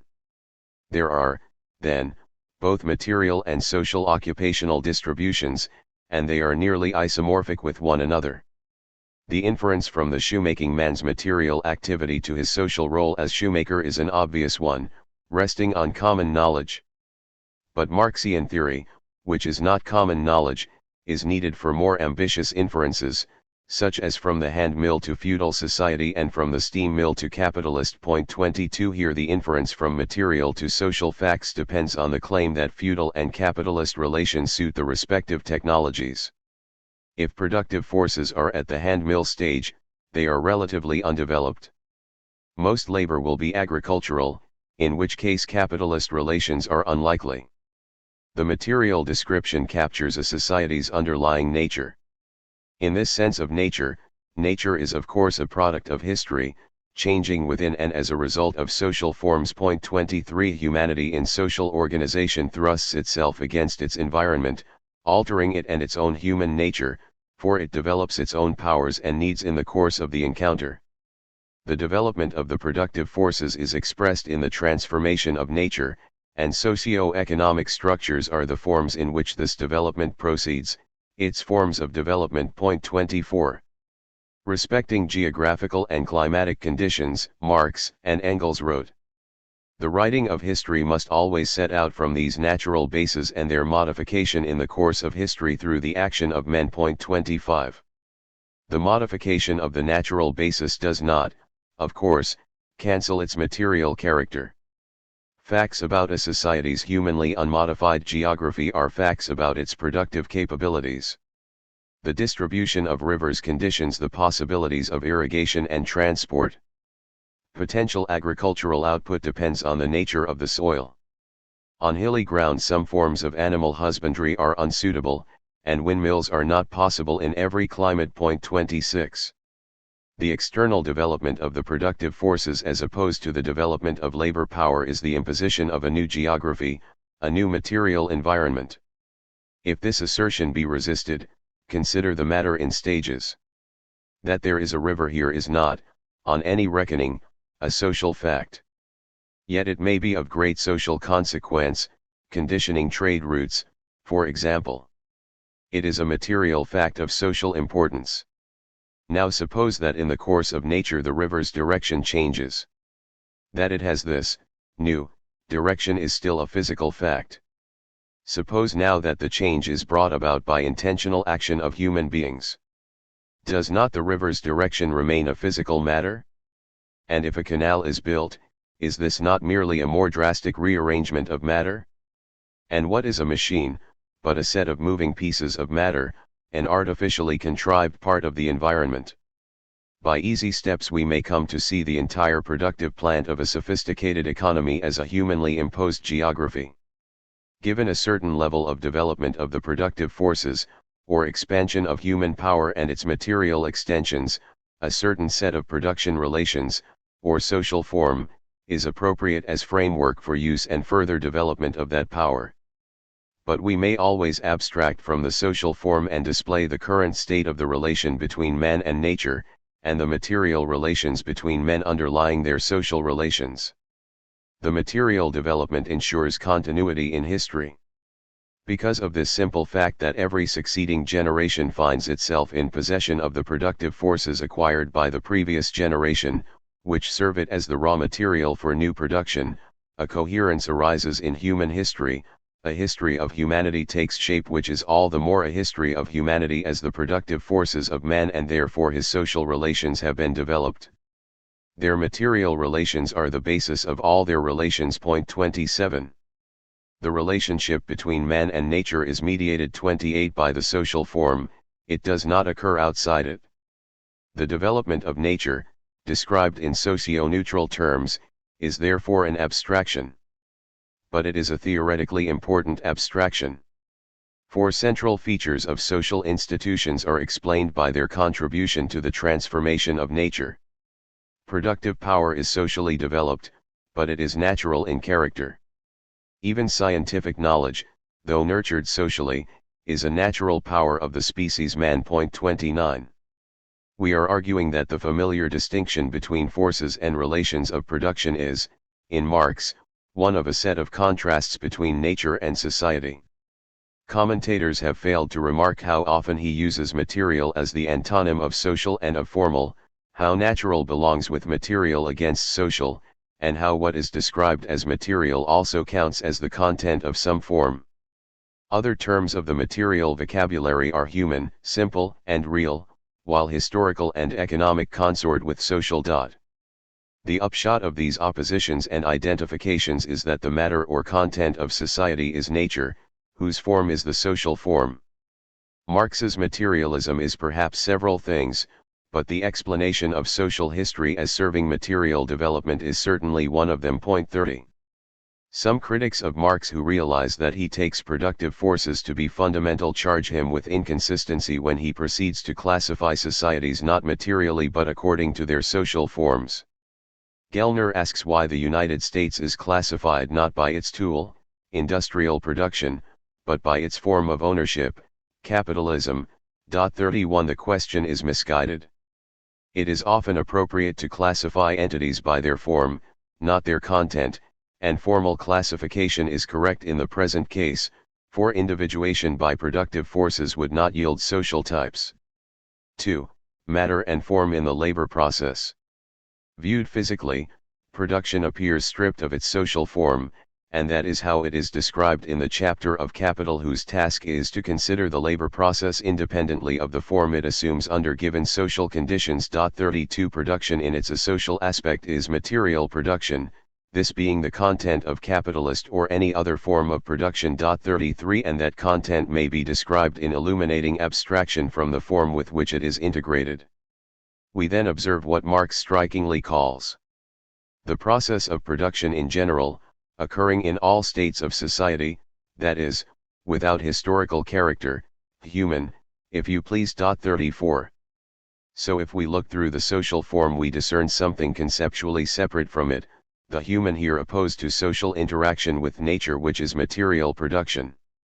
Having nothing to do with the social form, it is the productive activity of human beings in general, by which they promote their interchange with nature, divested not only of every social form and well-defined character, but even in its bare natural existence, independent of society, removed from all societies.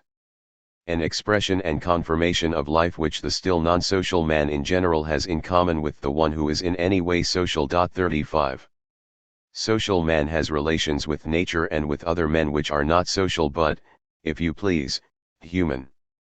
Material production does not occur in history except enveloped in a social form, for non-social man, if he ever existed, disappeared when history began. Hence the purely material process is an abstract conception which does not define any of the actual historical stages of production. 36 The content cannot exist without form, but that does not diminish its importance. The content of the production process is unmysterious. It is what it appears to be, and no science is required to reveal its nature. This does not make it unworthy of study, but not all study is science. Science is appropriate only when reality is belied by appearance. 37 Indeed, Marx called for a study of the content, a history of industrial technology. 38 This would not belong to the science of economics, for political economy is not technology. 39 Political economy studies the social form, which is characteristically mystified and penetrable only by theory. So far from science being needed to understand the content, basic truths about it, which Marx calls natural laws, are, he says, known to every child. Children know that the mass of products corresponding to the different needs require different and quantitatively determined masses of the total labor of society. 40 That is not a social law or fact of economics. It is prior to political economy, which studies the way it expresses itself in a given social form. Under capitalism that way is the law of value.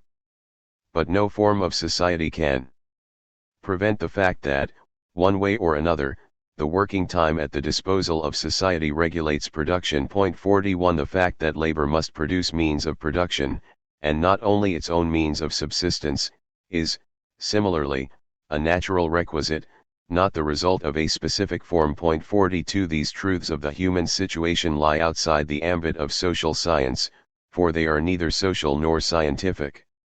Science is needed to dissolve the mystery of the form. Thus the mystical character of commodities discussed in chapter V below does not originate in their use value, which is their content. 43 The product of labor as a material process is a use value. The character of the product of labor as a social process varies with the social form. Under capitalism it is an exchange value. Tailoring, if one considers its physical aspect as a distinctive productive activity, produces a coat, not the exchange value of the coat. The exchange value is produced by it not as tailoring as such, but as abstract universal labor, and this belongs to a social framework not devised by the tailor. 44 Exchange value is a purely social and hence non-natural property of the product, whereas use value is natural and subsocial. 45 Use value expresses the natural relationship between things and men, while exchange value is the social existence of things. 46 Materially conceived, the labor process is human rather than social, see pages 98 to 9 above, and so is its product, so that whereas exchange value expresses the social form of value, use value expresses no economic form of it whatever, rather merely the being of the product etc. for mankind generally. 47 Labor productive of use value is concrete, or qualitatively differentiated, it is tailoring, weaving, mining, etc. Labor productive of exchange value is abstract, just a featureless proportion of the total labor of society. 48 The sum total of use values is the concrete or material wealth of society, whereas the ensemble of exchange values, the same totality socially viewed, is its abstract or social wealth. 49 It is a familiar Marxian idea that with the advent of capitalism the means of production, dead labor, come to dominate living labor, the workman himself. Less familiar is that Marx intended this in two senses, social and material, which he himself distinguished. The relevant texts describe the formal and real subjugations of production to capital. Capital seizes the means of production, and labor power becomes a commodity which can function productively only after it has been alienated to capital. But there are two dimensions to its inability to function independently. The first corresponds to the initial subordination of labor to capital, which Marx calls merely formal, a matter of the economic form alone. The means of production are transformed into capital, but the material labor process is as yet unaltered, the mode of working by the individual is for the most part unchanged. 50 That the subjugation is formal does not mean that the laborer is not really subjugated to capital, it means he is not subjugated really, in material fashion. But his activity now serves the expansion of capital. Dead labor dominates living, in a social sense. And the formal subjugation leads to the real subjugation, when the form so develops the content that the worker becomes materially unable to operate except in subjection to capital. His skills are so diminished that he can produce only at a capitalist's machine, and he must follow its movements, instead of wielding tools subject to his control. He becomes by nature unfit to make anything independently. 51 Yet, even from the standpoint of the purely formal relation, the general form of capitalist production, which is common both to its less developed stage and to its more developed stage, the means of production, do not appear as subsumed to the laborer, but the laborer appears as subsumed to them. 52 Since his role is to promote their expansion.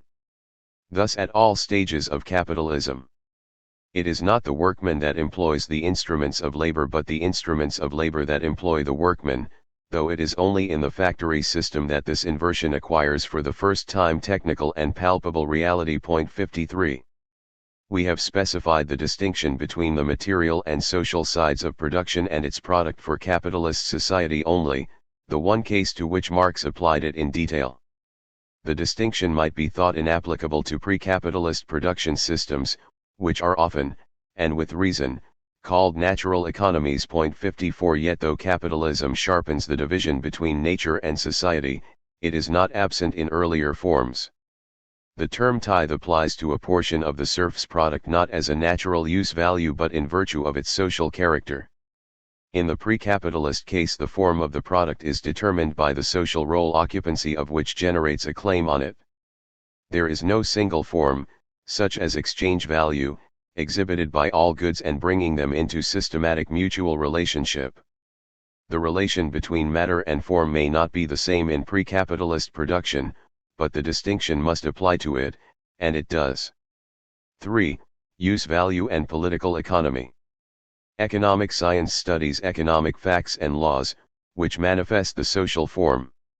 Accordingly, use value as such, since it is independent of the determinate economic form, lies outside the sphere of investigation of political economy. 55 The consumption of use value is of purely physical interest, expressing no more than the relation of the individual in his natural quality to an object of his individual need. 56 The statement covers, among others, needs which are socially engendered. 57 It may apply, for example, to a man's need for a deodorant, which arises only in a society committed to certain norms of smell. That need is, partly, social in origin, but it is for a liquid of a certain material kind. We may prescind from the social genesis and represent the result as a relation between man and nature. 58 Society continually alters human nature, and it may become part of a man's nature to want a deodorant. Use value is the substance of the commodity 59 and the body of capital. 60 Political economy examines not the content or substance or body, but exchange value and capital, the social forms they assume. The material aspect can be common to the most disparate epochs of production, and it falls outside of political economy. As far as that discipline is concerned, commonplaces serve to characterize use value. 61. Now, while it is beyond political economy's brief to consider use value as such, material facts engage its concern when they bear on properly economic ones. So although Marx says that the substance of the commodity may be ignored by the economist, since it is important only in consumption and it is then outside the economic relation. 62 He qualifies this in the case of the use value of labor power, whose consumption enters into the economic process. 63 The physical productivity of labor power limits the rate of surplus value, an economic magnitude, since the time available for the surplus labor which creates surplus value depends on how fast the worker can reproduce himself. Obversely, the economically grounded drive for profit promotes material productivity. And economic constraints help determine what use values are produced. The economically inspired policy of planned obsolescence has material consequences. Marx was sensitive to the interlacing of use value and exchange value, and said that to me use value plays a far more important part than it has in economics hitherto. 64. The economist's attention to use value is consistent with its exclusion from the domain of political economy. He discerns the economic bearing of non-economic facts over which he lacks intellectual sovereignty. Compare the architect, who must appropriate what physicists and engineers discover about building materials, or the historian of plastic art, who must know something about the properties of paint, marble, etc. 65 The marble is the content of the statue, the stuff the sculptor forms. Marx often criticized Ricardo for announcing a programmatic exclusion of use value, which he could not and did not fulfill. 66 But in one case he accused Ricardo of introducing material considerations gratuitously. The accusation is unfair, and inconsistent with Marx's own views, both in detail and in principle. Ricardo explained the declining rate of profit, which was taken as a datum in his day, by reference to the supposed diminishing marginal fertility of land, and he predicted a continued fall in the profit rate on that basis. He reckoned without the further development of fertilizers, and Marx, writing later, was able to claim that advances in organic chemistry had refuted him. Now it is clear that organic chemistry was relevant to the question. Yet Marx criticized Ricardo not only for holding to an unjustified pessimism about what was physically possible, but also for introducing a physical premise into a discussion of the rate of profit. He complained that Ricardo escaped from economics to organic chemistry. 67. This last criticism is tenable only if explanations of economic processes must on principle abstract from the physical processes underlying them. But Marx himself acknowledged the economic relevance of differential fertility, and paid great attention to it in his discussion of rent.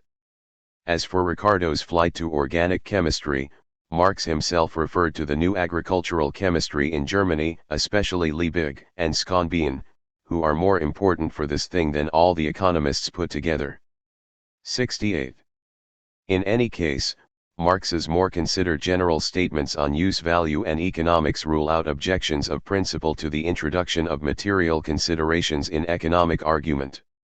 Above all, one must demonstrate in each analysis to what extent use value, the presupposed substance, lies outside the economy and its categories, and to what extent it enters them. 69.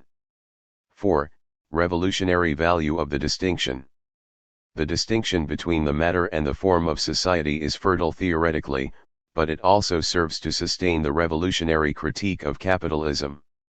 By inviting focus on the material process occurring within the capitalist economic form, it discredits capital's pretension to being an irreplaceable means of creating material wealth.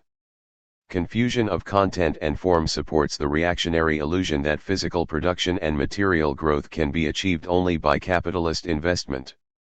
When it is said, in defense of the role of the capitalist, that somebody has to supply the finance, somebody has to provide the jobs, then the material requisites of production are being confused with a specific social mode of satisfying them, which is thereby made proof against criticism. In the mind of the stupid economist, reproduction on an extended scale is inseparably connected with accumulation. The capitalist form of this reproduction. 70 Criticism requires a distinction between the accumulation of capital and its physical underlay, the simple formation of new means of production, which reveals itself once we leave aside the economic form. 71. Marx accused bourgeois political economy of mindlessly or cunningly conflating the capitalist form with its underlying matter. As useful material objects, productive forces belong to the set of use values, so that considered just as productive forces they do not belong to the social framework. 72 This truth is violated by the Trinity formula, which cites capital, land, and labor as the three factors of production. For whereas land and labor designate material factors which have nothing to do with the social form. 73 Capital is a social expression, designating means of production in virtue of the capitalist form they assume at one historical stage. In opposing the Trinity formula, Marx contrasts the real, i.e. material labor process with the social process of production, which the bourgeois economist cannot separate from it. 74 The economist's mistake is not, as is sometimes said, that he assumes capitalism is the only possible economic form. Of course he knows there have been others. It is, rather, his failure to discriminate content and form in capitalism itself, which nourishes the conclusion, one he cannot openly draw, that the form is as eternal as the content, that because production always requires means of production, it therefore always requires capital. 75 Nor does he err by engaging in historically unspecific discourse about production. Marx does that himself, and it is legitimate. But the economist imports into that discourse concepts specific to a social form, as when he uses capital synonymously with means of production. In more vulgar varieties of bourgeois apologetic, the capitalist is necessary not only to provide capital but also to manage the enterprise. One objection is that the managerial function may be delegated, and if anyone is needed, it is not the delegator but the delegate. 76 A further point is that within the manager's task one may distinguish between what is due to the matter and what is due to the form. Organizing production belongs to the first, policing workers, seeing to it that they work, belongs to the second. Disbursements on the latter service constitute faux frais of production, costs generated not by material constraints but by antagonistic social relations. 77 One may also distinguish the true and false costs of circulation of articles, the first being costs of circulating them qua material goods, such as transport expenses, the second being costs of circulating them qua commodities, such as those of bank accounting and the remuneration received by merchants. 78 Social arrangements cannot alter physical necessities, but social arrangements can be altered. When they are confused with the necessities they arrange, they appear to partake of the immutability of the latter.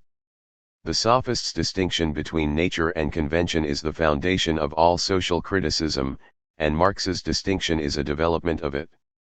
It needs assertion because there is always an interest in hiding it, since, from the moment that the bourgeois mode of production and the conditions of production and distribution corresponding to it are recognized as historical, the delusion of regarding them as natural laws of production vanishes and the prospect opens of a new society, a new economic formation, to which capitalism is only a transition. 79 The contemporary problem of future supply of natural resources has a material side and an economic side. Partisans of capitalism reduce the difficulty to its material aspect, and leftists who cannot bear unpleasant realities attribute it entirely to the capitalist social form. Both sides of the issue need attention. That energy is in finite supply is a material fact even communism will have to confront. But the capitalist form of economy exacerbates the problem. It is prodigal with scarce resources in its monocular search for profit. Marx's theory of revolution makes essential use of the distinction between nature and society. At any time there is a material outcome, a sum of productive forces, a historically created relationship to nature. And revolution comes when this material ensemble, created by and within social forms, outgrows the society containing it. The matter pierces the form. To the extent that the labor process is solely a process between man and nature, its simple elements remain common to all social forms of development. But each specific historical form of this process further develops its material foundations and social forms. Whenever a certain stage of maturity has been reached, the specific historical form is discarded and makes way for a higher one. The moment of arrival of such a crisis is disclosed by the depth and breadth attained by the contradictions and antagonisms between the distribution relations, and thus the specific historical forms of their corresponding production relations, on the one hand, and the productive forces, the productive powers and the development of their agencies, on the other hand. A conflict then ensues between the material development of production and its social form. 81. In this conflict, the material development prevails, and the social form is discarded. 5. Against Marx on Mill. John Stuart Mill distinguished between production, whose character, he claimed, was independent of social structure, and distribution, which he saw as socially determined. Marx criticized him, insisting that production had social as well as material properties, and he accused Mill of the conservatism that comes of conflating them. We shall argue that Mill's distinction between production and distribution resembles Marx's distinction between subsocial and social dimensions of the economy. Marx and Mill use different nomenclature, but that does not justify Marx's invective. Marx cites Mill's contention that facts about production are physical, whereas distribution reflects human institutions. 82 Marx objects that production relations and distribution relations are sides of one coin. Who owns what productive forces settles who gets what products. But Mill plainly meant by conditions of production just those technical circumstances which Marx too saw as physical. And Mill's generous concept of distribution covers the pattern of ownership of productive forces, so that Marx's social relations of production are not suppressed. Marx could not have written the following sentence, but what Mill intends by it is substantially consonant with Marx's views. Unlike the laws of production, those of distribution are partly of human institution, since the manner in which wealth is distributed in any society, depends on the statutes or usages therein prevalent. 83. But does Mill, perhaps, while purporting to describe production physically, insinuate socially specific terms into the description? So Marx maintains. He says that in Mill, production is to be presented as governed by eternal natural laws which are independent of history, and at the same time bourgeois relations are clandestinely passed off as irrefutable natural laws of society in abstracto. 84. We find no basis for this indictment in the section of Mill to which Marx refers. 85 or, indeed, elsewhere. It is true that Mill uses capital as Marx does not, to refer to material requisites of production per se. But he makes it clear that capital needs not necessarily be furnished by a person called a capitalist. 86. This would be a contradiction in Marx's terminology, where capital is invested with social meaning. He implies that Mill played fast and loose with it, employing it now socially, now materially, but this is simply untrue. If capital was widely used with the vicious ambiguity Marx deplored, Mill was as much entitled to restrict it to a physical reference as was Marx to give it a purely social meaning. And the last quoted statement shows Mill's innocence of ideological purpose in his use of the term. Having criticized Mill, Marx proceeds to expose the fallacy of an inference from the permanent necessity of property in the sense of physical control over objects to the permanent necessity of capitalist property, the suggestion being that Mill is among those who committed. 87 Yet Mill himself forecasts the disappearance of capitalist private property. Referring to the working classes, he says that they will not be permanently contented with the condition of laboring for wages as their ultimate state. To work at the bidding and for the profit of another, without any interest in the work, the price of their labor being adjusted by hostile competition, one side demanding as much and the other paying as little as possible, is not, even when wages are high, a satisfactory state to human beings of educated intelligence, who have ceased to think themselves naturally inferior to those whom they serve. 88. Here Mill foresees the demise of wage labor. The section from which the excerpt comes is called Tendency of Society Towards the Disuse of the Relation of Hiring and Service, 89. True, he is not looking beyond commodity production. He envisages the persistence of a market economy, with capitalist firms replaced by cooperative enterprises, not a thorough socialization of the means of production. But this is not because he commits any such fallacy as the one Marx exposed. So far from being a suitable target of Marx's admonition against confusing the material with the social, Mill issues similar warnings himself. One must separate the physical constraints on production from its contemporary market framework, since the conditions and laws of production would be the same as they are, if the arrangements of society did not depend on exchange, or did not admit of it. He adds that to confound what depends on those arrangements with what is independent of them leads to two mistakes, the first being the one Marx emphasized. On the one hand, political economists class the merely temporary truths of their subject among its permanent and universal laws, and on the other, many persons mistake the permanent laws of production, such as those on which the necessity is grounded of restraining population, for temporary accidents arising from the existing constitution of society which those who would frame a new system of social arrangements, are at liberty to disregard. 90. Followers of Marx should not suppose that everyone he criticized was guilty as charged. 6. Work relations. We understand by work relations the material relations of production distinguished from social relations on pages 92-3 above. They are relations binding producers engaged in material production, conceived in abstraction from the rights and powers they enjoy vis-a-vis one another, and others. It is a material fact that Sven and Lars regularly saw logs together.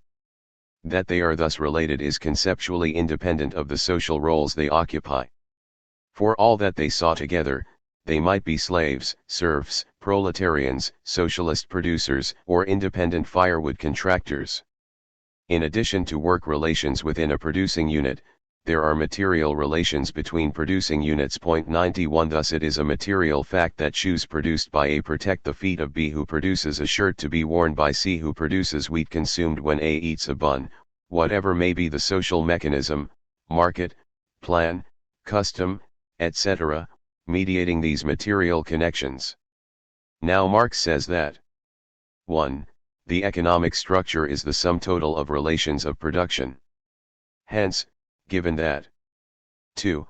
Work relations are material relations of production, it would follow that 3. Work relations belong to the economic structure, and are consequently inherently social in character.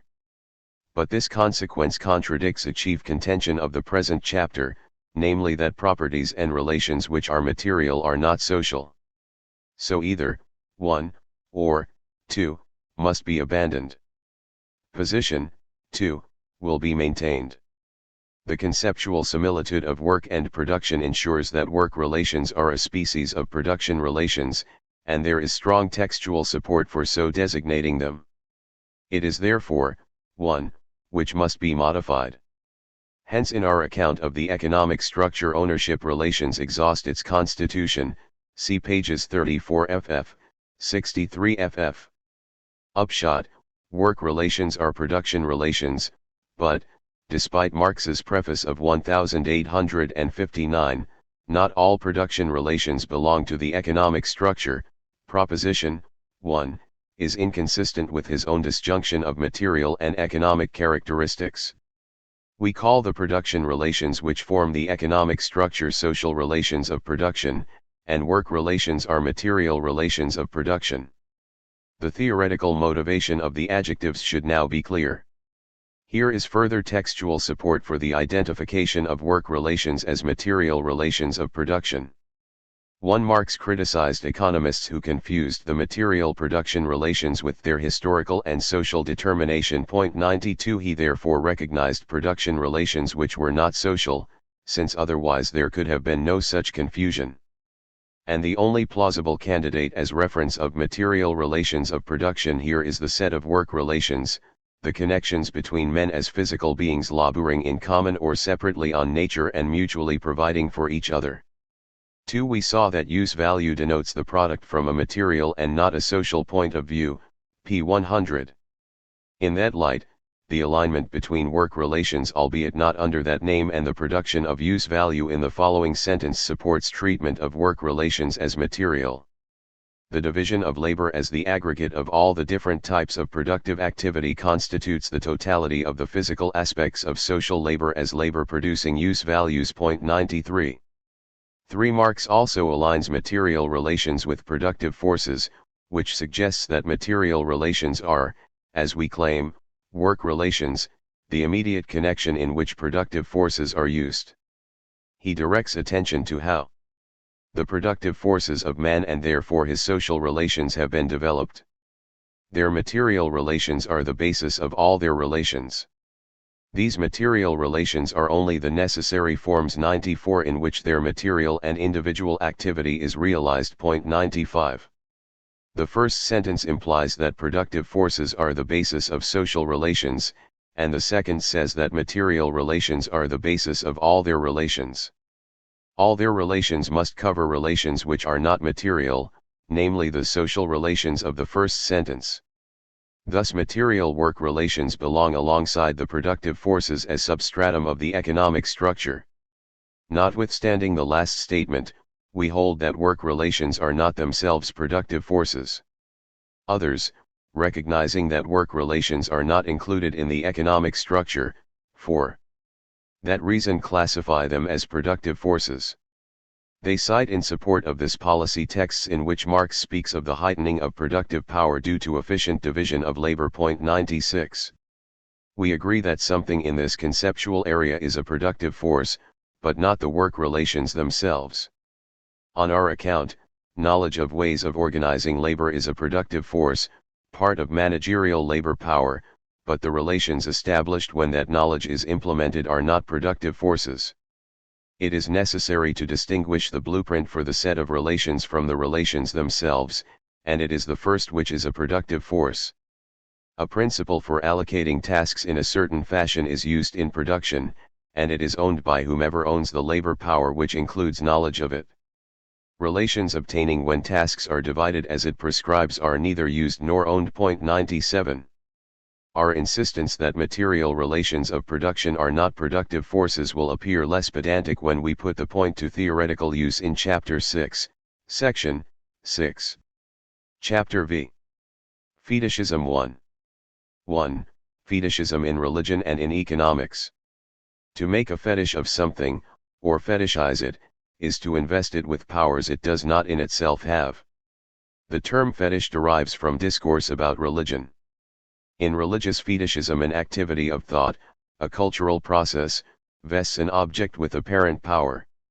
Since thinking does not make things so, the religious fetish does not really acquire the power mentally referred to it.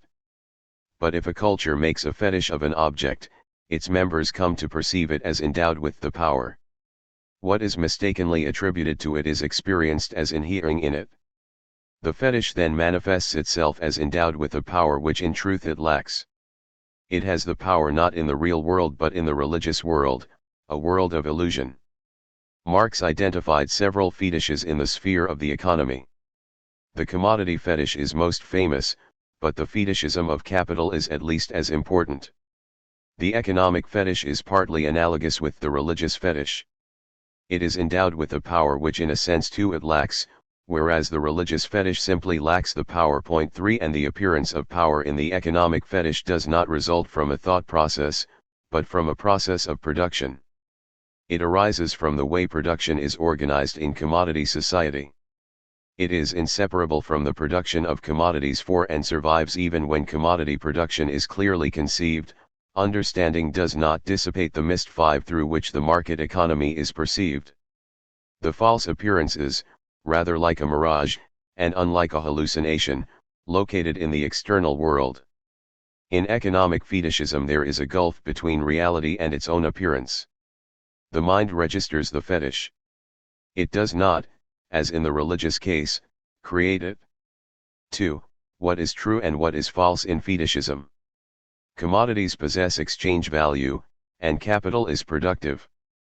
But these powers belong to them only by grace of the material labor process. Yet they appear to inhere in them independently of it. That appearance is fetishism. The religious fetish does not have the power it appears to have. The economic fetish does. The illusion is that it has the power inherently, whereas it is in fact delegated by material production. The time taken to produce a commodity takes the form of the exchange value of the commodity. 6 The productivity of men working with means of production takes the form of the productivity of capital. The forms are visible, but their foundation in laboring activity is not. The social forms conceal the material content. That products have exchange value is a result, as we shall see, section 3, of the way labor is organized, and how much exchange value a product has depends on how much labor is spent on it. But exchange value appears to transcend its material basis in labor and to derive from the substance of the commodity itself. The commodity really has exchange value, but it seems to emanate from it, not from the labor which produces it. Exchange value is a social relational property of a thing, and fetishism veils its source in material relations between persons. We may summarize the doctrine of commodity fetishism as follows. 1. The labor of persons takes the form of the exchange value of things. 2. Things do have exchange value. 3. They do not have it autonomously. 4. They appear to have it autonomously. 7. 5. Exchange value, and the illusion accompanying it, are not permanent, but peculiar to a determinate form of society. To characterize capital fetishism, we need the distinction between physical production and value production. Physical production is the transformation of use values into use values by men employing means of production. Surplus physical production is physical production whose product exceeds what is required to sustain the producers and replace used-up means of production. Physical production is universal, and surplus physical production is near universal, missing only in primitive society. Value production is specific to market economies, where the product has not only use value but exchange value. It is the production of the product as a value.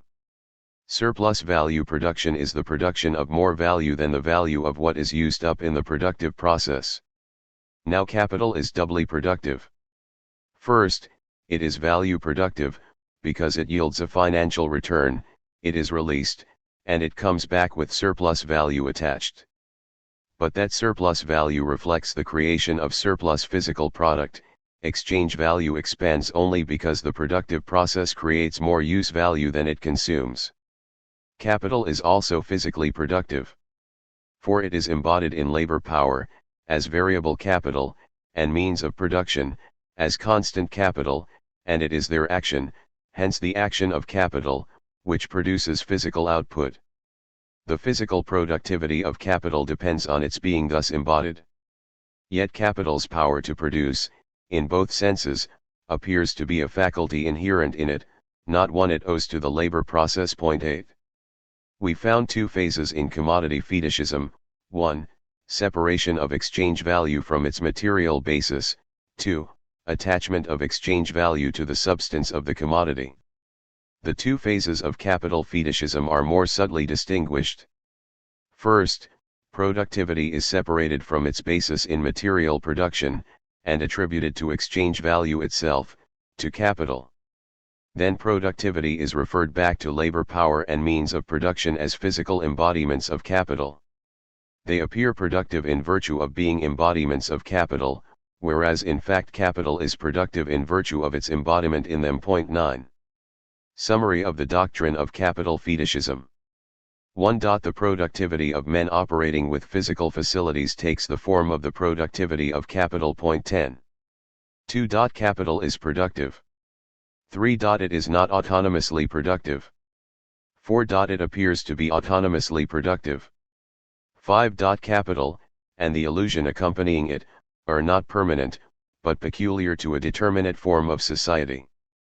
Capital fetishism is expounded above with special reference to industrial capital, capital embodied in labor power and means of production. In fetishized perception, industry produces because capital animates it, while in reality the life of capital is entirely due to physical production. Still, the fetishism of industrial capital does assign a role to material production, albeit the reverse of its true role. Capital fetishism reaches a higher stage in the fetishism of interest-bearing capital, which, by attracting interest, appears to expand of its own accord, without the intervention of production. The relationship of capital to labor is obliterated. 11 And surplus value, which is the result of the capitalist process of production divorced from the process, acquires an independent existence. Point 12 According to Marx, some vulgar economists suppose that interest would continue to accrue even if all capitalists only loaned their capital, and none used it productively. Point 13 The interest payment is in fact derived from the surplus value generated by production. Profit and interest are parts of it, redounding to distinct capitalists. But the route from physical production to interest is so indirect that here the production of surplus value appears purely as an occult property of capital. 14 It is, after all, possible for interest to accrue, for a limited time, without the mediation of production. Point 15 An industrial capitalist whose plant is idle may still meet interest payments. In developed capitalism it is almost always a sum of money, or some comparably use-valueless entity, whose loan attracts more than itself in return. Gain from money lending met with hostility in pre-capitalist times, and it seems that interest-bearing capital was first tolerated when the principle was a use value, such as a supply of seed, which could be seen to contribute materially to production. Point 16 Interest fetishism is limited when the principle is materially embodied. 3. Diagnosis of commodity fetishism. Commodity fetishism is the appearance that products have value in and of themselves, apart from the labor bestowed on them. Why are commodities fetishes? Why does the labor which constitutes their value fail to appear to do so? That commodities are fetishes does not derive from the fact that they are use values. All products are use values, but only when they are produced as commodities are they fetishes. No more does the fetish character result from the fact that commodities are products of a certain amount and a certain kind of labor. All products are. Nor, finally, is it grounded in the fact that commodity production is not only material production but production within a social form. All production proceeds within a social form. Point 17 Mystery arises not because there is a social form, but because of the particular social form it is. The enigma comes clearly from this form itself. Point 18 What matters is the specific manner in which the social character of labor is established. 19 Mystery arises because the social character of production is expressed only in exchange, not in production itself. The product lacks social form anterior to its manifestation as a commodity. The commodity form alone connects producing units in market society. In other economies their labors are integrated from the start, by custom, directive, or plan. As producers they already have claims on one another, or on society at large. In commodity production there is no such integration, producers connect only mediately, through exchange, not as producers but as marketeers. Commodities are immediately social and producers' relations are only indirectly so. The social form is thus alienated from the productive content, and it dominates it. Social relations between things assert themselves against material relations between persons who lack direct social relations. 20 It appears that men labor because their products have value, whereas in fact they have value because labor has been bestowed on them. Point 21 Men do not recognize their own authorship of the value through which alone they relate, and which therefore regulates their lives as producers. They are thus in a quite specific sense alienated from their own power, which has passed into things. Marx contrasts market society with social forms whose production is immediately social, and therefore as transparent as Robinson Crusoe's dealings with nature. He instances primitive communism, production in a patriarchal tribe, feudalism, and the future free association of producers. In patriarchal society the product bears the specific social imprint of the family relationship. 22 It is from the beginning destined, and known to be destined, and only produced because it is destined, to be consumed by some member of the family, or the family as a whole. And the same holds, mutatis mutandis, for all other non-commodity production, the social relations between individuals in the performance of their labor, appear as their own mutual personal relations, and are not disguised under the shape of social relations between the products of labor. 23 The product is socially impregnated before it circulates, in virtue of a nexus of duties or agreements between people. But under commodity production it shows a social character only insofar as it circulates, in commodity form. Mysterious exchange value alone integrates dispersed producers. When production is not ab initio social, an illusiogenic market is required to link men's labors behind their backs. The differences are depicted in the diagram. The M's are men, the P's products. Parallel lines represent bonds obtaining between men and in virtue of which products change hands. Arrows indicate the movement of products between them. First, feudal society is shown, with traditional claims of particular persons on one another. The figure at the top is the lord, to whom products are due, but who does not, in his turn, supply any to producers. Then we have communal production, in which each contributes to and takes from an aggregate product. 24 Finally, market society, whose purely atomic 25 members are in serial disconnection, linked only via exchange of products. The diagram portrays the duplication of worlds peculiar to commodity production.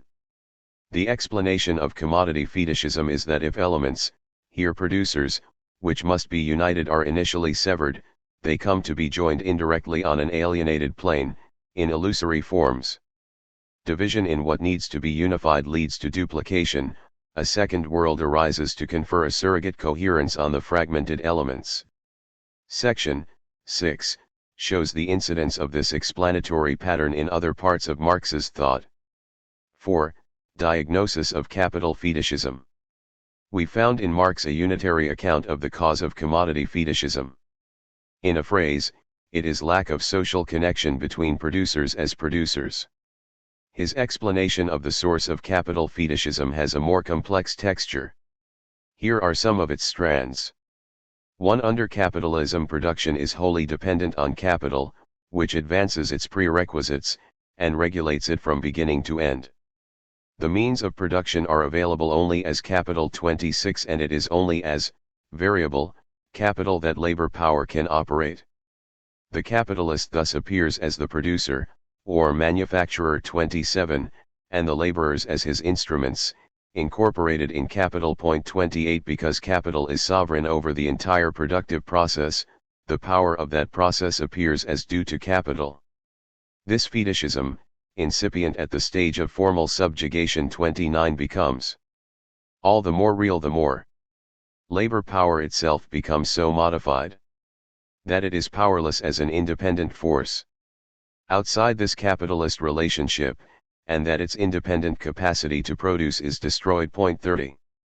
Because the extra productive power that comes of combining many laborers together costs capital nothing, and because the laborer himself does not develop it before his labor belongs to capital, it appears as a power with which capital is endowed by nature, a productive power that is immanent in capital. 31. In his reduced condition, the worker cannot exert power without capital, so his power appears as the power of capital. 2. Capital's productivity is contingent on its command of the material element which is by nature productive, labor power.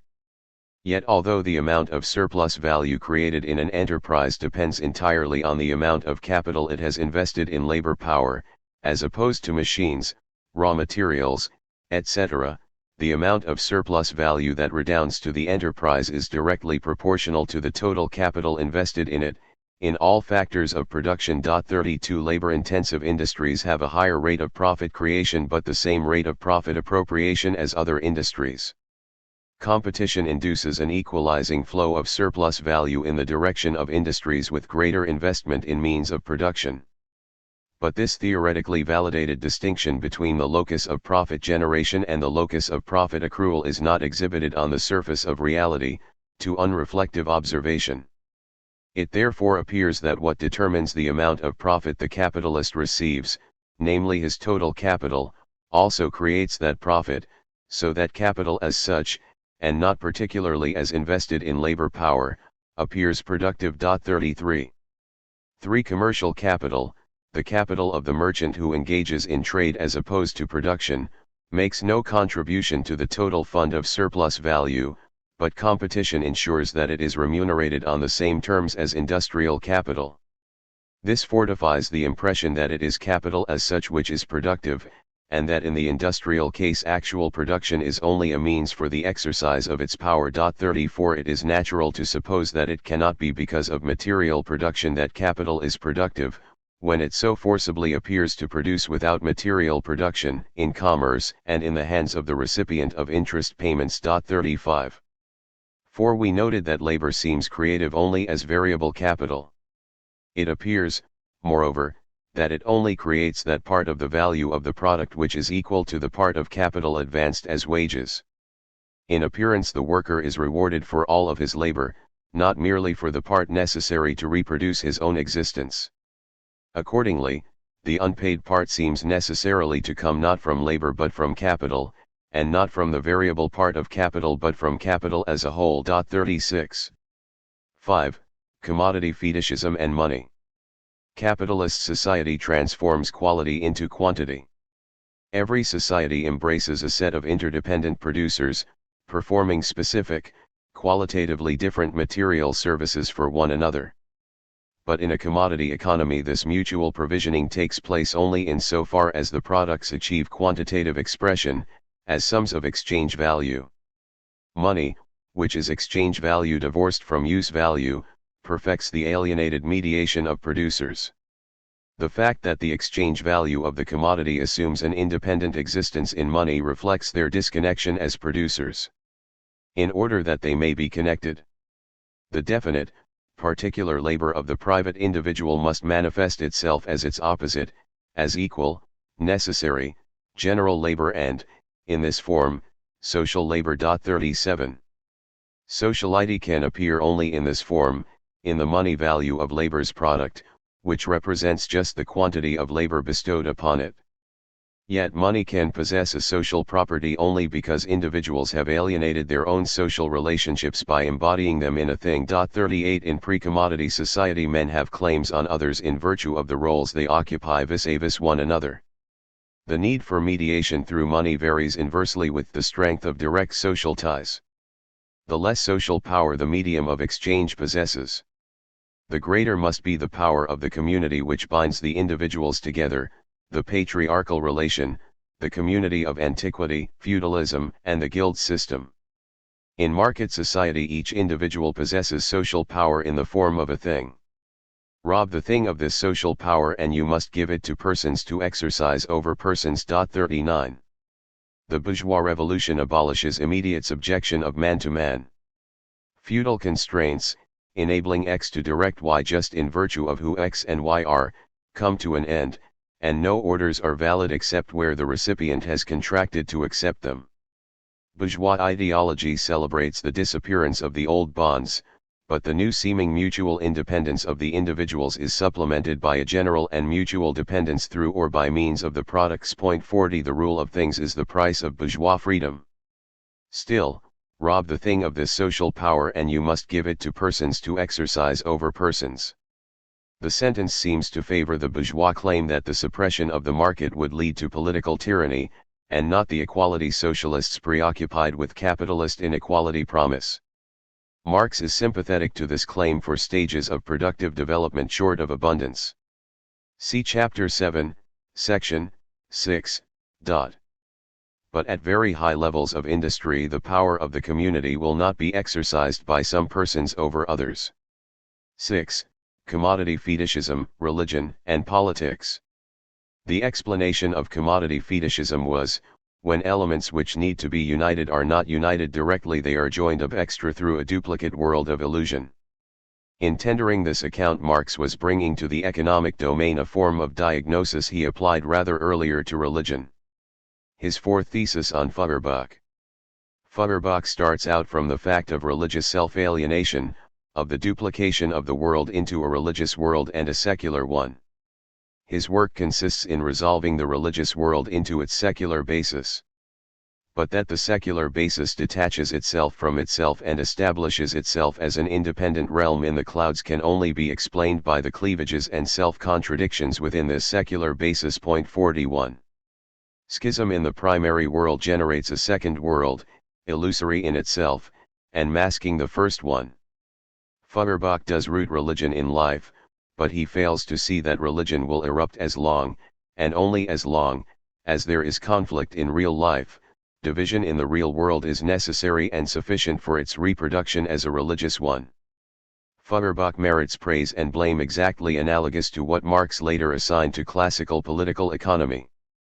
The classical economists, more or less, noticed the source of exchange value in labor time.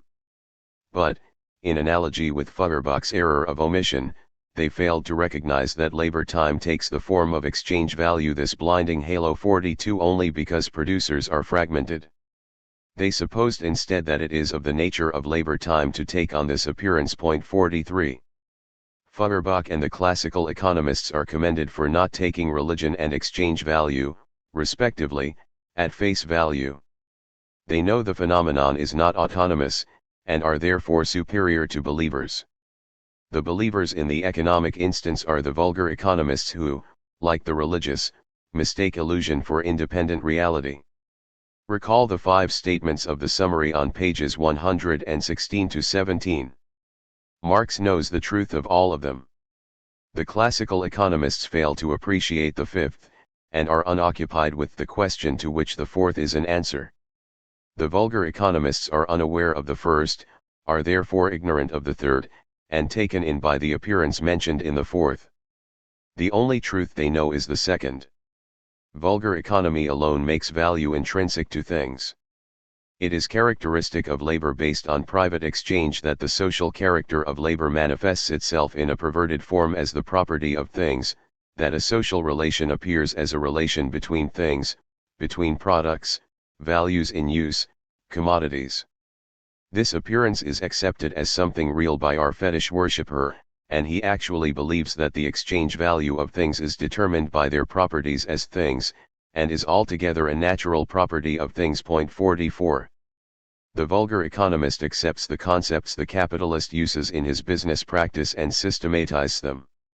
Since the underlying reality is irrelevant to business practice, what concerns the capitalist is not the source of value but how he may obtain some. It goes unnoticed in vulgar economy. Classical political economy penetrates beneath surface categories, but it thinks that what lies beyond them is naturally and inevitably expressed in them.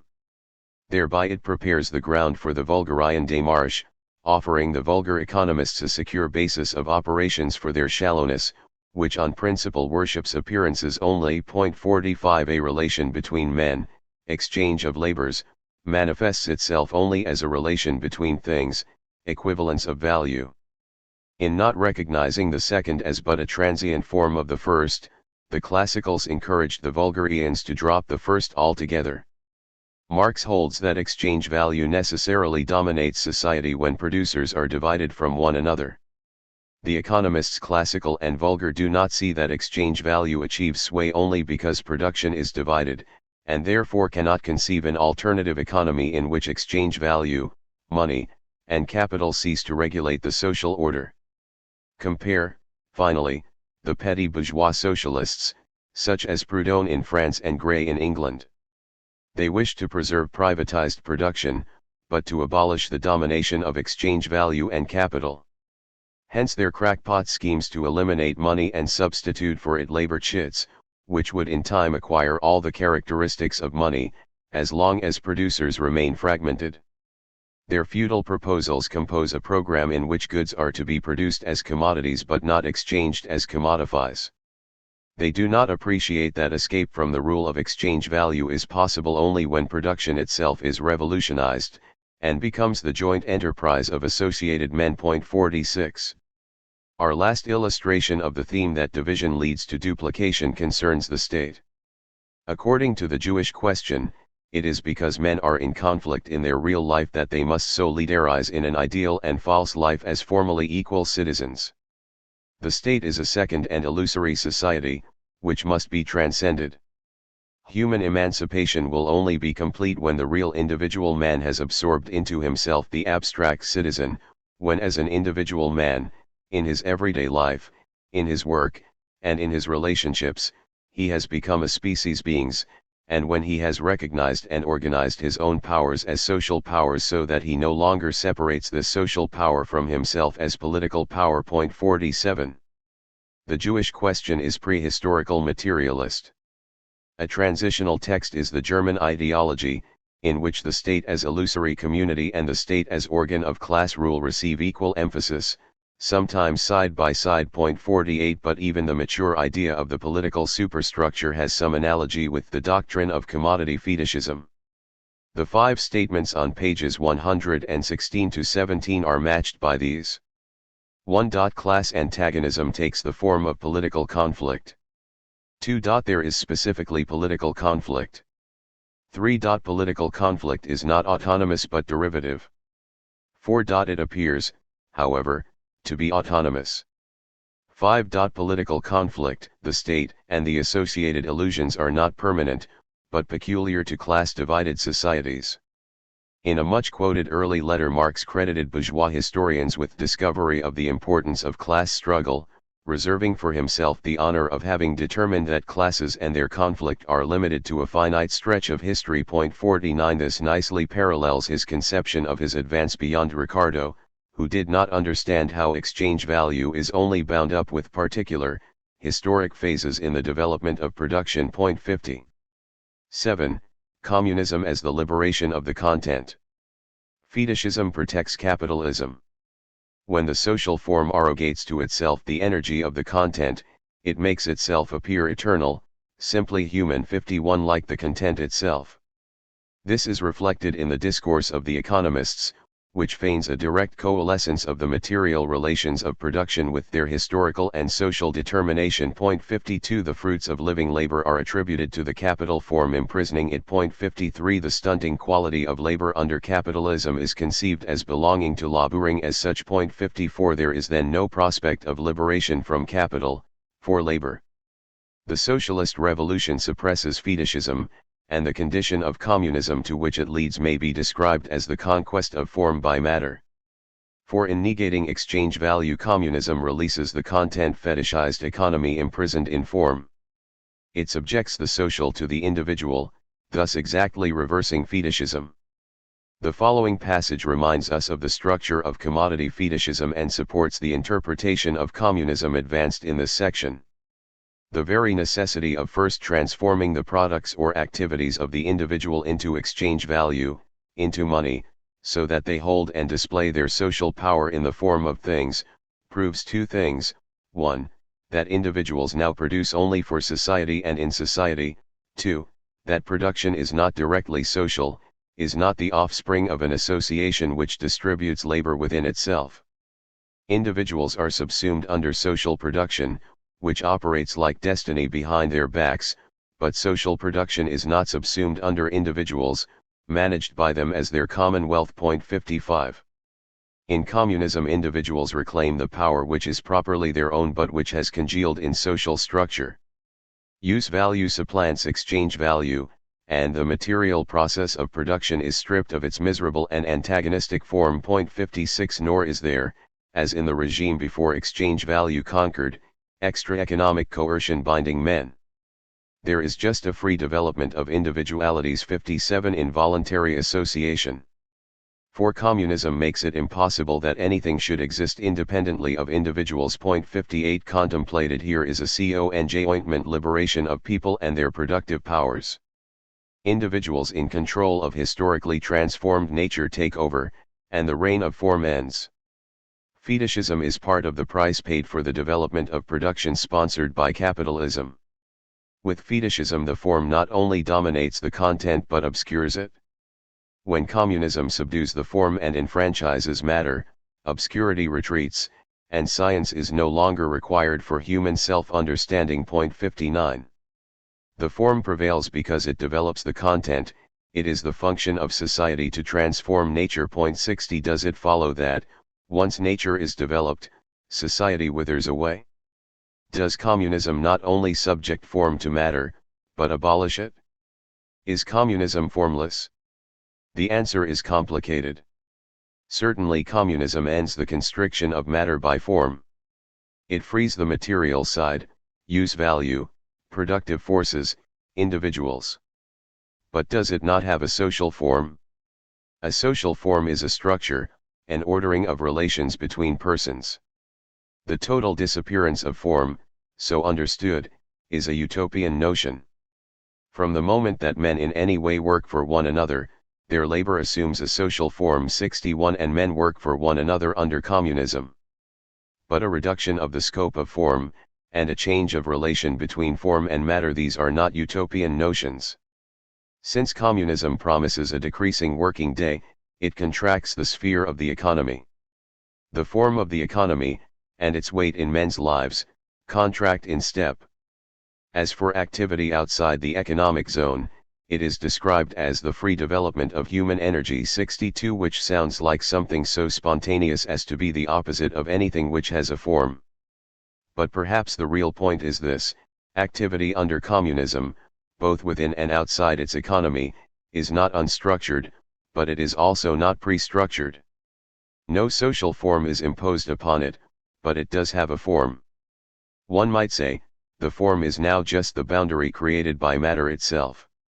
The structure displayed by communism is no more than the outline of the activities of its members, not something into which they must fit themselves.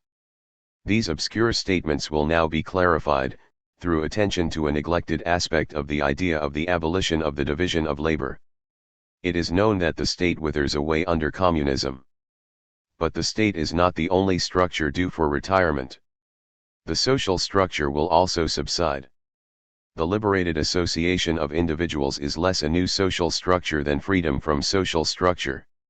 For the proletarians, the condition of their existence, labor, and with it all the conditions of existence governing modern society, have become something accidental, something over which they, as separate individuals, have no control, and over which no social organization can give them control. 63. Liberation entails release of the content, and the unfettered effusion of productive power. Previous revolutions within the framework of division of labor were bound to lead to new political institutions.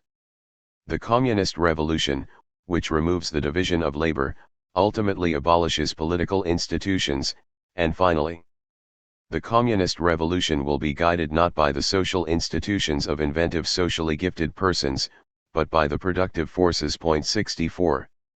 We need a reading of the division of labor which makes its abolition coincide with the suppression of social structure. This we now try to provide. Marx prophesied the disappearance of the division of labor in a celebrated passage of the German ideology. We do not know whether this early prophecy was already accompanied by the belief he later expressed in the withering away of labor itself, as activity geared to economic ends. 65 It is unclear whether the attractively varied activity sketched below was supposed to constitute production, or take place outside it. Whatever the answer to that question may be, the passage illuminates the idea of the suppression of form. As soon as the distribution of labor comes into being, each man has a particular, exclusive sphere of activity, which is forced upon him and from which he cannot escape.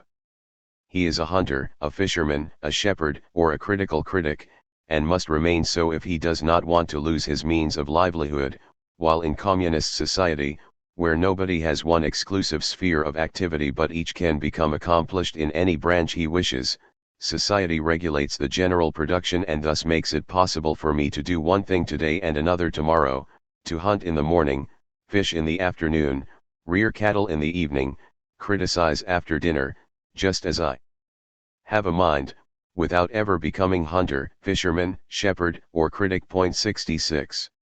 Marx here attributes three desirable features to activity, be it labor or not, in future society. First, a person does not give himself up to one activity only. Second, he does not relate to any of his several activities as to a role in a fixed social structure. And third, what he does is something he wishes to do. It is the second feature which demands examination here. Communist man hunts, fishes, herds sheep, and criticizes, without ever becoming hunter, fisherman, shepherd, or critic. We submit that the quoted phrase adds to the initial assertion of variation in activity. This man is not even successively a hunter, fisherman, and critic, though he does hunt, fish, and criticize. For he is in none of these activities entering a position in a structure of roles, in such a way that he could identify himself, if only for the time being, as a hunter, etc. The thought we are trying to elicit is perhaps more apparent here. With a communist organization of society, there disappears the subordination of the artist to local and national narrowness, which arises entirely from division of labor, and also the subordination of the artist to some definite art, thanks to which he is exclusively a painter, sculptor, etc., the very name of his activity adequately expressing the narrowness of his professional development and his dependence on division of labor. In a communist society there are no painters but at most people who engage in painting among other activities. Point 67. We deny that the last sentence says, in a communist society there are no full-time painters but at most part-time painters. People do paint, but the status painter is not assumed even from time to time. The abolition of roles is an exacting prescription, but Marx imposed it on future society. The reproach that he sought a complete absorption of the individual in society states the reverse of his aim. Having complained that in modern times a general or a banker plays a great part, but mere man. A very shabby part 68 he would not be impressed by a jack of all roles, who is other than mere man, whatever he took that to be. He wanted individuals to face one another and themselves as such, without the mediation of institutions. Point 69 For institutions represent fixation of social activity, consolidation of what we ourselves produce into an objective power above us. 70 It is no great exaggeration to say that Marx's freely associated individuals constitute an alternative to, not a form of, society. Chapter 6. The primacy of the productive forces. 1. Introduction. In this chapter we show that Marx assigned explanatory primacy to the productive forces, and we provide some reasons for actually doing so. These tasks are prosecuted separately, in deference to an elementary distinction. The thesis that Marx vested primacy in the forces is distinct from the thesis that they are primary. This truism bears assertion, because Marxists have a habit of evaluating the first claim according to their conception of the merits of the second. That procedure is sound only if one may assume in advance that Marx's stand on the matter is correct. This may be so, as we shall ourselves argue, but it is unacceptable as an assumption. Still less acceptable is another principle sometimes implicit in Marxist thinking, that whatever Marx thought about the matter is obviously true. This principle is unacceptable not only as an assumption but absolutely. The primacy maintained in this chapter is of the productive forces over the production relations, or over the economic structure the relations constitute. The primacy thesis is that the nature of a set of production relations is explained by the level of development of the productive forces embraced by it, to a far greater extent than vice versa. Point 1 The exact structure of the explanatory tie is the topic of section 5. The primacy thesis, as we find it in Marx, is associated with a second thesis, which will be called the development thesis. We shall, accordingly, be concerned with the following pair of claims. A. The productive forces tend to develop throughout history, the development thesis. B. The nature of the production relations of a society is explained by the level of development of its productive forces, the primacy thesis proper. A. Says both more and less than. A. The productive forces have developed throughout history. A. Says more than. A. Because. A. Asserts a universal tendency to development. The forces might have developed for a miscellany of uncoordinated reasons, and that would suffice to establish, A. But not, A. Which requires that it is of the nature of the forces to develop. On the other hand, A. Does not entail that the forces always develop, nor even that they never decline. Circumstances may frustrate fulfillment of the tendency it imputes to them. The primacy thesis, B, implies that changes in productive forces bring about changes in production relations. Yet some changes in productive forces are too limited in scope to have that effect. Nor is it possible to provide a general statement of how much productive power must increase for a consequent change in production relations to occur. Instead, we may formulate the dynamic aspect of the dependence of production relations on productive forces as follows: for any set of production relations, there is an extent of further development of the productive forces they embrace which suffices for a change in those relations, and in virtue of a. that further development tends to occur. But how large the development must be will vary from case to case. The logical structure of the claim classifies it with such truths as that all liquids have boiling points, all sentient organisms have pain thresholds, etc. These do not specify the values of the critical levels whose universality they assert, and the same goes for our analogous formulation. There are both quantitative and qualitative differences between levels of development of productive power. If level L is higher than level M, then, on the criterion adopted in Chapter 2, Section 6, more surplus is producible at level L than at level M. But that quantitative difference will normally be due to incidence at the two stages of qualitatively different sorts of productive knowledge and resources. If, then, we say that production relations are explained by levels of development of productive power, it is necessary to add that it is sometimes the sheer quantity of power, sometimes its qualitative embodiment, and sometimes both, in which explanation resides. 2. Assertions of primacy by Marx, the preface. Some arguments for the development and primacy theses will be given in section 4. In this section and the next we provide conclusive evidence of Marx's allegiance to them. We begin with the preface of 1859, and for ease of reference we present some preface sentences with numbers attached. 1. Relations of production correspond to a definite stage of development of material productive forces. 2. At a certain stage of their development, the material productive forces of society come in conflict with the existing relations of production, within which they have been at work hitherto. 3. From forms of development of the productive forces these relations turn into their fetters. 4. Then begins an epoch of social revolution which brings about a change of economic structure. Point 2. 5. No social formation ever perishes before all the productive forces for which there is room in it have developed. 6. New, higher relations of production never appear before the material conditions of their existence have matured in the womb of the old society itself. The sentences show commitment to the development thesis. It is not stated as such, but it is presupposed in Marx's recurrent reference to the development of the productive forces. No one could think that he is concerned with those cases in which they tend to develop as opposed to others in which, he would acknowledge, they do not. His subject is the trend of history as a whole, and he clearly supposes that throughout history the productive forces tend to develop and, indeed, do develop. As to the primacy thesis proper, we contend that it is already reflected in sentence 1. When Marx says production relations correspond to productive forces, he means the former are appropriate to the latter, and we may impute to him the further thought that the relations are as they are because they are appropriate to productive development. Yet many will say that it belongs to the meaning of the verb correspond, in Sprechen, that if x corresponds to y, then y corresponds to x, so that if relations correspond to forces, forces must correspond to relations. If they are right, the asserted correspondence of relations to forces implies no priority either way, and our interpretation of Marx is incorrect. But they are not right. Correspondence is not always symmetrical.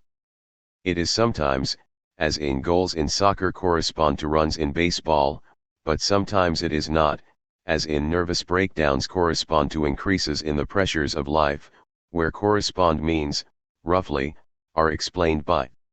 Our own interpretation is not established as correct by the refutation we have just given of one bad argument for a contrary view. We still need to show that the relation signified by correspond in sentence 1 is unidirectional rather than symmetrical. The symmetrical reading is perhaps feasible when sentence 1 is taken in isolation from the rest of the preface, but if we bring the latter to bear it fails, and our own reading is seen to be correct. the sentence following one it is not quoted above states that forms of social consciousness correspond to the economic structure. The proponent of the symmetry view of correspond in one must extend his interpretation of it to this further occurrence of the word, on pain of maintaining, most implausibly, that it is used with a fundamental difference of intent in two adjacent sentences. But the extension to which he is committed is unacceptable.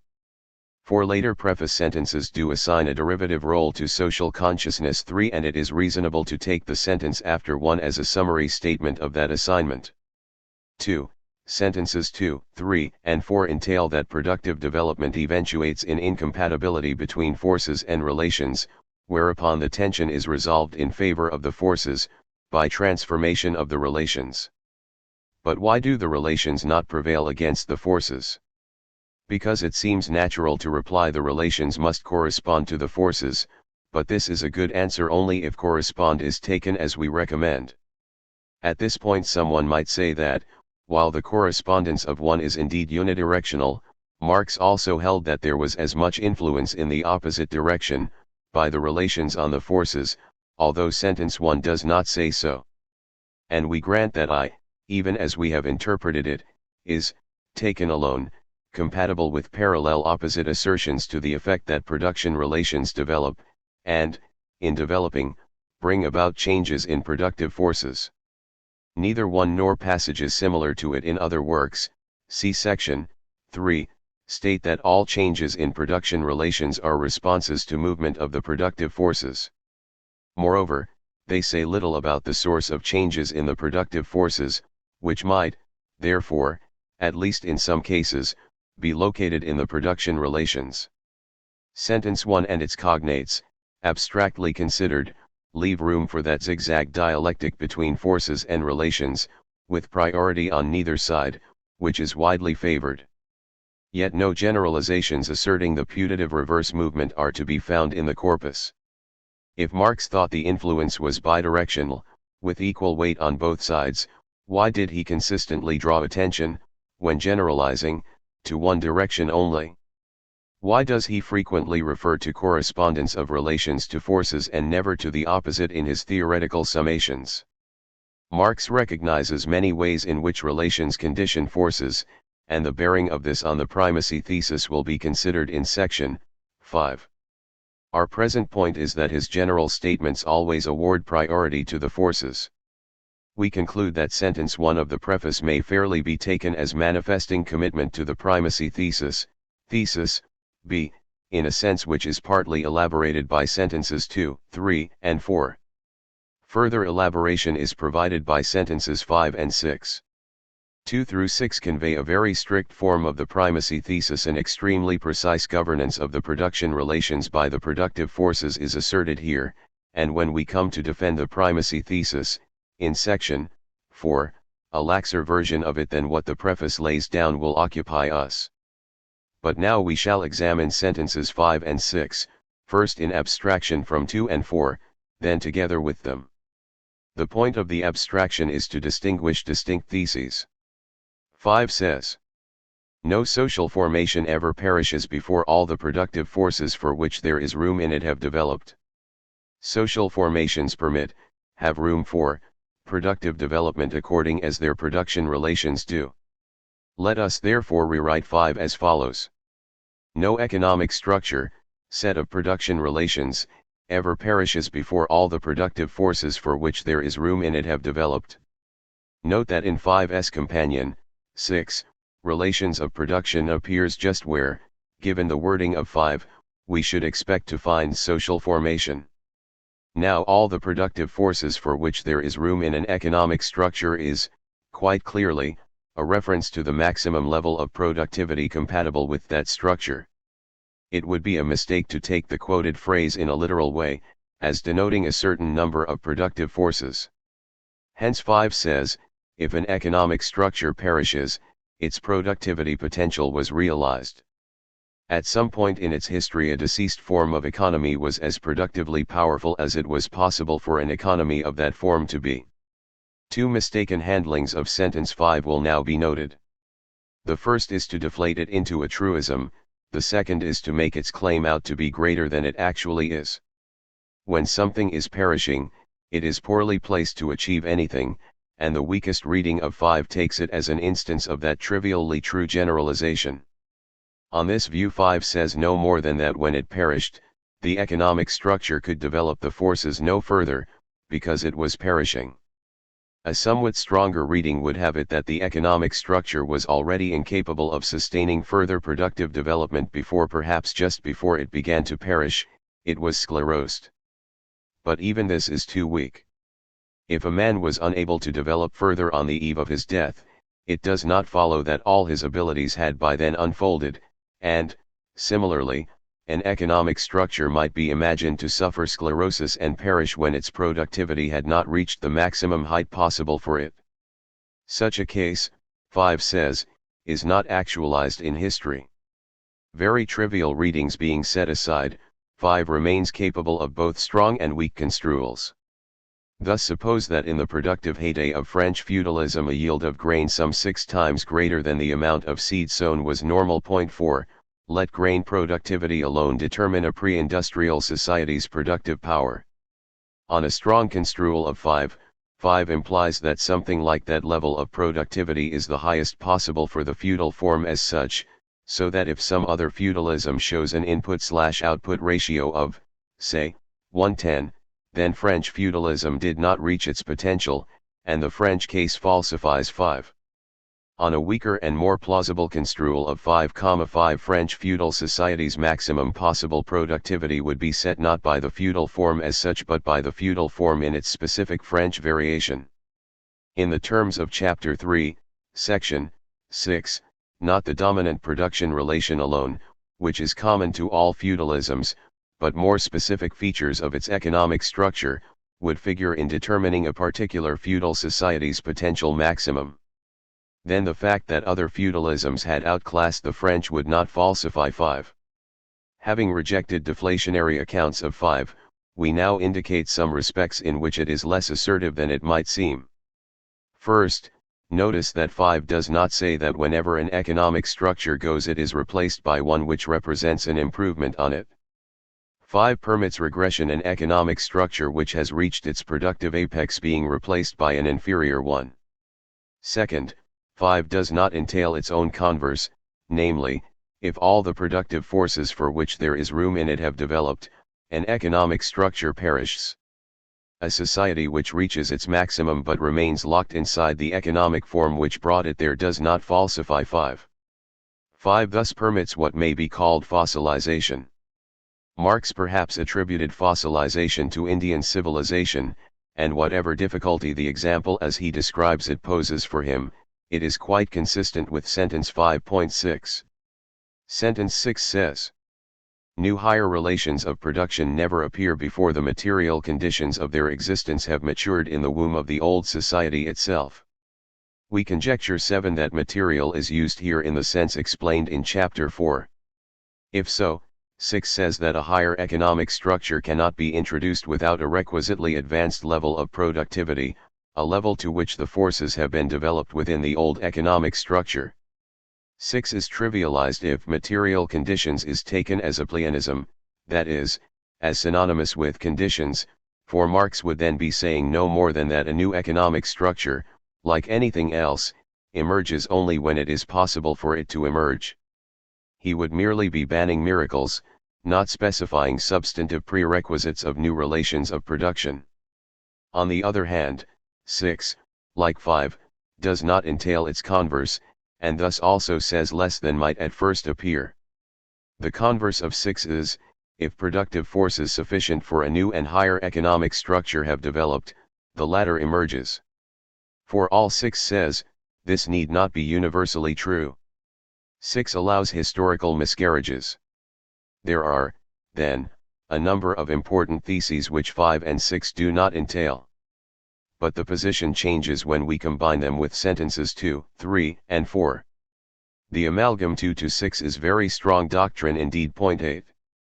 The stage referred to in 2, when production relations begin to inhibit the productive forces, is one which, 4 informs us, is followed by a revolution. But we know from 5 that if a revolution occurs, the productive forces reached the maximum level consistent with the old economic structure. This rules out fossilization of a fully developed economic form.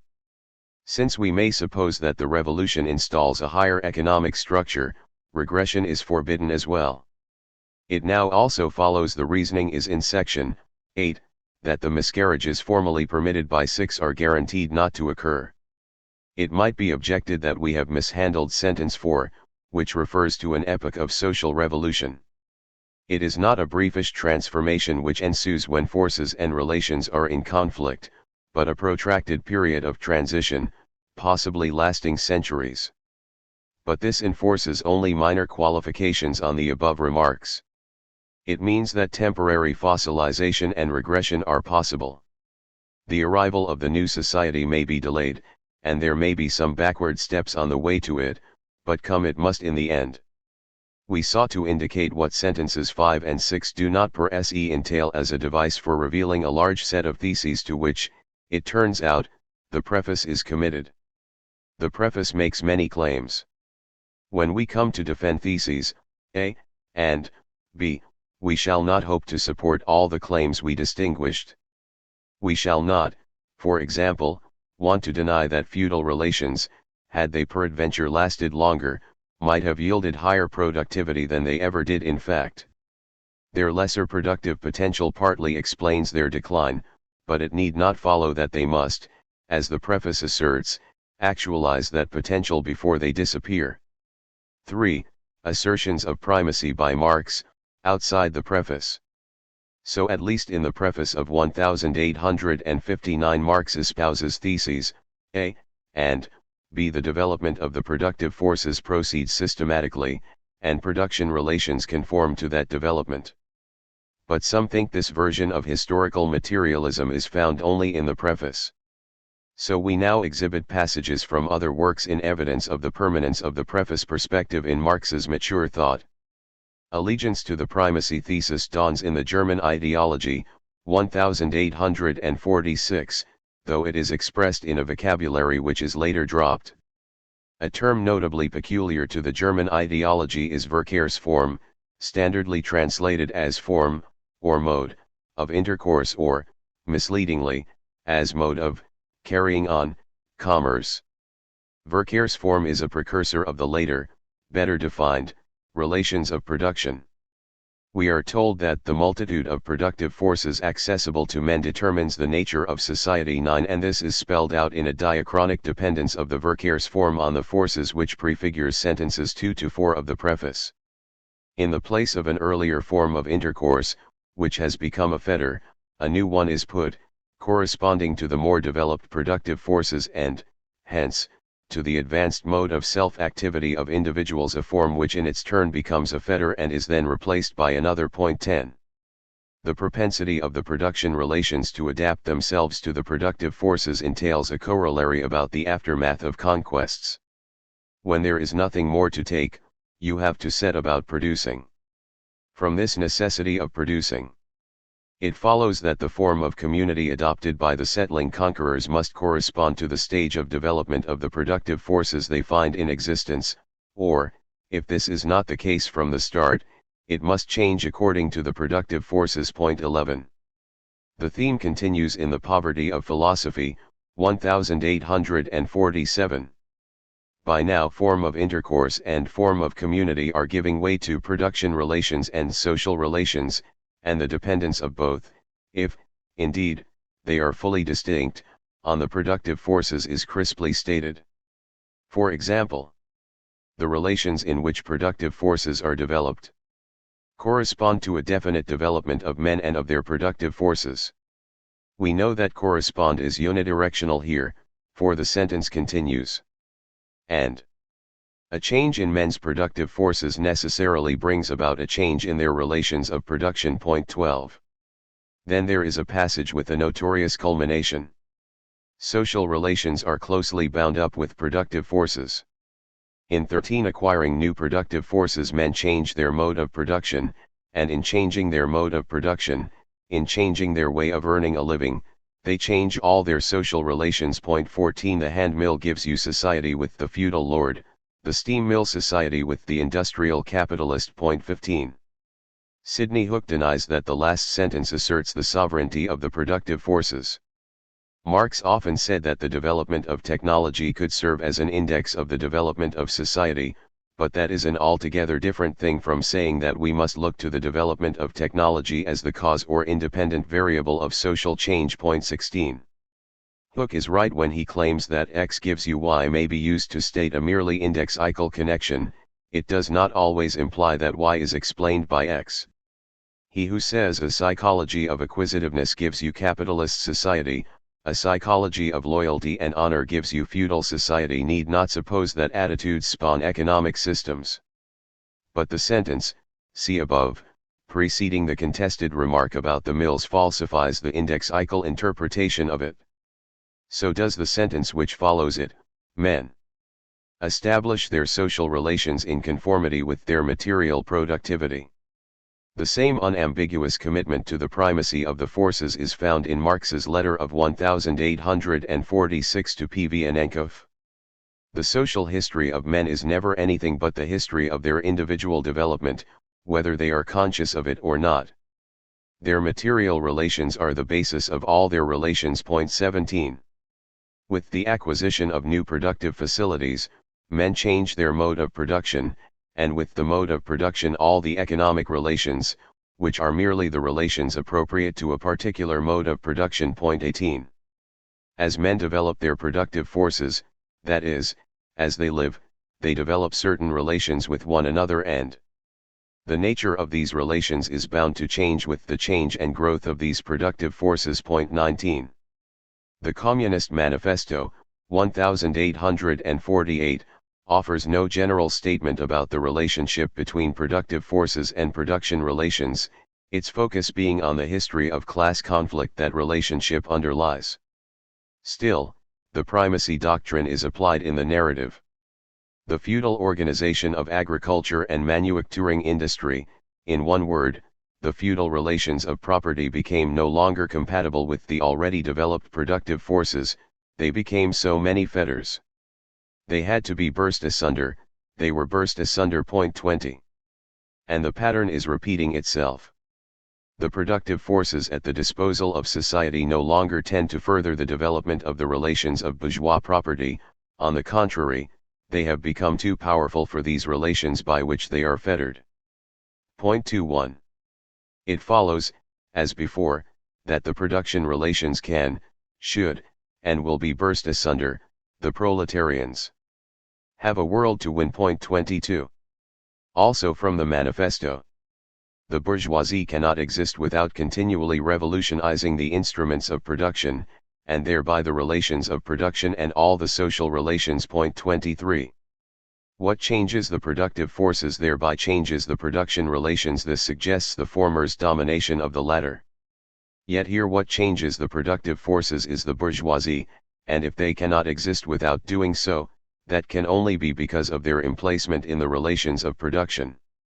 The text thus appears to support the dialectical view noticed and rejected on page 138 above. We shall come to terms with it in section 7.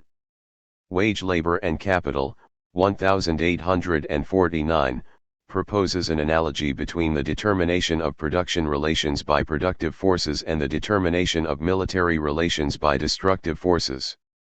These social relations into which the producers enter with one another, the conditions under which they exchange their activities and participate in the whole act of production, will naturally vary according to the character of the means of production. With the invention of a new instrument of warfare, firearms, the whole internal organization of the army necessarily changed. The relationships within which individuals can constitute an army and act as an army were transformed, and the relations of different armies to one another also changed. Thus the social relations within which individuals produce, the social relations of production, change, are transformed, with the change and development of the material means of production, the productive forces. Point 24. We shall take a close look at this analogy in section 5. The passages given above come from the 1840s, but similar comment will be found in the principal later writings, as the following extracts prove. In the last instance, the community and the property resting upon it can be reduced to a specific stage in the development of the forces of production of the laboring subjects. Point 25. Beyond a certain point, the development of the productive forces becomes an obstacle for capital, and the capitalist relation itself becomes an obstacle to the development of the productive forces of labor. When it has reached this point, capital is necessarily stripped off as a fetter. Point 26. Technology discloses man's mode of dealing with nature, the process of production by which he sustains his life, and thereby also lays bare the mode of formation of his social relations. Point 27. The historical development of the antagonisms, immanent in a given form of production, is the only way in which that form of production can be dissolved and a new form established. Point 28. The direct relationship of the owners of the conditions of production to the direct producers always naturally corresponds to a definite stage in the methods of labor and thereby its social productivity. Point 29. The economic relations and consequently the social, moral, and political state of nations changes with the change in the material powers of production. Point 30. It is not ignorance of these texts which leads commentators to deny that Marx assigned primacy to the productive forces. What then explains the widespread reluctance to acknowledge his belief in their preeminence? One reason is a disposition to make assumptions like those we deplored on page 134, together with a conviction that the historical record does not support the primacy thesis. A second reason is awareness of apparently contrary texts we supplied one ourselves from the manifesto, according to which, so it seems, the production relations control the development of the productive forces. This reason for resisting the primacy thesis will be dealt with in section 5. A third reason is that the primacy thesis is considered demeaning to humanity, and therefore a view we cannot ascribe to Marx. Those who take this line stigmatize the thesis as technological determinism 31 and complain that it presents machinery and allied subhuman powers as the agencies of history. On the technological view, so it is felt, the inhuman prevails against men. This assessment displays a failure to appreciate the extensive coincidence in fact and in Marx's perception between the development of the productive forces and the growth of human faculties. Once we notice that the development of the forces is centrally an enrichment of human labor power 32, the emphasis on technology loses its dehumanizing appearance. A development of productive power is an advance in the mode of self-activity of individuals. It proceeds in tandem with the develop of man. 33. The capacity to enslave men belongs primarily to social relationships, not material powers. It is the production relations which become fetters, when they impede material development. To put the point hyperbolically, productive forces do not enslave men because men cannot be slaves to their own capacities. Now this is hyperbole, because there is a sense in which the productive forces may dominate the men whose forces they are, and Marx says so.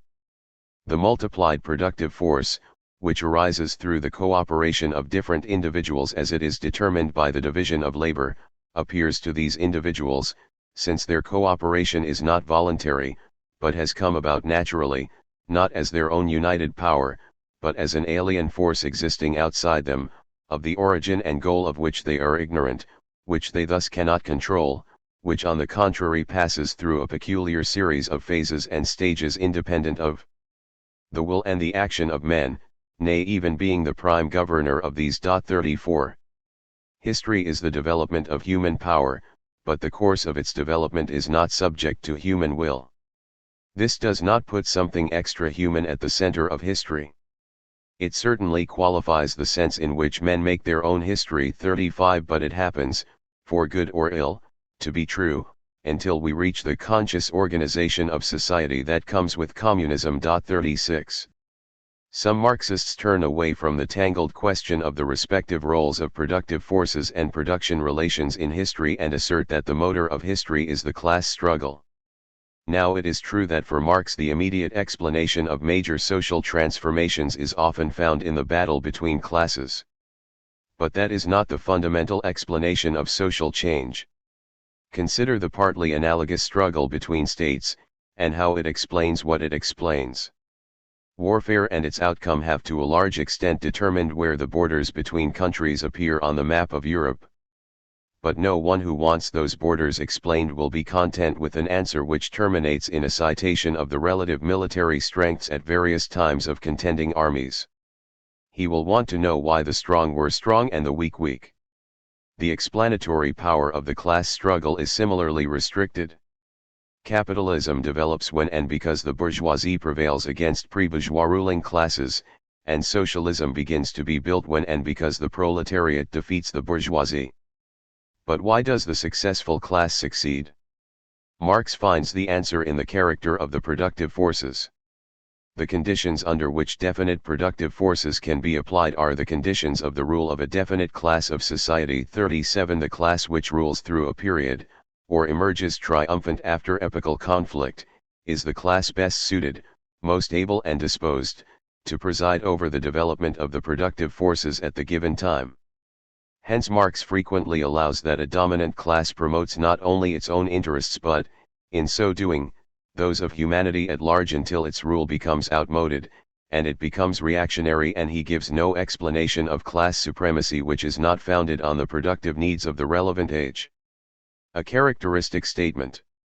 The interests of the species in the human kingdom, as in the animal and plant kingdoms, always assert themselves at the cost of the interest of individuals, because these interests of the species coincide only with the interests of certain individuals, and it is this coincidence which constitutes the strength of these privileged individuals. 38.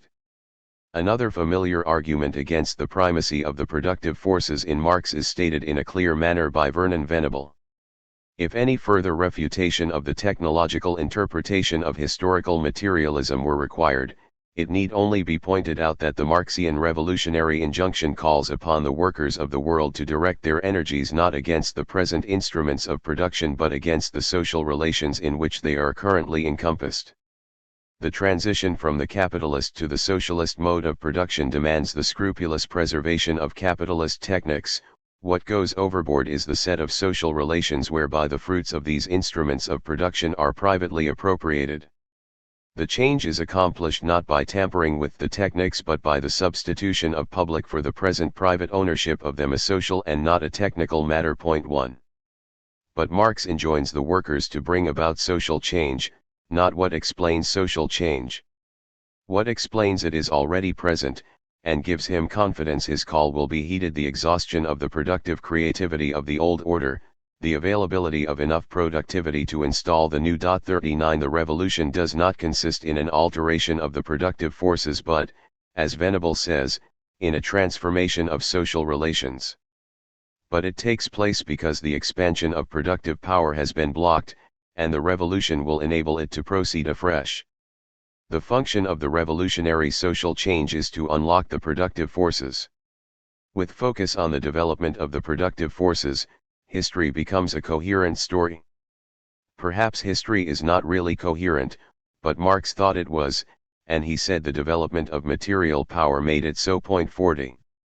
4. The case for primacy.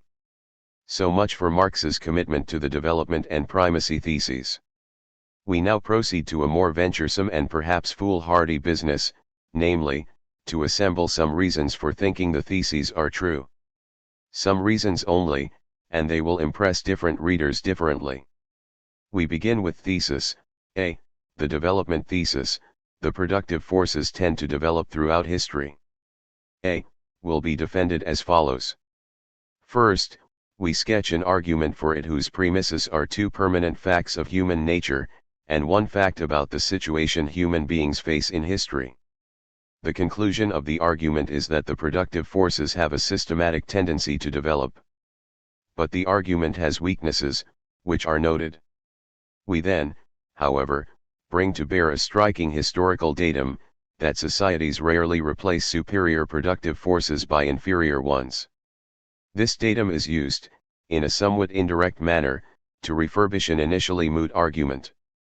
The resulting defense of the development thesis is not conclusive, but it may have some substance.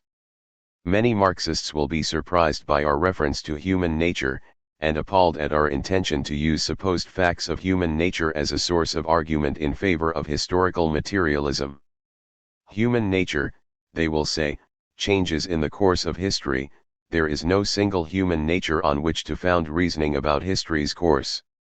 It is a Marxist tradition to deny that there exists an historically invariant human nature. Point 41. The point is made against conservatives who fix on some historically virulent behavior pattern, usually an unpleasant one, assign it to human nature, and conclude that the pattern will appear in every society, or be eliminated only by extreme tyranny.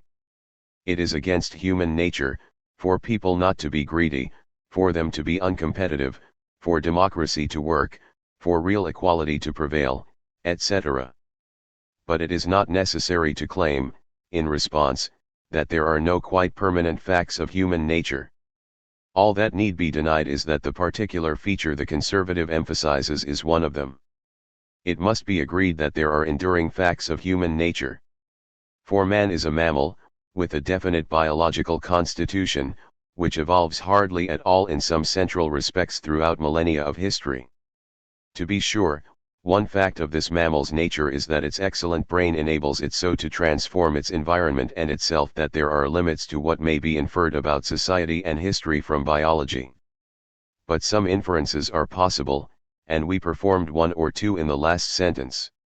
The proposition that human nature changes in history is importantly true in some important sense of human nature, but it is also true that there are permanent attributes of human nature, in some equally important, perhaps the same, sense.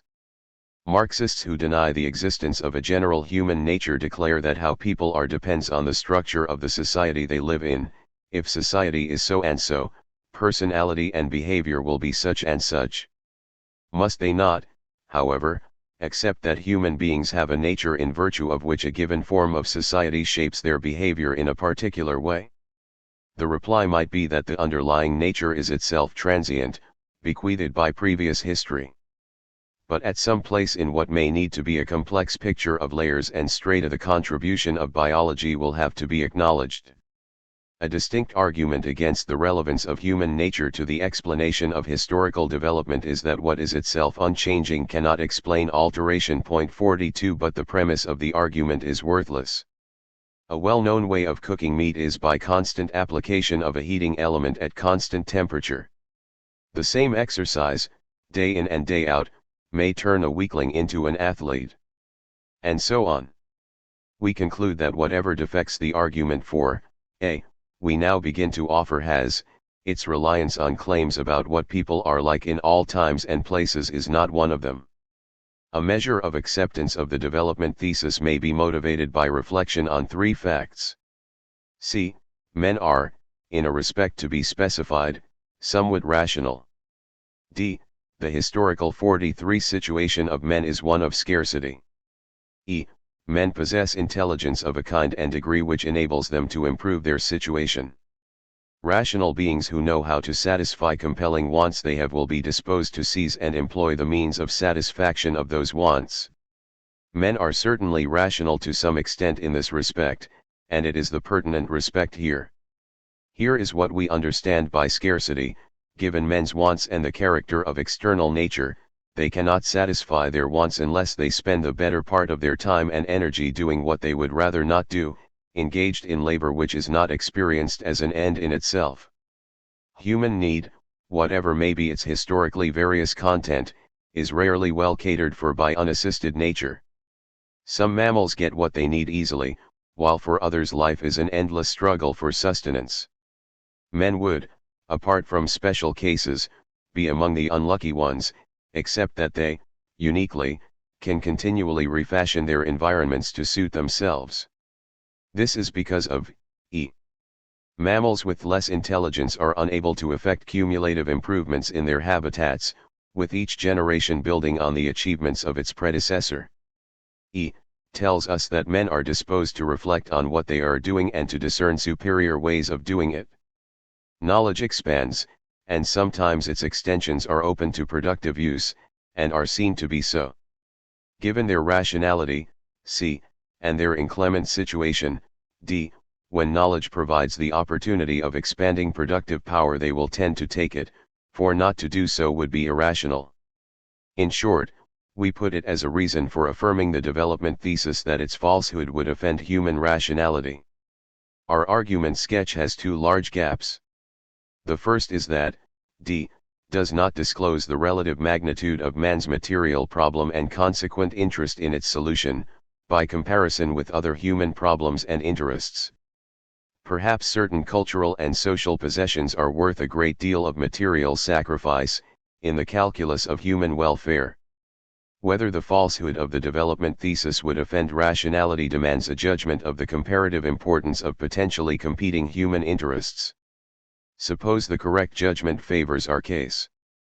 The argument would remain seriously unfinished. For it is not evident that societies are disposed to bring about what rationality would lead men to choose. There is some shadow between what reason suggests and what society does. Further considerations are required to show that the shadow is not unduly long.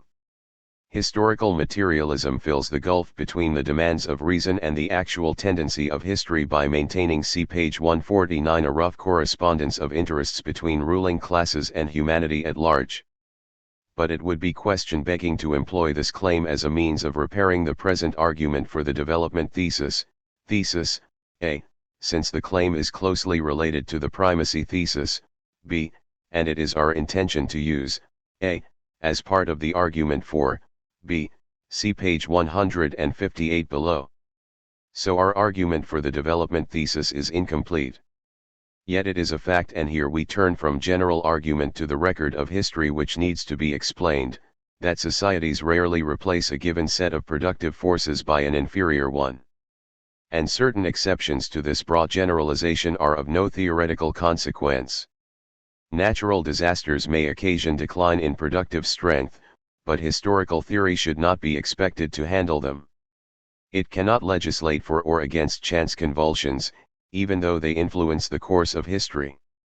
An account of how crystals form ignores cases in which the containers of the process are violently shocked. Historical theory must, similarly, be content to grasp normal cases.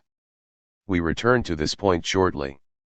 Our broad generalization is that good productive forces do not yield to less good ones, in the normal run of things. Part of the explanation is inertia. There is a strong, partly unreasoned attachment to the inherited productive forces, as to nearly everything in human life. People adapt themselves to what they are used to. Yet productive forces are frequently replaced by better ones. So inertia is too unselective to explain, by itself, lack of regression, in face of the fact that there is often conspicuous progress. At this point let us recall statements, c. 2e, of page 152, the premises of our original argument for the development thesis. Our faith in the explanatory reach of those statements was weakened when we noticed the two gaps in the argument we constructed around them. It was difficult to estimate the size of those gaps, and correspondingly difficult to assess the weight of premises, c. 2e. But note that if c. 2e are accepted as indeed weighty, they will provide us with a superior account of the marked lack of regression in productive power we have just been emphasizing. They would help to explain the mentioned discrepancy between the rarity of regression and the frequency of progress. And that is a reason for allowing that statements, c. 2e, have more weight than we came to fear. But once that is allowed, we are able to take a more sanguine view of the original argument than that to which we retreated. We are freshly entitled, once c. 2e are rehabilitated in the suggested manner, to say that they provide a good argument for the development thesis. In short, because the premises of the original argument would help to explain the notable lack of regression, there is reason to use them as an argument in favor of asserting the propensity to advance formulated in the development thesis. Point 44. We do not claim for history as a whole that unbroken development of the productive forces which is peculiar to capitalist society. Instead, we predicate a perennial tendency to productive progress, arising out of rationality and intelligence in the context of the inclemency of nature. The tendency has more and less dramatic results at different times. We have proceeded as though regression in productive power were in some sense always an option, yet one that is rarely selected because of the preponderance of reason against it. We may now add that reversion to more primitive productive forces is often technically unfeasible.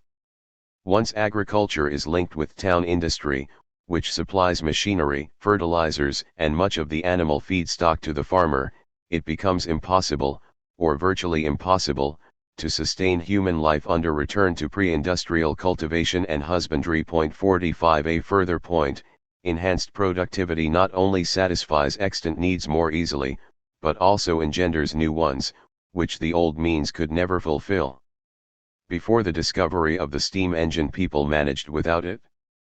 Now this is no longer possible. 46. For example, once railways are in use, it is hard to go back to horse-drawn modes of transport, partly because after a time the population of horses dwindles and the crafts of coachmaking, grooming, etc., disappear, but also because it is hard to renounce the increased mobility the railways bring. There are, however, exceptions to the generalization that the productive forces, though indeed capable of stagnation, do not, barring natural disaster, actually go into reverse. There is little doubt, for example, that the decline of the Roman Empire was accompanied by an appreciable deterioration in the productive forces of Europe. For one thing, the collapse of the imperial order undermined the security essential to long-distance interchange of products, and this worked against the maintenance of the achieved division of labor, and hence against the transmission down the generations of the skills and techniques whose exercise could be rewarding only with that division of labor. We noted, p. 154, that a theory of history is not answerable to abnormal occurrences, but we did not specify criteria of normality. A destructive earthquake is manifestly abnormal, but many cases, such as that of Rome, will be much harder to decide, and criteria of normality will be needed to settle them. A glance at another domain will convey some idea of what is required.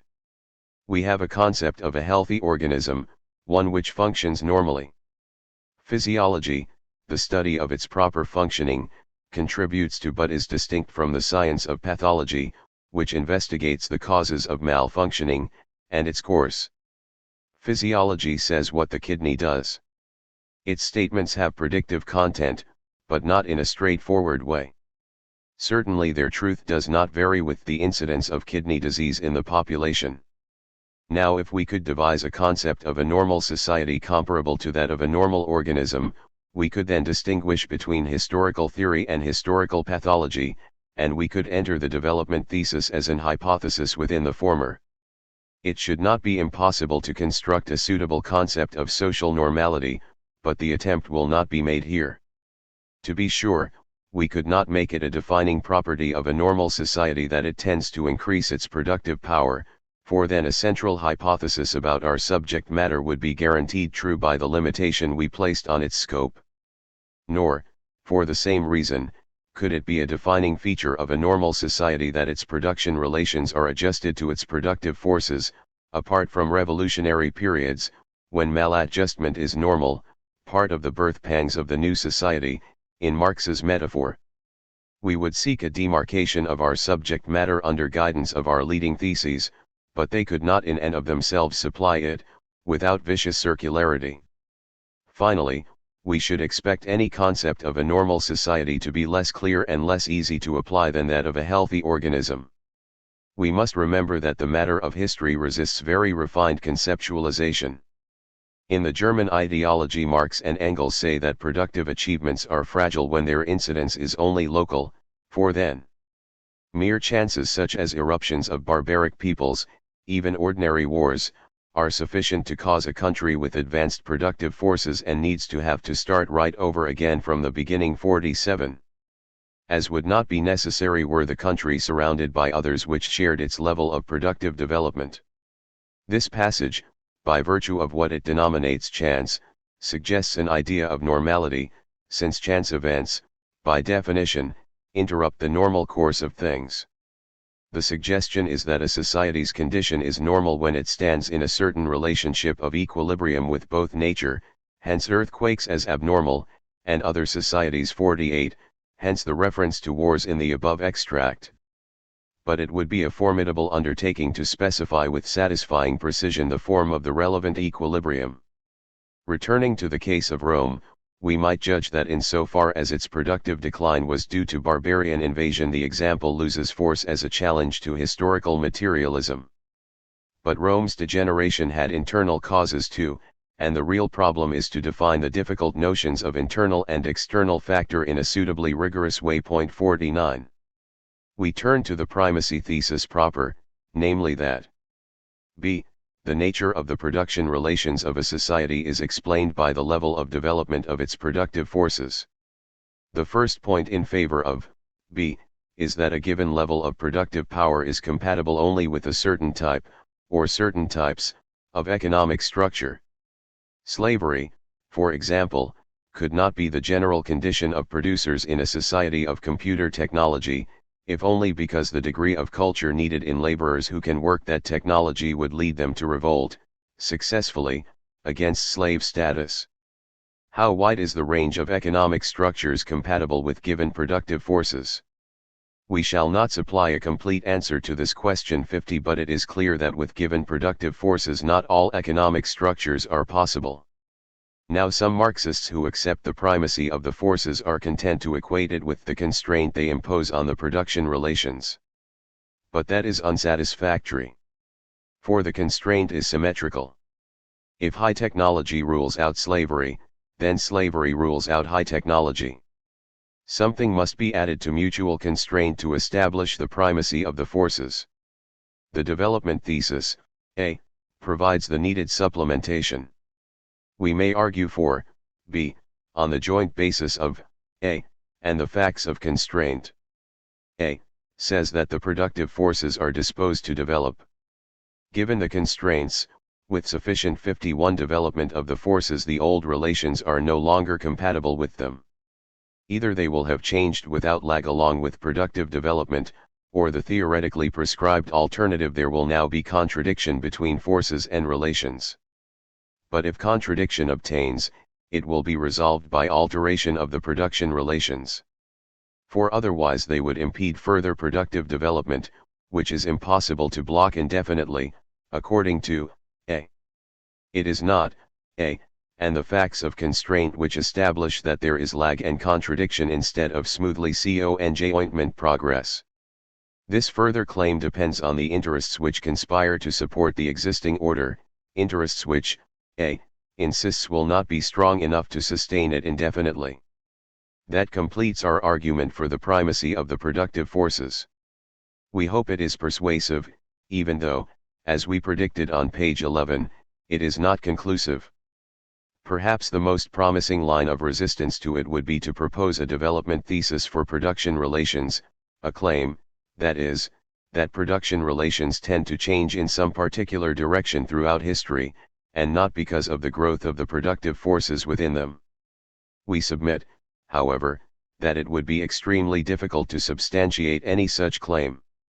One might wonder whether the argument we have mounted for the primacy of the productive forces, based as it is on such generalities as human rationality and intelligence, and the fact of scarcity, has anything in common with how Marx would have argued for the primacy thesis, had he addressed the issue in frontal fashion. But while Marx does not explicitly set himself to account for the primacy of which, we saw, he is so convinced, he does betray an attitude on the subject, and it is consonant with the argument we sketched. That argument is really an attempt to render explicit the premises of such passages as these.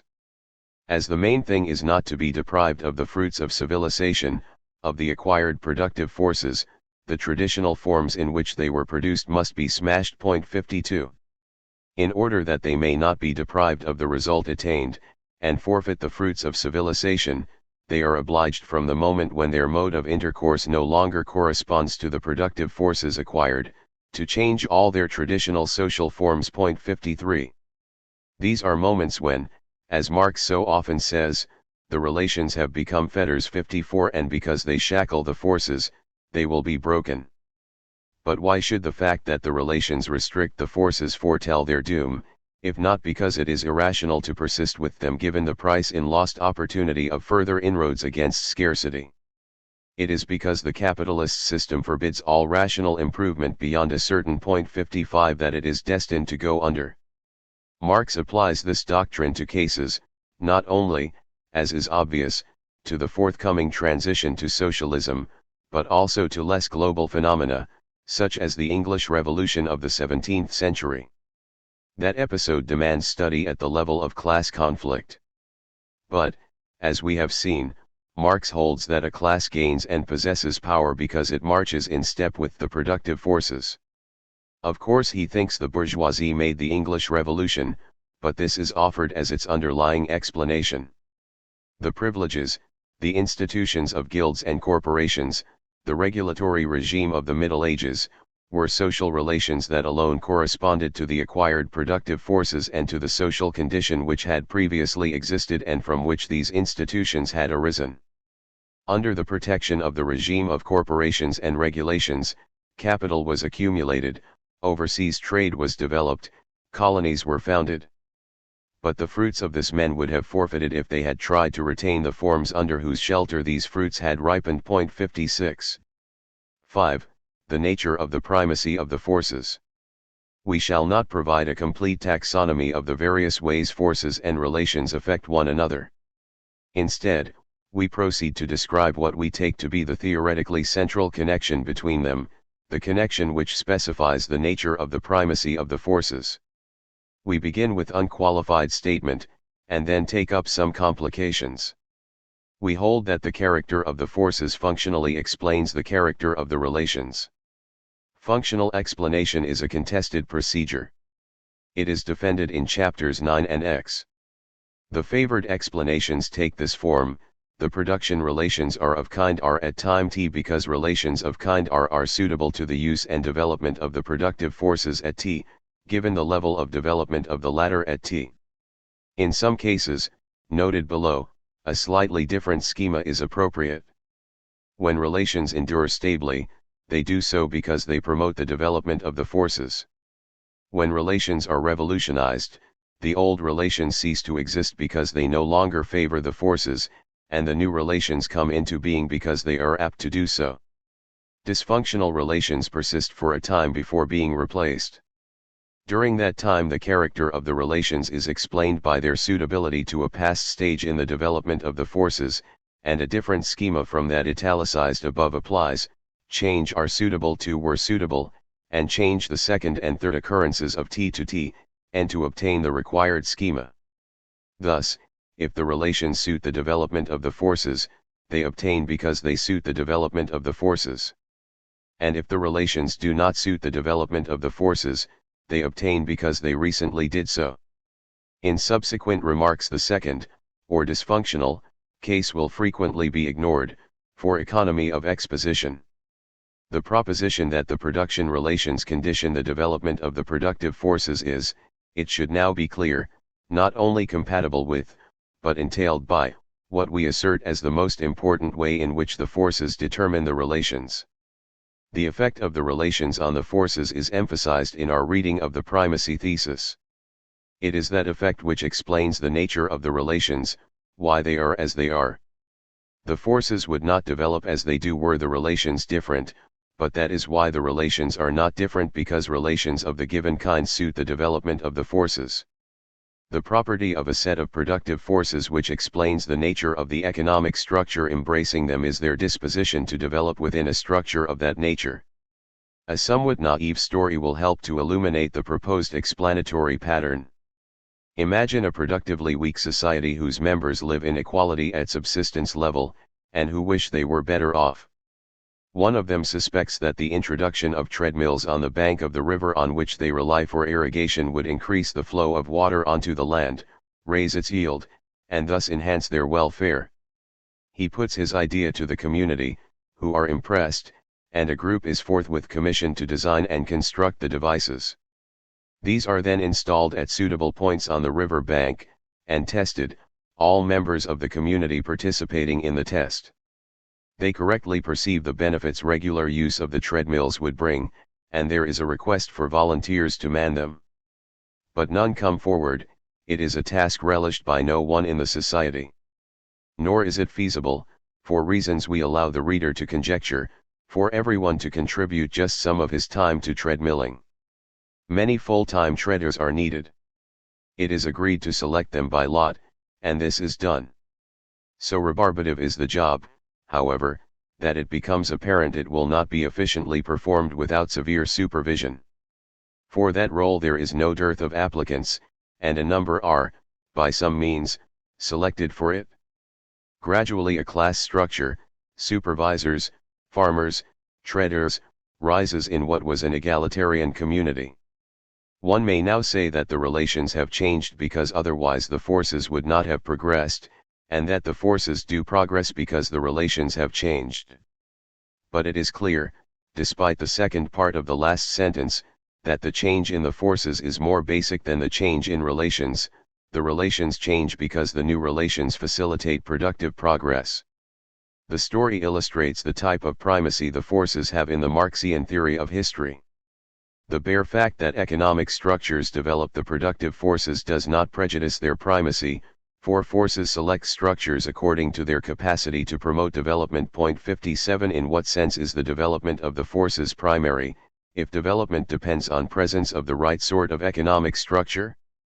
In this sense, that the right economic structure comes to be in response to the needs of development of the forces. Suppose the forces are at level L at time t, and will develop to higher level m at time t plus n if and only if relations are prevail between t and t plus n. It does not follow that whether or not the forces develop from L to m is decided independently of the forces by the character of the economic structure. For it might be a result of the forces being L at t that a structure with relations R obtains from t to t plus n, and that is what the primacy thesis asserts.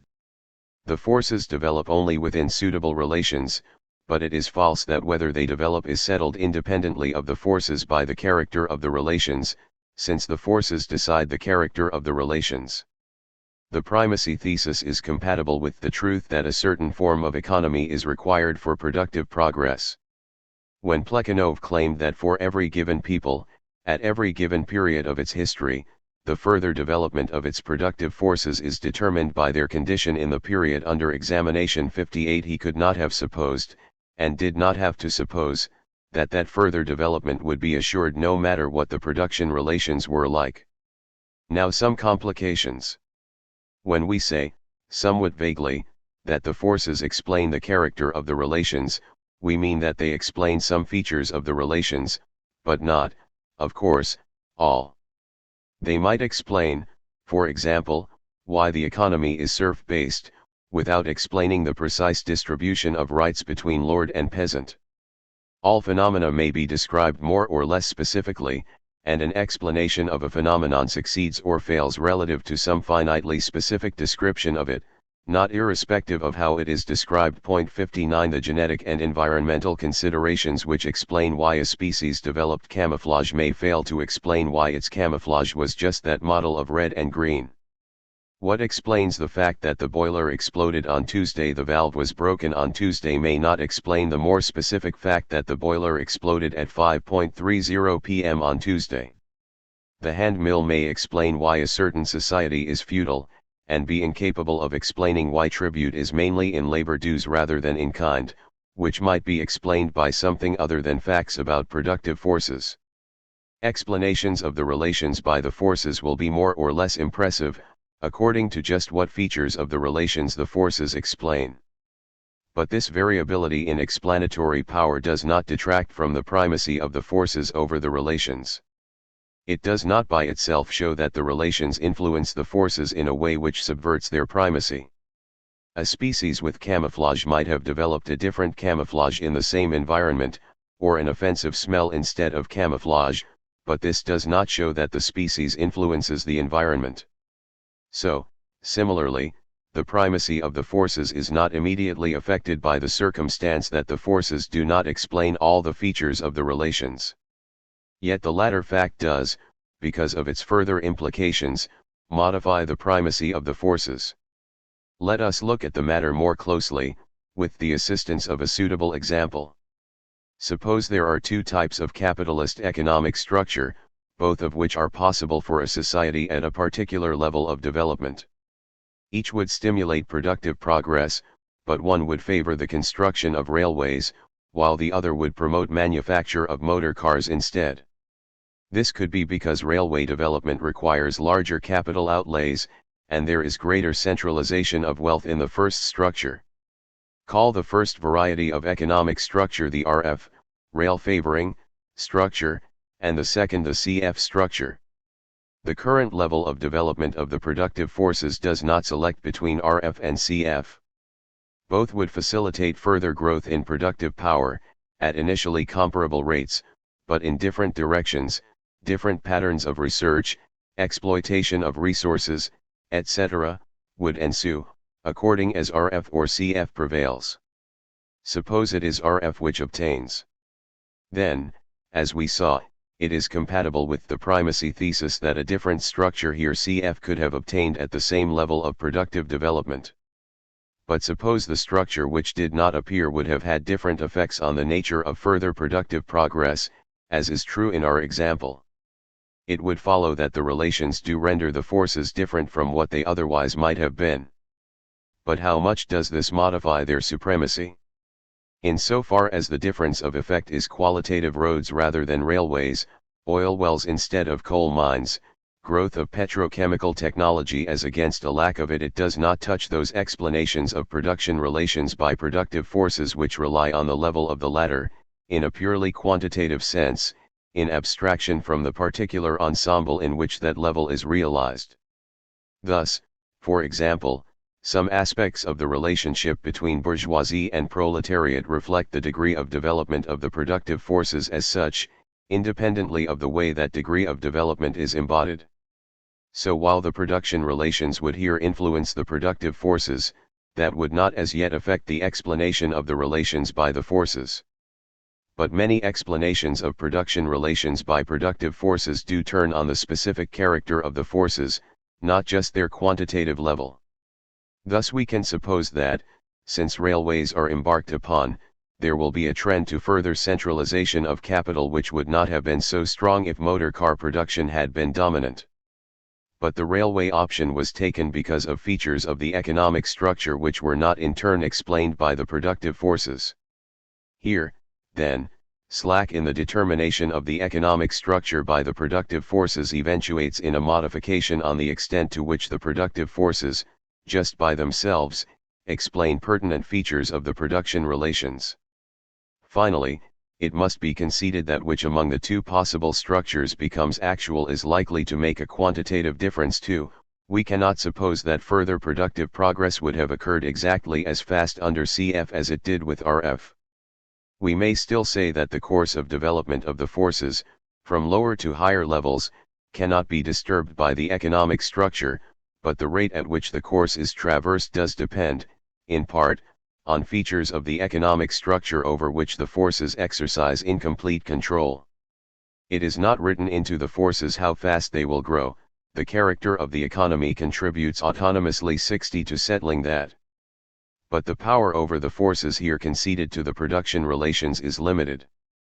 The pace of productive development cannot be indefinitely accelerated or retarded. Summarizing, we note several respects in which the relations condition the forces. First, they promote the development of the forces, but that is entailed by the primacy thesis as we presented it. Relations obtain when and because they promote development. Second, they help to determine the particular path development takes, and this restricts the independent explanatory power of the forces, to the extent that features of the path which explain features of production relations in turn reflect features of production relations not explained by the productive forces. Finally, the relations influence the rate of productivity development, and that too qualifies the primacy of the productive forces. Despite these qualifications, it is still possible to assert, though not to prove in short compass, that the productive forces on the whole dominate the production relations, just as one may say that on the whole the character of the environment dominates the character of an animal species, even though the species affects the environment too. 6. Productive forces, material relations, social relations. Marx's comment on weaponry and military organization in Wage Labor and Capital, quoted on p. 146 above, will improve our understanding of the way productive forces explain production relations. The passage presupposes that armies tend to maximize their destructive power, and to organize themselves to that end. That is why with the invention of a new instrument of warfare, firearms, the whole internal organization of the army necessarily changed. Now we may distinguish two dimensions of the internal organization of an army. Suppose the army moves from rifles to machine guns, and each machine gun needs to be manned by 3 soldiers. Then it will now be efficient for the artillery to be divided into groups of 3, each trio manning 1 gun, whereas before there was 1 man to each rifle, and no reason to group them in 3s. This is a change in technical organization. But it might bring about a change in authority structure. It might now be advisable to designate 1 man in each trio as a corporal, and to vest him with certain rights over the other 2 with rifles. There was no reason for hierarchical distinction to cut so low. If corporals are appointed, the authority relations change in response to a development in the means of destruction, whose influence on the authority structure is mediated by the new technical relations those means require. The forces of destruction determine the technical organization and thereby determine the authority structure. There are often 2 comparably related stages in the determination of the social relations of production by the productive forces. New productive forces may require new material relations of production 61, which in turn require new social relations of production, new forms of authority, and distributions of rights. The heavy plough, or karoka, introduced in the early Middle Ages provides an illustration. It was impossible to use it efficiently on the small plots of land typical before its advent. The old square shape of fields was inappropriate to the new plough. To use it effectively, all the lands of a village had to be reorganized into vast, fenceless open fields plowed in long narrow strips. 62 The altered means of production also necessitated cooperation in tilling the soil. Cooperation is a variety of material relations of production, but its institution carried social consequences. To establish open fields worked in common, the previous ownership rights in small blocks or strips of land had to be abolished. 63. Another case of 2-stage determination, from productive forces through material relations to social relations, concerns rights over the disposition of labor power. The law of settlement, which restricted the mobility of the immediate producers, was undermined by the irresistible pressure of the new conditions brought about by the Industrial Revolution. For large-scale production on modern lines, a free circulation of labor was absolutely necessary. The new industries had been able to develop only because the law of settlement had been constantly broken. 64. The productive forces demanded large-scale production on modern lines with larger aggregations of labor, and therefore new material relations of production. These in turn required free circulation of labor, the right to move, which was then denied. Since the law forbade movement, it was broken, ignored, and finally scrapped, new social production relations forming on its ruins. Specifically, social change consists of change in social relations of production. But its function is to promote changes in material relations and productive forces. In our examples, the outmoded ownership relations inhibit the productive forces by blocking the formation of material work relations appropriate to them. Both Acton and Playmenitz assert the impossibility of the first stage of the explanatory sequence just illustrated the determination of material work relations by the productive forces. They suppose that work relations are too closely linked with productive forces to change as a result of changes in the latter. They fail to see how new work relations may be adopted because they constitute a good setting in which to use new means of production. It is false, in the sense intended by Acton, that technological change necessitates changes in how men work. 65 For he means it is impossible that the first should occur without the second. This is obviously but relevantly false for the case of newly created means of production which have not as yet been used in a productive process. But it is also false if we confine technological change to cases where the new instruments are in use, simply because they might be operated with less than full efficiency.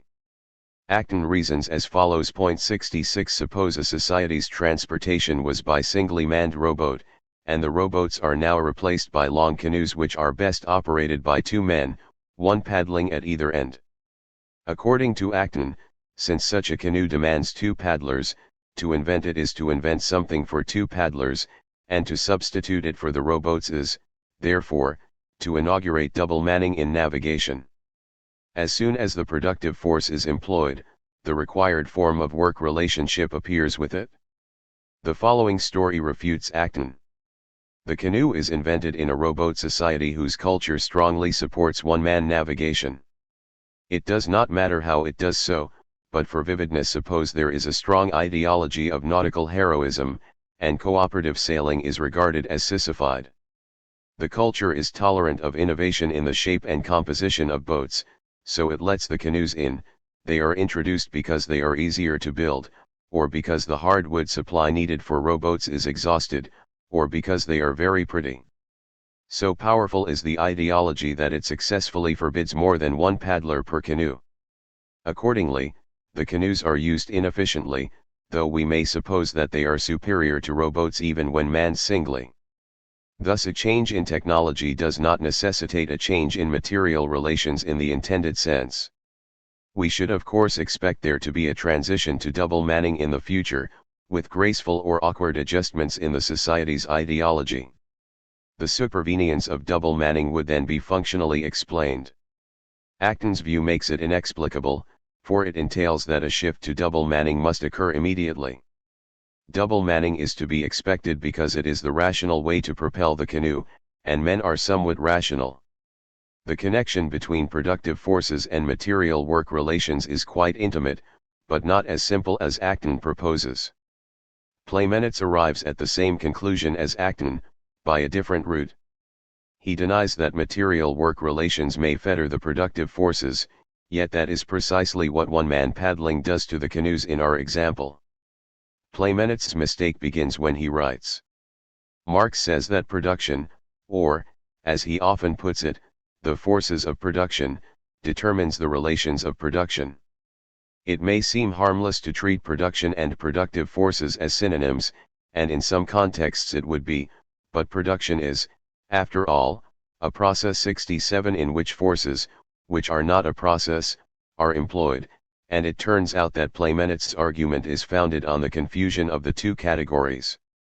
For he goes on to say that relations involved in production, his phrase for material work relations, must change as production changes, and therefore can hardly become fetters on it. And however true that may be, it does not, as Playmenitz supposes, settle the question whether material work relations can fetter the productive forces. 68. 7. All earlier modes of production were essentially conservative. 69. Recall the manifesto sentence quoted on page 145, the bourgeoisie cannot exist without continually revolutionizing the instruments of production. The bourgeoisie is a set of men defined as such by their emplacement in the economic structure. It is that emplacement which makes them revolutionize the productive forces. A policy of innovation is imposed by competition. Capitalist production relations are, consequently, a prodigious stimulus to the development of the productive forces. But this is more than compatible with the thesis of the primacy of the productive forces as we have articulated it. It is congenial to the thesis, for we assert that the function of capitalist relations is to promote growth in productive power. They arise and persist when they are apt to do so. Now Marx holds that no previous ruling class and no previous set of production relations stimulate productivity in a similar manner. Earlier ruling classes are, as classes, wary of change, including improvements to the material mode of production, even if some members of those classes are otherwise disposed. Hence Marx calls non-capitalist ruling classes conservative, in contrast with the productively revolutionary bourgeoisie. 70. It follows that such growth in productivity as occurs in pre-capitalist ages is in at least one important sense not brought about by the then prevailing production relations. It seems, then, that pre-capitalist societies present a problem for the primacy thesis as we have stated it. Capitalism is the society most commonly cited in rebuttal of that thesis, yet capitalism seems to exemplify it best, when the thesis is functionally construed. To accommodate Marx's conception of pre-capitalist relations, we need to clarify the opening formulations of section 5. When properly understood, they are not embarrassed by what was said about non-bourgeois ruling classes. First, some analogies. If someone claims that constitutional monarchs promote democracy, it is likely he believes that, to put it in various ways, 71. Having a constitutional monarch in a society promotes democracy in that society. Democracy is promoted in a society when it has a constitutional monarch. The fact that there is a constitutional monarch in a society promotes democracy in that society. He need not believe that there is an activity, namely promoting democracy, in which constitutional monarchs engage. He could hold the subtle view that though, in the sense caught by our rough rephrasals, constitutional monarchs promote democracy, a constitutional monarch is likely to be an enemy of democracy, or the still subtler view which adds that it is because constitutional monarchs tend to be enemies of democracy that constitutional monarchs promote democracy. Again, someone who believes that a minimal state promotes economic development does not believe that it engages in the activity of promoting economic development. His view is that its abstention from such activity is good for economic development. We say that the relations which obtain at a given time are the relations most suitable for the forces to develop at that time, given the level they have reached by that time. This entails that the relations, and the class they empower, promote the development of the forces, but, we may now add, in a sense which is compatible with what Marx says about pre-capitalist relations and classes. Having the relations in question, having that class in power, may be best for the development of the forces, even though the relations and the class pose many obstacles to their development. Pre-capitalist relations are conservative not only in that they afford no direct stimulus to the productive forces, but also in that the progress which occurs within them is very slow, when compared with what happens under capitalism. Yet though capitalism encourages a faster development of the productive forces than feudalism does, it can remain true that it is best for the forces at the time when feudalism prevails that it, and not capitalism, should prevail. Sports cars are faster than jeeps, but jeeps are faster on boggy land. Associated with the contrast between capitalist and pre-capitalist relations is an ambiguity in the phrase forms of development, as it occurs in sentences like the production relations are the forms of development of the productive forces. The forms of development may be forms by means of which the productive forces are developed, or, differently, forms within which the productive forces are developed, even if not by means of those very forms. We may take it that not all relations are forms of development in the first sense. But even a set of relations which is not the means whereby the forces within it develop may be optimal for the development of the forces during the period when it obtains. 8. Addendum. Here is a fuller report of what sentences 5 and 6 of the 1859 preface, CP 136, do and do not entail. Each is covertly hypothetical in form. Making the form explicit, we get these formulations of 5 and 6. 5a. If a social formation perishes, then all the productive forces for which there was room in it developed. 6a. If new, higher relations appear, then the material conditions of their existence matured in the womb of the old society. For subsequent ease of handling, we rewrite again, bringing the sentences into terminological conformity with one another. 5b. If an economic structure perishes, then it actualized its maximum productive potential. 6b. If a new and higher economic structure appears, then productivity sufficient for its emergence developed within the economic structure it replaces. If we allow ourselves a little syntactical leeway, these are the antecedents and consequence of 5b and 6b. p. An economic structure of kind R perishes. q. An economic structure of kind R actualized its maximum productive potential. R.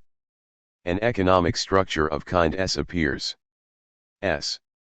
Productivity sufficient for the emergence of an economic structure of kind S developed within an economic structure of kind R. It is to be understood that S is a kind of economic structure just higher than R, there is no kind of structure T higher than R and lower than S, whatever Marx may have meant by higher dot. We may ask of each of P, Q, R, and S which, if any, of the other three follow from it, given just the truth of 5b and 6b. That yields 12 conditional propositions. Here they are, with an indication, in each case, of whether or not the conjunction of 5b and 6b commits one to it. In decoding the letter-formulated conditionals, it is sometimes necessary to tinker with tenses and articles to get antecedent and consequent into the right relationship. 1. If P, then Q. Yes. This is what 5b says. 2. If R, then S. Yes. This is what 6b says. 3. If R, then P. Yes. If an economic structure of kind S appears, an economic structure of kind R must have passed away. We may take it that Marx excludes leaps to S from a structure lower than R. 4. If R, then Q. Yes. If S appears, R achieved its maximum productivity. 4. Follows from 1 and 3. 5. If Q, then P. No. An economic structure may persist even though it has reached its productivity maximum. We called this fossilization, p. 140. 6. If S, then R. No. Productivity sufficient for structure S does not guarantee its emergence. We called this miscarriage, p. 141. 7. If P, then R. No. An economic structure can perish without being replaced by a superior one. What we called regression, p. 140, illustrates this, as does the possibly more drastic outcome envisaged in the phrase the common ruin of the contending classes. 72. 8. If P, then S. No. R can perish without having developed productivity sufficient for the emergence of S. 9. If S, then Q. No. Productivity sufficient for S may be achieved in R although R has not attained its productive potential. 10. If Q, then R. No. R may actualize its productivity potential without S emerging. This follows from 3, and the denial of 5. 11. If Q, then S. No. R can achieve its productive potential without having developed productivity sufficient for S. This follows from 1, and the denial of 8. In such a case S would never emerge, since R cannot, of course, develop more productivity when it has already achieved its potential. 12. If S, then P. No. R may develop productivity sufficient for S and yet R may not perish. This follows from 1, and the denial of 9. As noted on page 141, the position changes radically when sentences 2, 3, and 4 are added to 5 and 6. They rule out fossilization and regression, so 5 and 7 are now affirmed. This entails affirmation of 8, 10, and 11. Then the only remaining denials are of 6, 9, and 12. But if any one of these is affirmed, the other two must be also, under the revisions enforced by sentences 2, 3, and 4. We may focus on 9. Those sentences 2 through 6 allow that, as the denial of 9 entails, R's maximum productivity may be greater than the minimum needed for S. They entail that once R has achieved the minimum needed for S, it will soon achieve its own productivity maximum, if it has not done so already, since 2 through 6 imply unceasing productive development. So, 9, revised to permit a modest gap in time between achievement of what is needed for S and R's climax will, so revised, be true, and 6 and 12 will follow, in similarly revised form. Chapter 7. The Productive Forces and Capitalism. An important application of the doctrine of the primacy of the productive forces is that the capitalist economic structure A. emerges when and because productive power reaches a level beyond which it cannot rise within existing structures. And b. persists because and as long as it is optimal for further development of productive power. And c. is optimal for further development of productive power. C. is a simple consequence of b. Dot. Section 1 demonstrates that Marx affirmed a. in his own account of the rise of capitalism. Following a discussion of the nature of capitalism in Section 2, Section 3 argues for the truth of c. A case for b. will not be made, save in so far as c. will be defended. Nor will the historical truth of a. as opposed to its Marxian pedigree, be demonstrated.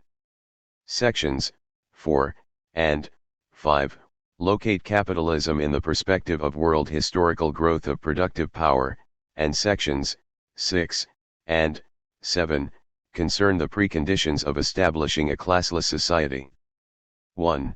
The emergence of capitalism. Part 8.1 of Volume I of Capital is devoted to the classical case of the genesis of capitalism, its inception in Great Britain. Marx asks how a capitalist class, owning means of production, came to face a proletariat, owning nothing but labor power.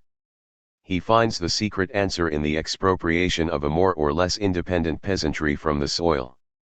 Expropriation was variously achieved, but notably by acts of enclosure, which were motivated in large part by new commercial opportunities, including the florescence of a wool trade which made sheep farming, with its low labor requirements, more profitable, in many cases, than agriculture. 2 Expropriation was also encouraged by improved techniques of cultivation. 3 Fewer tillers of the soil were now needed, and redundant peasants were dispossessed. The latter became paupers and vagabonds.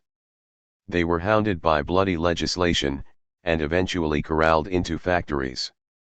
It is often said that this important stretch of Marxian historical writing contradicts the primacy thesis. One version of the claim.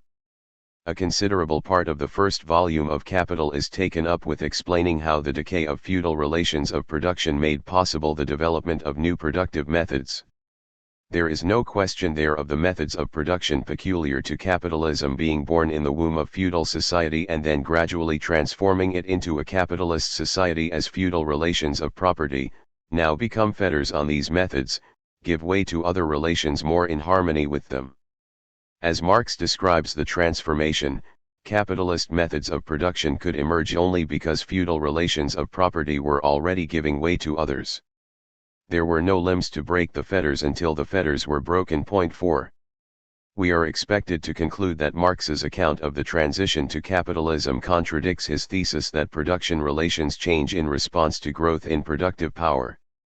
Before answering Playmenitz, let us be clear that Part 8 is not concerned with the demise of serfdom proper.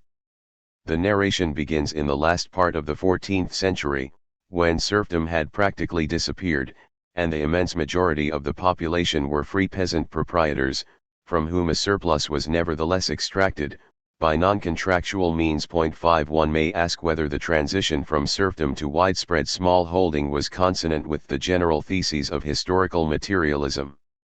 But Part 8 is occupied with the next change, from petty proprietorship to capitalism.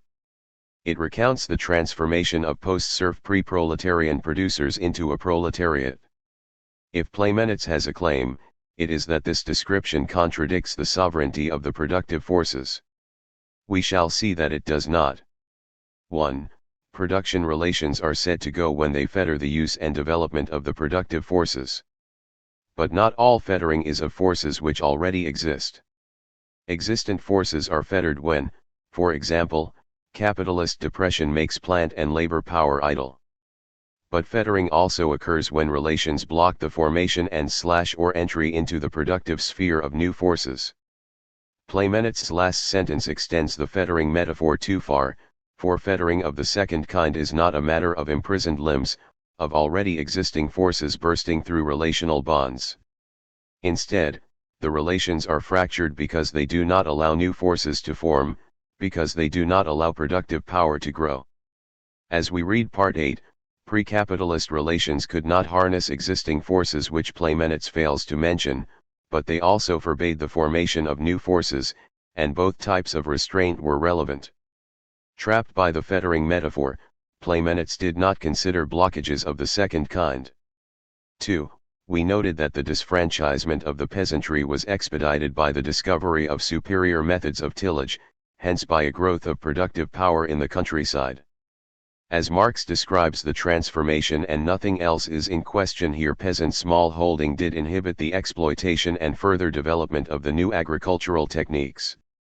The existing structure by its very nature excluded the development of the social productive forces of labor, social forms of labor, social concentration of capital, large-scale cattle raising, and the progressive application of science. 6. Then in its infancy, individual peasants could not seize and control the fresh productive powers, still less develop them further. The pre-capitalist relations also shackled industrial productivity. Parallel to petty proprietorship on the land was the guild structure of the town, an indispensable framework in the first phases of industrial development. 7 Here the arts of the craftsman had improved and flourished. But at a certain point the guild mode impeded further progress. It had achieved the maximum productivity of which it was capable. For craft labor, like petty agriculture, does not build up a stock of material wealth. Both allow of only a small surplus product and eat up most of it. 8 Forward movement now demanded mobility and collectivization of labor, which were antithetical to the rules of the guilds. Mobility was needed because labor must shift to new employment as techniques change, collectivization, because more advanced facilities demand producing units integrating large numbers of men. It was essential to guild organization that units be kept small, and the guilds tried to prevent by force the transformation of the master of a trade into a capitalist, by limiting the number of laborers that could be employed by one master within a very small maximum. 9. Thus, urban labor itself had created means of production for which the guilds became just as confining as were the old relations of land ownership to an improved agriculture. 10. The development of productive power was gravely inhibited in town and country alike. The result was conflict and struggle. New forces and new passions sprang up in the bosom of society, but the old social organization fettered them and kept them down. It had to be annihilated. It was annihilated. 11. And a capitalist social organization supplanted it? Marx may be forcing the facts of history. If so, the mold into which he is pressing them is, contra Playmenitz, supplied by the preface to the Critique of Political Economy. 3. The productive forces Playmenitz neglects were not, it is true, peculiar to capitalism. They are not the technology which comes to mind when we think of an achieved capitalist society. But the primacy thesis does not say that forces characteristic of capitalism preceded its arrival. It rather requires that nascent forces could not be used or developed within pre-capitalist relations, and that a capitalist structure was necessary for productive progress. A changed form of the mode of production and a particular stage in the development of the material forces of production are the basis and precondition. 12 Of the formation of capitalism, but that stage is of course not so high that capitalism is required to bring the forces up to it. The forces only need be developed enough so that the formal subjugation of labor to capital can occur. 13 If the forces of what Marx called gross industry 14 had attended the origin of capitalism, then, according to the 1859 preface, it would have begun to sink as soon as it had been launched. There would have been no period of its rise and consolidation, no historical tasks 15 for it to accomplish. It is just when the powers peculiar to capitalism are most actual that capitalism begins its decline. When the real subjugation, manifest in huge agglomerations of fixed capital, is complete, the tendency of the rate of profit to fall asserts itself most forcibly, and recovery from slump is most difficult and protracted. 16. We observed earlier 17 that the explanatory precedence of the productive forces allows that capitalist relations of production promote their development. Capitalism obtains because it stimulates growth in productive power. We may now add that the primacy of the forces allows that capitalist relations antedated the productive forces characteristic of capitalism. That the formal subjugation of labor to capital went before the real subjugation is consistent with the primacy doctrine. Primacy requires that improved forces backed the emergence of capitalist relations, and that the latter endured because they advanced productive power. The historical record may pose challenges to that statement, but we have derived it from Part 8 of Volume I of Capital, which is, accordingly, consistent with the primacy thesis. 2. The capitalist economic structure and the capitalist mode of production. A capitalist economic structure informs an economy whose immediate producers are free laborers, they constitute a proletariat. According to historical materialism, that structure arises when and because productive power attains a moderately high level, and persists because it is uniquely suited to raise that power to very high levels. Roughly speaking, productive power between the maximum possible under petty ownership on the one hand, and a level somewhere between the steam engine and generalized use of the computer on the other, is necessary and sufficient for capitalism, because capitalism alone is fit to develop productive power from moderately high to very high levels. 18. It cannot be sustained at lower levels, and it loses its utility at levels which are very high. The thesis that d. the capitalist structure arises and persists because it is suited to develop productive power at the stated levels, entails but is not entailed by the weaker thesis that e. the capitalist structure is suited to develop productive power at the stated levels, which is in turn distinct from f. no other economic structure is similarly suited. In section 3, we defend e. and f. in the interest of d. We defend e. because d. entails it. D. does not entail f. but f. needs defense, because d. is implausible unless f. is true. The disposition of capitalism to promote productive progress at the stated levels is unlikely to explain its existence at those levels if a rival economic form would promote productive progress equally well. 19. Section 3 argues that only production for the sake of accumulating capital will foster the development of the productive forces from moderate to very high levels. This establishes E and F on the assumption that production within a capitalist structure coincides with production oriented to the accumulation of capital, a proposition which is by no means self-evident, and which we now proceed to clarify and defend. There are two equally standard but logically distinct Marxian definitions of capitalist society. We need to show why what satisfies each definition also satisfies the other. The first definition features the structural property of capitalism we ourselves use to identify that form of society. It defines capitalism by reference to its dominant production relation. 20. It is the society whose immediate producers own their labor power and no other productive force. It is the economy of free labor, free from serf or slave-like burdens, free, bereft, of means of production. This is the structural definition. The alternative, or modal definition, refers to the purpose of capitalist production, not the structure in which it occurs. It defines capitalism as the society whose production serves the accumulation of capital.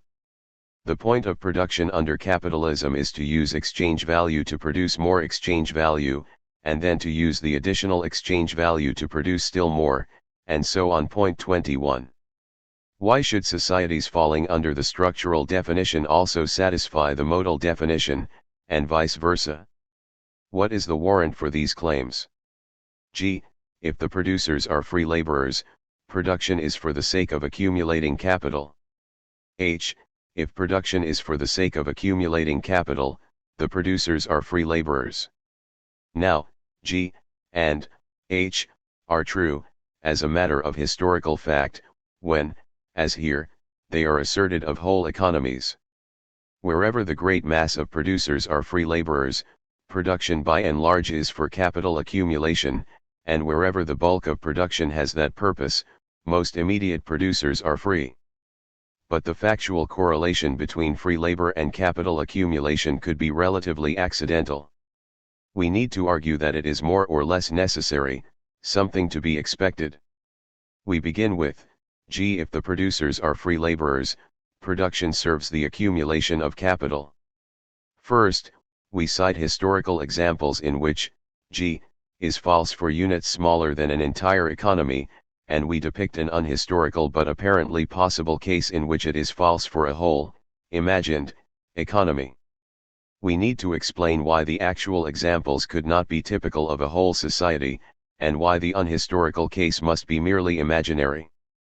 The mercenaries of the Roman legions constitute our first case. Any mercenaries would do, but Marx adverted to them in particular, when he said that they represent wage labor equals free labor not employed as such 22 since they produced no exchange value for those who hired them.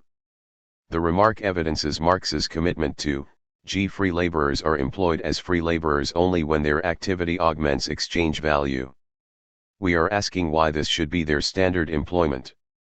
In capitalist society itself, not all free labor is hired for the sake of capital accumulation. Marx cites the proletarian seamstress employed to produce clothing for the capitalist's wife. She is retained so that use value, not exchange value, will accrue. Point 23. Finally, imagine a society of free producers, all of whom work for landlords who pay them a portion of the product of their labor, say rations of grain and meat, with the use of a dwelling. Part of the product is consumed by the landlord and his household, part is set aside to meet the needs of reproduction, and the rest is distributed to the laborers. Nothing is marketed, so nothing is produced to be exchanged, nor, a fortiori, for the sake of increasing exchange value. Yet the workers are free. They are able to contract with whatever landlord they wish. Point 24. The cases will come under scrutiny in a moment. First, a sketch of an argument in favor of, G. 1. The labor power of a free laborer is a commodity. 2. Hence, if labor is free, there is a labor market. 3. It cannot in general be true that there is a labor market, a practice of buying and selling of labor power, unless there are also markets for goods other than labor power. If labor is free, production of commodities is well established. 4. If labor is free and commodity production is well established, there is competition between producing units. 5. Competition between producing units imposes a policy of capital accumulation. A unit not disposed to increase the exchange value at its disposal will lack the resources to prevail in competition. Point 25. 6. Hence, if labor is free, production serves the accumulation of capital. Thesis, G. 3 is the premise most likely to be challenged. Yet it is surely difficult to conceive men treating their own labor power, or that of others, as a commodity, when they do not also confer such treatment on use values in general. In historical fact, a developed labor market never precedes the institution of commodity production. And the case for 3 is further strengthened by the argument we shortly give for the unreality of the recently imagined agricultural economy. But first, the mercenary and the seamstress need to be disposed of. They are necessarily exceptional. The mercenary, because he does not produce, and a society's wage earners cannot in general be non-producers. The seamstress does produce, and she helps to increase no one's supply of capital, but the revenue dispersed on her is derived from capitalistic production proper, so she is an essentially parasitic case. We come to the fantasy example. Let us ask how the society would tend to develop. The immediate producers will want good working conditions with ample rations, and the landlords will seek good workers at minimum sacrifice to the consumption of their households. A tendency to compete for workers will arise. The rations consist of meat and wheat, and, at the outset, all farms produce both, for there is, ex hypothesi, no trade between them. But farms with a comparative advantage in wheat and meat production respectively will be disposed to swap products, if only in order to offer an enhanced basket of rations, and thus tempt good labor away from other farms. With enough development of such trade, production with a view to expanding the stock of exchange value would become the norm. So the imaginary society, as originally described, is unstable. a propensity to accumulation of capital would soon appear within it. Point 26. And we contend that in general, and for similar reasons in other kinds of case, free labor without capital accumulation will fail to endure. In an alternative scenario, the landlords might collude to restrict labor mobility, out of a preference for a traditional, settled life. So either capitalistic production will erupt, or the freedom of labor will be eroded. We come to H. If production is for capital accumulations, the producers are free laborers, that is, owners of labor power who lack means of production. An illustration of Marx's commitment to H. The concept of capital implies that the objective conditions of labor acquire a personality as against labor, or, what amounts to the same thing, that they are established as the property of a personality other than the workers. The concept of capital implies the capitalist. Point 27. Capital is self-expanding exchange value. Marx says it implies capitalist production relations, which bind capitalists and free laborers. He adds a remark which might suggest that he takes the implication, and hence thesis, H, to be true by definition. To speak of the existence of capital is merely another way of saying that labor is free. Point 28. Yet he knows that H is not true by definition, for he proceeds to acknowledge that unfree labor may serve the accumulation of capital in segments of an economy whose labor is for the most part free. American slaveholders did aim at expanding exchange value, and Marx is prepared to consider them capitalists, even though they did not engage proletarians. They were anomalies within a world market based on free labor. Point 29. The antebellum South was possible only because it was exceptional. It could only have been what it was, a malformation in an otherwise normal capitalist economic structure. Another affirmation of H, this time explicitly with respect to an entire economy. Wage labor on a national scale, and consequently the capitalist mode of production as well, is only possible where the workers are personally free. Point 30. Wage labor is usually also free labor, as Marx uses the terms, but this passage is an exception. 31. Here wage labor is labor, free or otherwise, which receives a monetary reward. If wage labor were free by definition here, the sentence, apart from the bracketed portion, would be trivially true, and the qualifying phrase, on a national scale, would be inexplicably redundant. Marx is agreeing that slaves could receive wages, but denying that the great mass of producers could be wage-receiving slaves. The sentence is syntactically complex, and what it says is easier to survey in this semantically equivalent rewrite.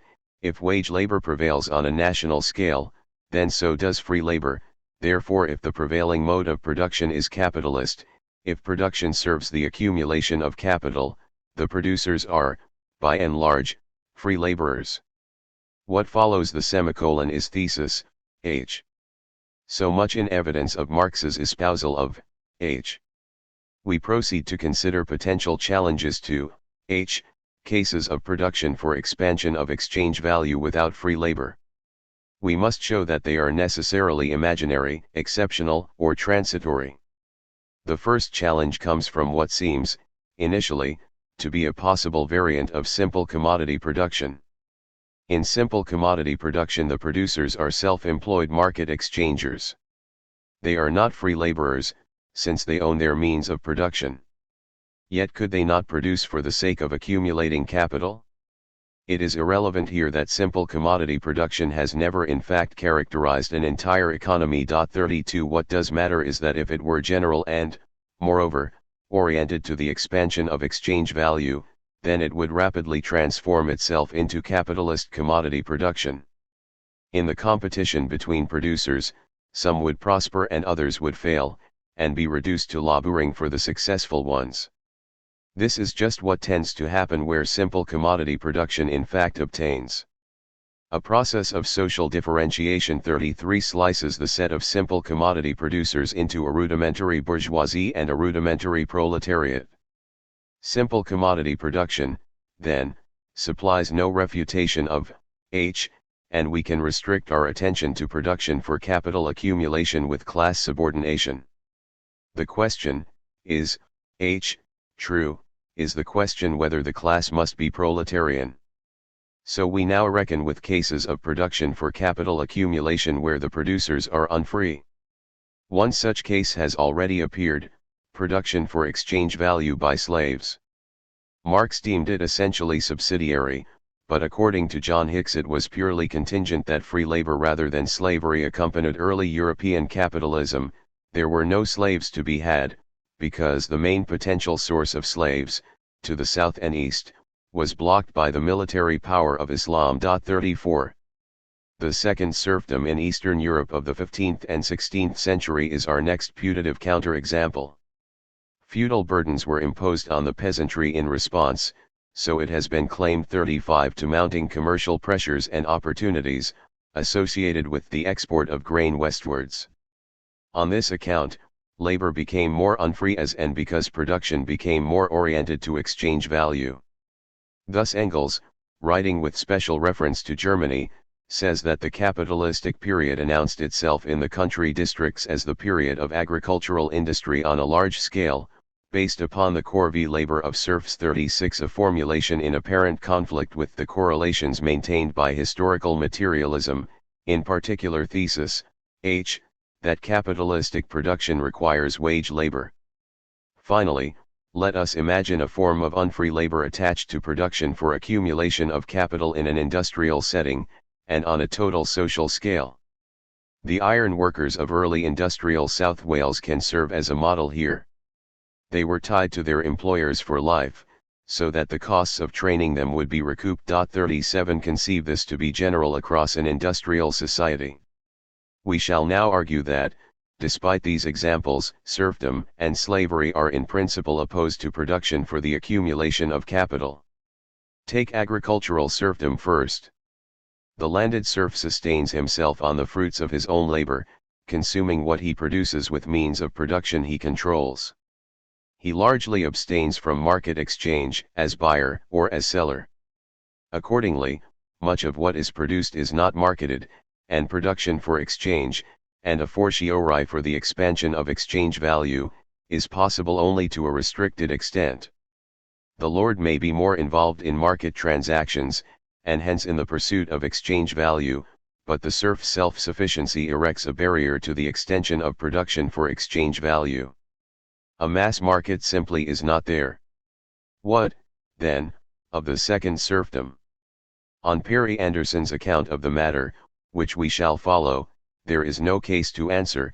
He rebuts the view that the export market was fundamental to the imposition of serfdom east of the Elbe. 38. The second serfdom embarrasses thesis, h, only if it was largely due to a heightened pursuit of exchange value, as opposed, for example, to the relatively exposed position of the peasantry in the Eastern class struggle, which is Anderson's alternative emphasis. According to Anderson, the enserfment of the peasantry in the East depended on the weakness of the towns in that region. Western peasants threatened with impositions could flee to the city, but their Eastern counterparts had no such recourse. 39. The urban bourgeois class in the East had lost its muscle. 40. And the grain trade with the West was conducted by the feudal landowners themselves. 41. Insofar, then, as we do find serfdom accompanying a measure of production for exchange value, the commerce includes no local bourgeoisie and is with distant parts themselves following a more standardly capitalist path. Additional reason for rejecting the second serfdom as an argument against thesis, h. Industrial quasi-serfdom presents a different problem, since here the laborer does not produce what he consumes. The early Welsh iron workers did not live on iron. In some respects they were like slaves, for the whole of their output passed into the exploiter's hands, and to the extent that they resemble slaves they are indirectly dealt with in the discussion of slavery to follow. Their non-slave but serf-like quality lay in the fact that they had the right to remain for life as iron workers in the foundries to which they were committed. This reciprocity is absent in slavery. Industrial quasi-serfdom on a social scale would in short time prove incompatible with production for the accumulation of capital, partly for reasons listed in the treatment of slavery below, and partly because a developing capitalist economy becomes too fluid for entrepreneurs to profit by offering lifetime contracts to producers. The considerations thus far adduced do not tell against a union of capital accumulation and slavery. The whole of the slave's product belongs to a master who could market all of it and supply the slave with a wage he would cash in for means of subsistence. So it appears compatible with slavery that all products should pass through a market and, moreover, serve the accumulation of capital. We found Marx acknowledging the capitalist character of slavery in the southern United States, and countenancing slaves receiving wages on a local scale. Why could slavery not be general, in a context of production for expansion of exchange value? It might seem that a famous argument based on the labor theory of value supplies the answer. Having expounded the concept of capital as self-expanding exchange value, MCM, Marx asks how it is possible for exchange value to increase in the absence of force or fraud. He replies that a commodity must be found whose use creates more exchange value than it has. He then identifies the labor power of the proletarian as the requisite commodity. It is sold in temporal packets by the free laborer to the capitalist employer, who pays for it a sum corresponding to its costs of reproduction, hence to its value. Market justice is observed, but the value of the labor power is less than the value of what it produces, and thereby the capitalist expands his stock of exchange value. The trick has at last succeeded. 42. But even if the labor theory of value is true, this reasoning is unacceptable as a derivation of free labor from the definition of capital as self-expanding exchange value. 43 For two features of the sale of labor power as Marx describes it are extraneous to the argument, so conceived. First, there is no reason why the labor power must be leased for a limited period only, the capitalist could obtain a freehold on it.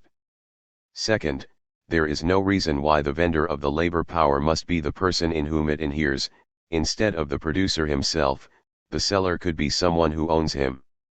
In short, the labor theory of value does not entail that the LP in the circuit of industrial capital 44 cannot be the labor power of a slave. Its value would still reflect the amount of labor time required to produce what sustains him, and this could still fall short of the amount he performed, thus enabling the accumulation of capital.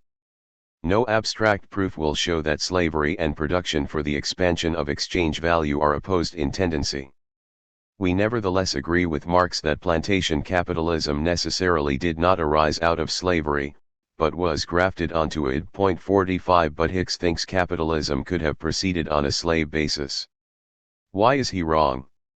Why is production for the expansion of exchange value antithetical to slave labor? One reason, of somewhat Marxist flavor, which Max Weber would have given in answer to the question, rests on the uncertainty which afflicts production for exchange value, the danger that what has been produced will not be sold. The human capital consumes more in the very moment when the market fails, and its upkeep is a very different matter from that of a fixed capital in machines. 46. But this seems inadequate. In slavery strictly so called, the exploiter is not obliged to maintain an idle slave. It might be said that he would have an interest in feeding him, pending a revival of the market, when he could again set him to work, but the ordinary capitalist has a similar, weak, interest in preserving the life of the free laborer, yet he lets him loose, hoping to hire fresh labor when the market revives, and the capitalistic slave owner could, analogously, buy new slaves when business improves, possibly with funds he acquires in bad times by selling surplus slaves to others whose sales are less depressed. To be sure, the slave might be a liability, the suggested shifts might be difficult to manage, it depends on circumstances. But nothing so circumstantial can provide a reason of principle against a union of slavery and capital accumulation. Similar reservations apply to Weber's further claim that the death of a slave would be an uncompensated loss, in contrast with conditions in which the risks of existence are shifted onto the free workers. 47 The point has no force if a normal rate of, literally, natural wastage is assumed, and anyway someone would be quick to establish an appropriate insurance business, if the matter did present a problem. Our own case for the contradiction between slavery and production for expansion of exchange value does not depend on the vagaries of the market. Instead, we take as cardinal the fact that capitalistic production presupposes a considerable development of productive power, and leads to further enhancement of it. 48 Accordingly, if slavery is hard to put together with high and rising levels of productive power, it will not readily consort with capital accumulation, which is what we need to show. And there are several reasons for thinking that slavery and sophisticated, improving productive forces exclude one another. First, it is difficult to conceive the provident habits and skilled craftsmanship which capitalism needed in the labor force it took over as faculties of slaves. The education presupposed by these abilities, and the sense of personal worth associated with them, cannot be united with slave status. In this connection, Marx avers that slavery is compatible with the use of only the rudest and heaviest implements and such as are difficult to damage owing to their sheer clumsiness. 49 This is not the technology appropriate to the artisanship which was a necessary prelude to capitalism, nor, of course, does it permit the rapid development of the productive forces which issues from the universal pursuit of exchange value once capitalism is established. Secondly, slaves must not only be fed and housed, but strictly policed. They require more extensive supervision than do free workers. This prompted Adam Smith to judge that slave labor, though apparently cheap, was in the end the dearest of any. 50 The point can no doubt be exaggerated, but it does mean that there is an unwelcome drain on the surplus slaves' produce. Third, rising productivity leads sooner or later to a rising standard of consumption among the producers, and that stimulates an enlarged self-awareness and a self-assertion which are difficult to reconcile with persistence of enslavement. 51. In the last argument, the relevant aspect of rising productivity was its sheer volume, or quantitative level. But that level, and here we reach our fourth consideration, is achieved as a result of material relations of production comprising increasing interconnection of laborers both within producing units and across the labor force. The unionization of the working class, so characteristic of capitalist economies, reflects the pressures and opportunities associated with the said material relations. Those pressures and opportunities would not all be absent in a hypothetical slave capitalism, where, however, unionization would by definition be excluded. They would instead lead, in all probability, to successful rebellion against the slave condition. Weber-like arguments turn on the supposed disutility to the capitalist of enslaved producers. Our own emphasis is on the consciousness and will of the producers themselves. There would be no incompatibility between capitalism and docile slaves at work on advanced productive forces. 20th century dystopian fantasies are internally consistent. But a combination of advanced productive forces and slavish docility is difficult to accomplish. We may now endorse Marx's judgment, which was also, in a sense, the judgment of history, that plantation capitalism in the South was necessarily a secondary phenomenon. It throve on a vastly increased and growing market for textile goods, reflecting just that burgeoning of the productive forces which makes production for expansion of exchange value antithetical to generalized slavery. 3. Capitalism and the development of the productive forces. The general presence of wage labor presupposes a higher development of the productive forces than in the stages preceding wage labor. 52 For wage labor as such enters only where the development of the productive forces has already advanced so far that a significant amount of time has become free. 53 Wage labor is Marx's metonymy for the capitalist economic structure. 54 He is therefore asserting that the capitalist economic structure can appear only once productive power is already fairly advanced. We saw in section 1 that he thinks it is brought to that modestly high level by the exertions of individual producers in urban guilds and petty agriculture. But why should the capitalist structure require this prior growth of productive power? With the results of section 2 in hand, we can explain. Until it has already reached a moderately high stage of development, productive power can increase only slowly and sporadically.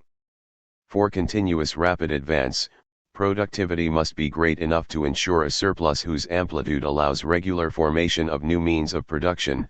Only when a certain degree of productivity has already been reached can an increasingly large part of what has been produced be applied to the production of new means of production. 55.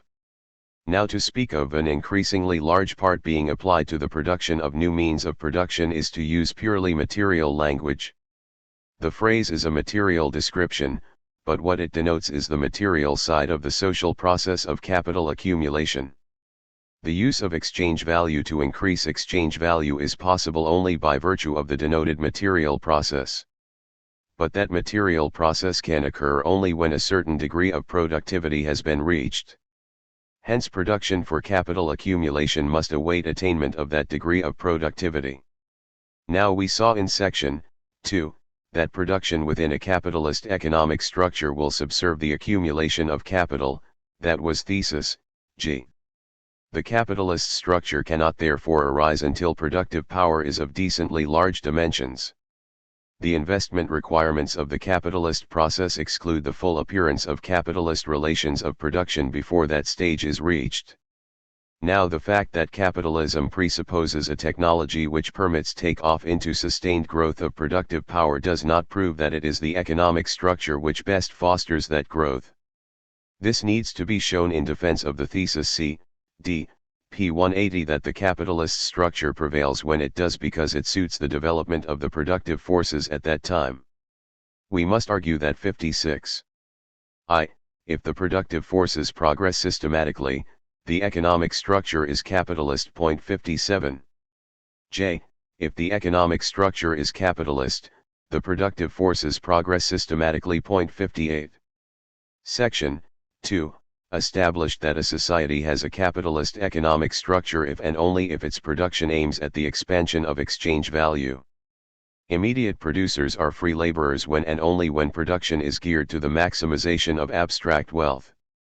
So although I and J concern the capitalist economic structure, we shall be entitled, in arguing for them, to make use of the modal properties of capitalism as well as its structural ones.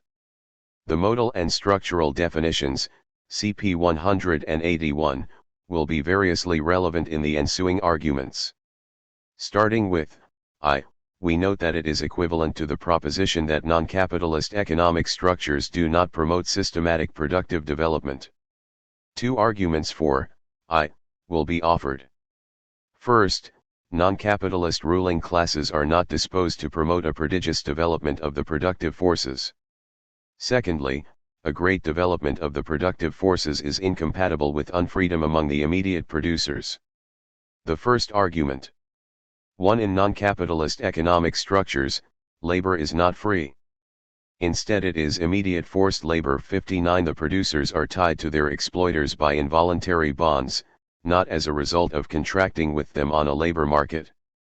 2. In that case, if, that is, the producers are not free laborers, production will not be for the accumulation of value.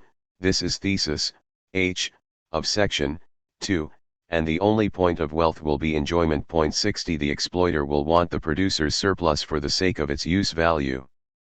3. He will, accordingly, be content to extract a limited surplus only, since there is a ceiling to the amount of use value he may sanely desire and feasibly dispose of. It is clear that in any given economic formation of society, where not the exchange value but the use value of the product predominates, surplus labor will be limited by a given set of wants which may be greater or less, and that here no boundless thirst for surplus labor arises from the nature of the production system itself. 61. For wanting as he does only a certain quantity of useful products. 62. The exploiter has no interest in promoting the means of producing greater and greater output, namely highly developed and improving productive forces. 5. Hence universal industry cannot unfold on the basis of immediate domination. 63. In a non-capitalist economic structure the productive forces do not progress systematically. 6. And so capital is an essential relation for the development of the productive forces of society. 64. Which is Marx's way of asserting, I. Step 3 appears to be the most vulnerable. Might not the exploiter want, for example, a vast number of pyramids, a desire which would engender a thirst for surplus labor on a massive scale? Perhaps Marx would reply, that would make the given set of wants extravagant, but they would remain finite. The reply is weak, since, a. he might be so self-glorifying that he puts no limit on the number of pyramids he wants, and, b. he is mortal, and on his death the laborers subject to him will pass into the control of an heir for whom they might as yet have built nothing, and who might also want very many pyramids. An indefinite succession of large but bounded thirsts will have the same effect as a boundless thirst. These are coherent possibilities, but they do not erase the main line of the argument. For, first, the thesis being propounded is that non-capitalist forms do not in systematic fashion promote productive growth, and that is true if, outside capitalism, no boundless thirst for surplus labor arises from the nature of the production system itself. In the cases we depicted, the drive to produce more is not imposed by the economic system, it comes, instead, from the motivation of particular people.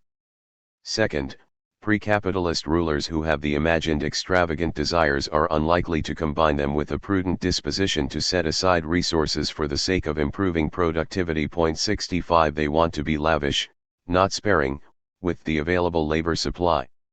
It was part of the magnificence of the pyramids that great numbers of people were required to build them. They would have lost much of their point if immense effort had not been necessary for their construction.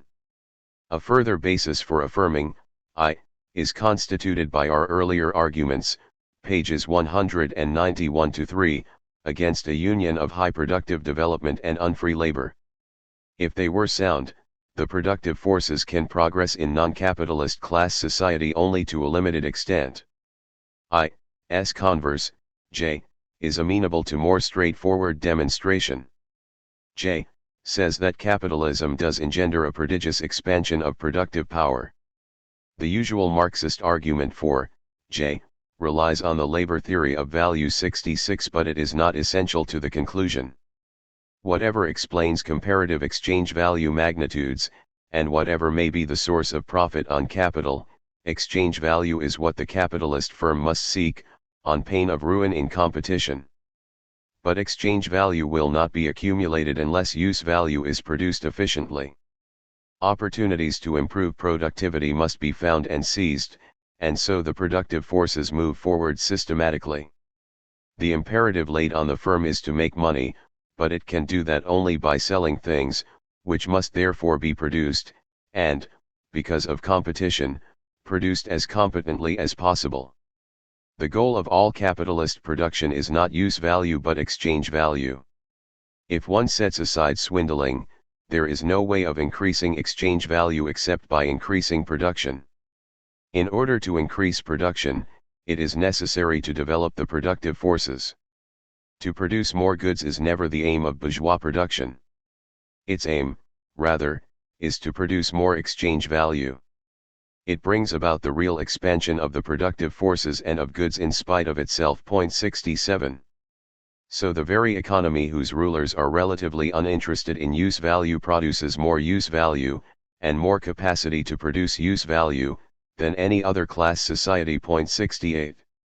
We conclude that the capitalist economic structure, and, among class structures, the capitalist alone, stimulates a continuous development of productive power. 69. 4. Epochs. Disregarding substages and transitional forms, we may distinguish 4 progressive epochs in the economic formation of society, corresponding to distinct levels of development of productive power. Table 4. The first correlation is obvious.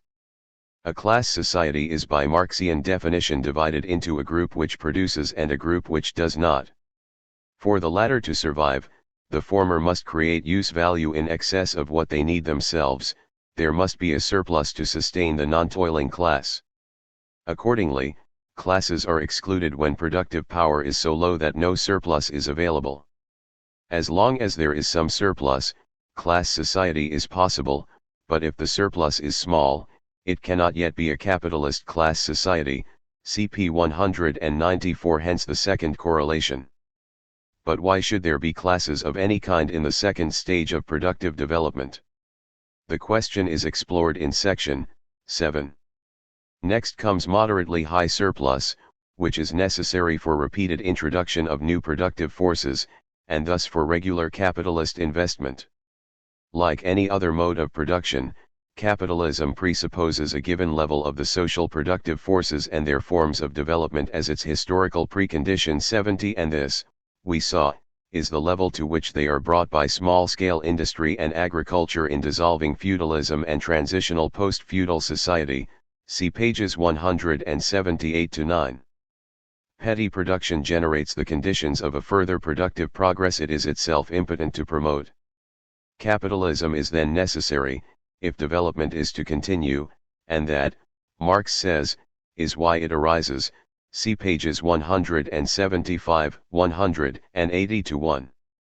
If capitalism alone can promote development within productive level 3, it follows that socialism cannot do so. Its productivity precondition is massive surplus, large enough to make it no longer true that most of life and time and energy must be spent joylessly producing means to imperative ends. The mission of capitalism is to carry humanity to that stage of abundance, whereupon it subverts itself and gives way to a classless society. Marx would certainly have accepted the quadripartite division of social forms constructed above, and the stipulated alignment between them and distinct levels of productive power. But he did, of course, make finer structural differentiations than those given in Table 4, particularly within pre-capitalist class society, which covers a great variety of forms, of which slavery and serfdom are but the most salient. Yet did Marx suppose that which pre-capitalist class structure obtains may be explained in terms of the prevailing level of productive power? And if variations in productive power do not explain structural differences within pre-capitalist class society, how seriously does this embarrass historical materialism as we have presented it? The exegetical question is not easy to answer. Marx's position on the matter is unclear, for the evidence points in opposite directions. On the one hand there is the ambitious preface to the Critique of Political Economy, which certainly commits him to explanation by reference to growth of productive power of social changes beyond those canvassed in Table 4. Ancient and feudal society, characterized, speaking very grossly, by slavery and serfdom respectively, are among his illustrations of the theory set forth in the preface of 1859.71. Given that theory, and the separate billing of the ancient and feudal modes, Marx is committed to the questionable thesis that serfdom requires higher productive power than slavery, that the ancient world developed productive power to a point where only serfdom could take it further, and that this explains why serfdom supervenade. Marx's numerous remarks on slavery and serfdom elsewhere, on the other hand, reveal no attempt to meet the preface commitment. He notes the quite unpreface-like contribution to the genesis of serfdom of military factors 72, and though there is also a reference to productive forces as part of its background, he does not claim that they were of a more developed character than what was known under slavery. 73. In one place he assimilates the origins of slavery and serfdom. Both arise when producers are captured along with their means of production. 74. He also brings them together structurally, as societies where the immediate producer is extra-economically coerced.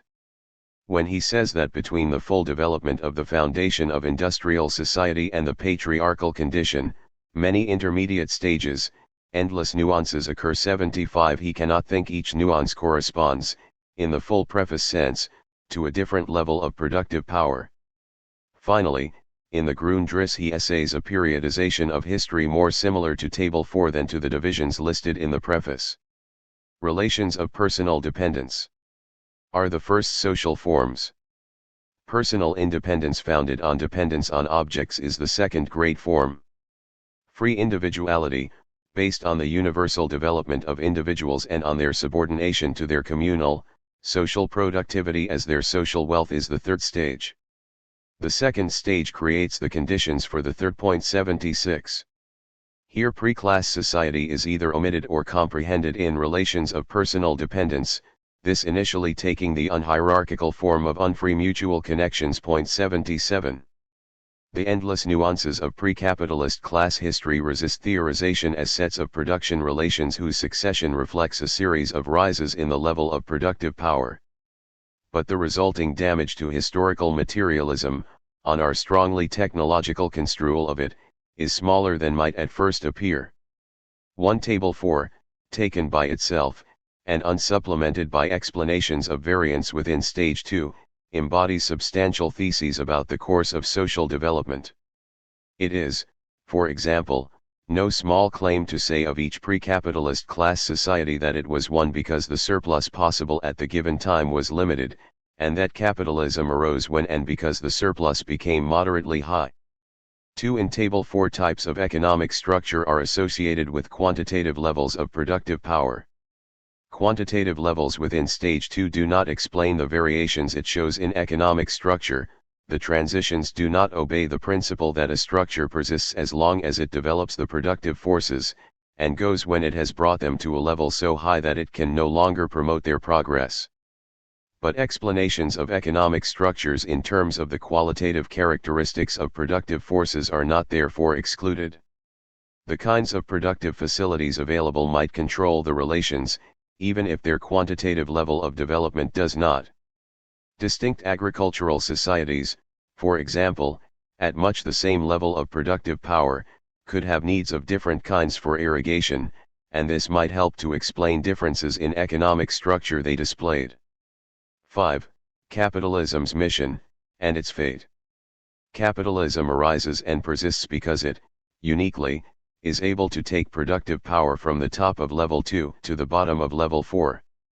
In effecting this progress, it lays up the material requisites of a classless society. Development of the productive forces of social labor is the historical task and justification of capital. This is the way it unconsciously creates the requirements of a higher mode of production. 78. When these requirements are in store, capitalism is no longer justified, and no longer stable. It loses its rationale, and it becomes a barrier to further human development. It enters into the same relation toward the development of social wealth and of the forces of production as the guild system, serfdom, and slavery, and is necessarily stripped off as a fetter. 79. Having made liberty for the mass of mankind compatible with the material reproduction of the species, its historic destiny is fulfilled. 80. It then reveals itself as merely a historical necessity, a necessity for the development of productive power from a definite historical starting point or basis, but in no way an absolute necessity of production. 81. As bourgeois ideology would declare, even in its period of health, capitalism does not, of course, preside over a progress which is free of friction and convulsion. The coincidence between capitalist rationality and productive rationality is imperfect. Labor-saving devices are not introduced unless they are profitable. 82. The general forward movement is punctuated by periods of recession and waste. But the distortions and lurches do not nullify the fact that capitalism is, in its day, the best prescription for productive advancement. There is some divergence between the tendency of capitalism and material progress, because the development of the productive forces is not the end of the capitalist, but just his means of accumulating value, and this means comes continually into conflict with the limited purpose, the self-expansion of the existing capital. The structure of capitalism sometimes frustrates fulfillment of its historical task. 83. It goes back on its mission whenever it checks the development of productivity, and as that betrayal grows in magnitude, it demonstrates that it is becoming senile and that it is more and more outmoded. 84. At a certain point, productivity ample enough to install a socialist society is reached, and capitalist depression tends to become more severe. There is then a growing incompatibility between the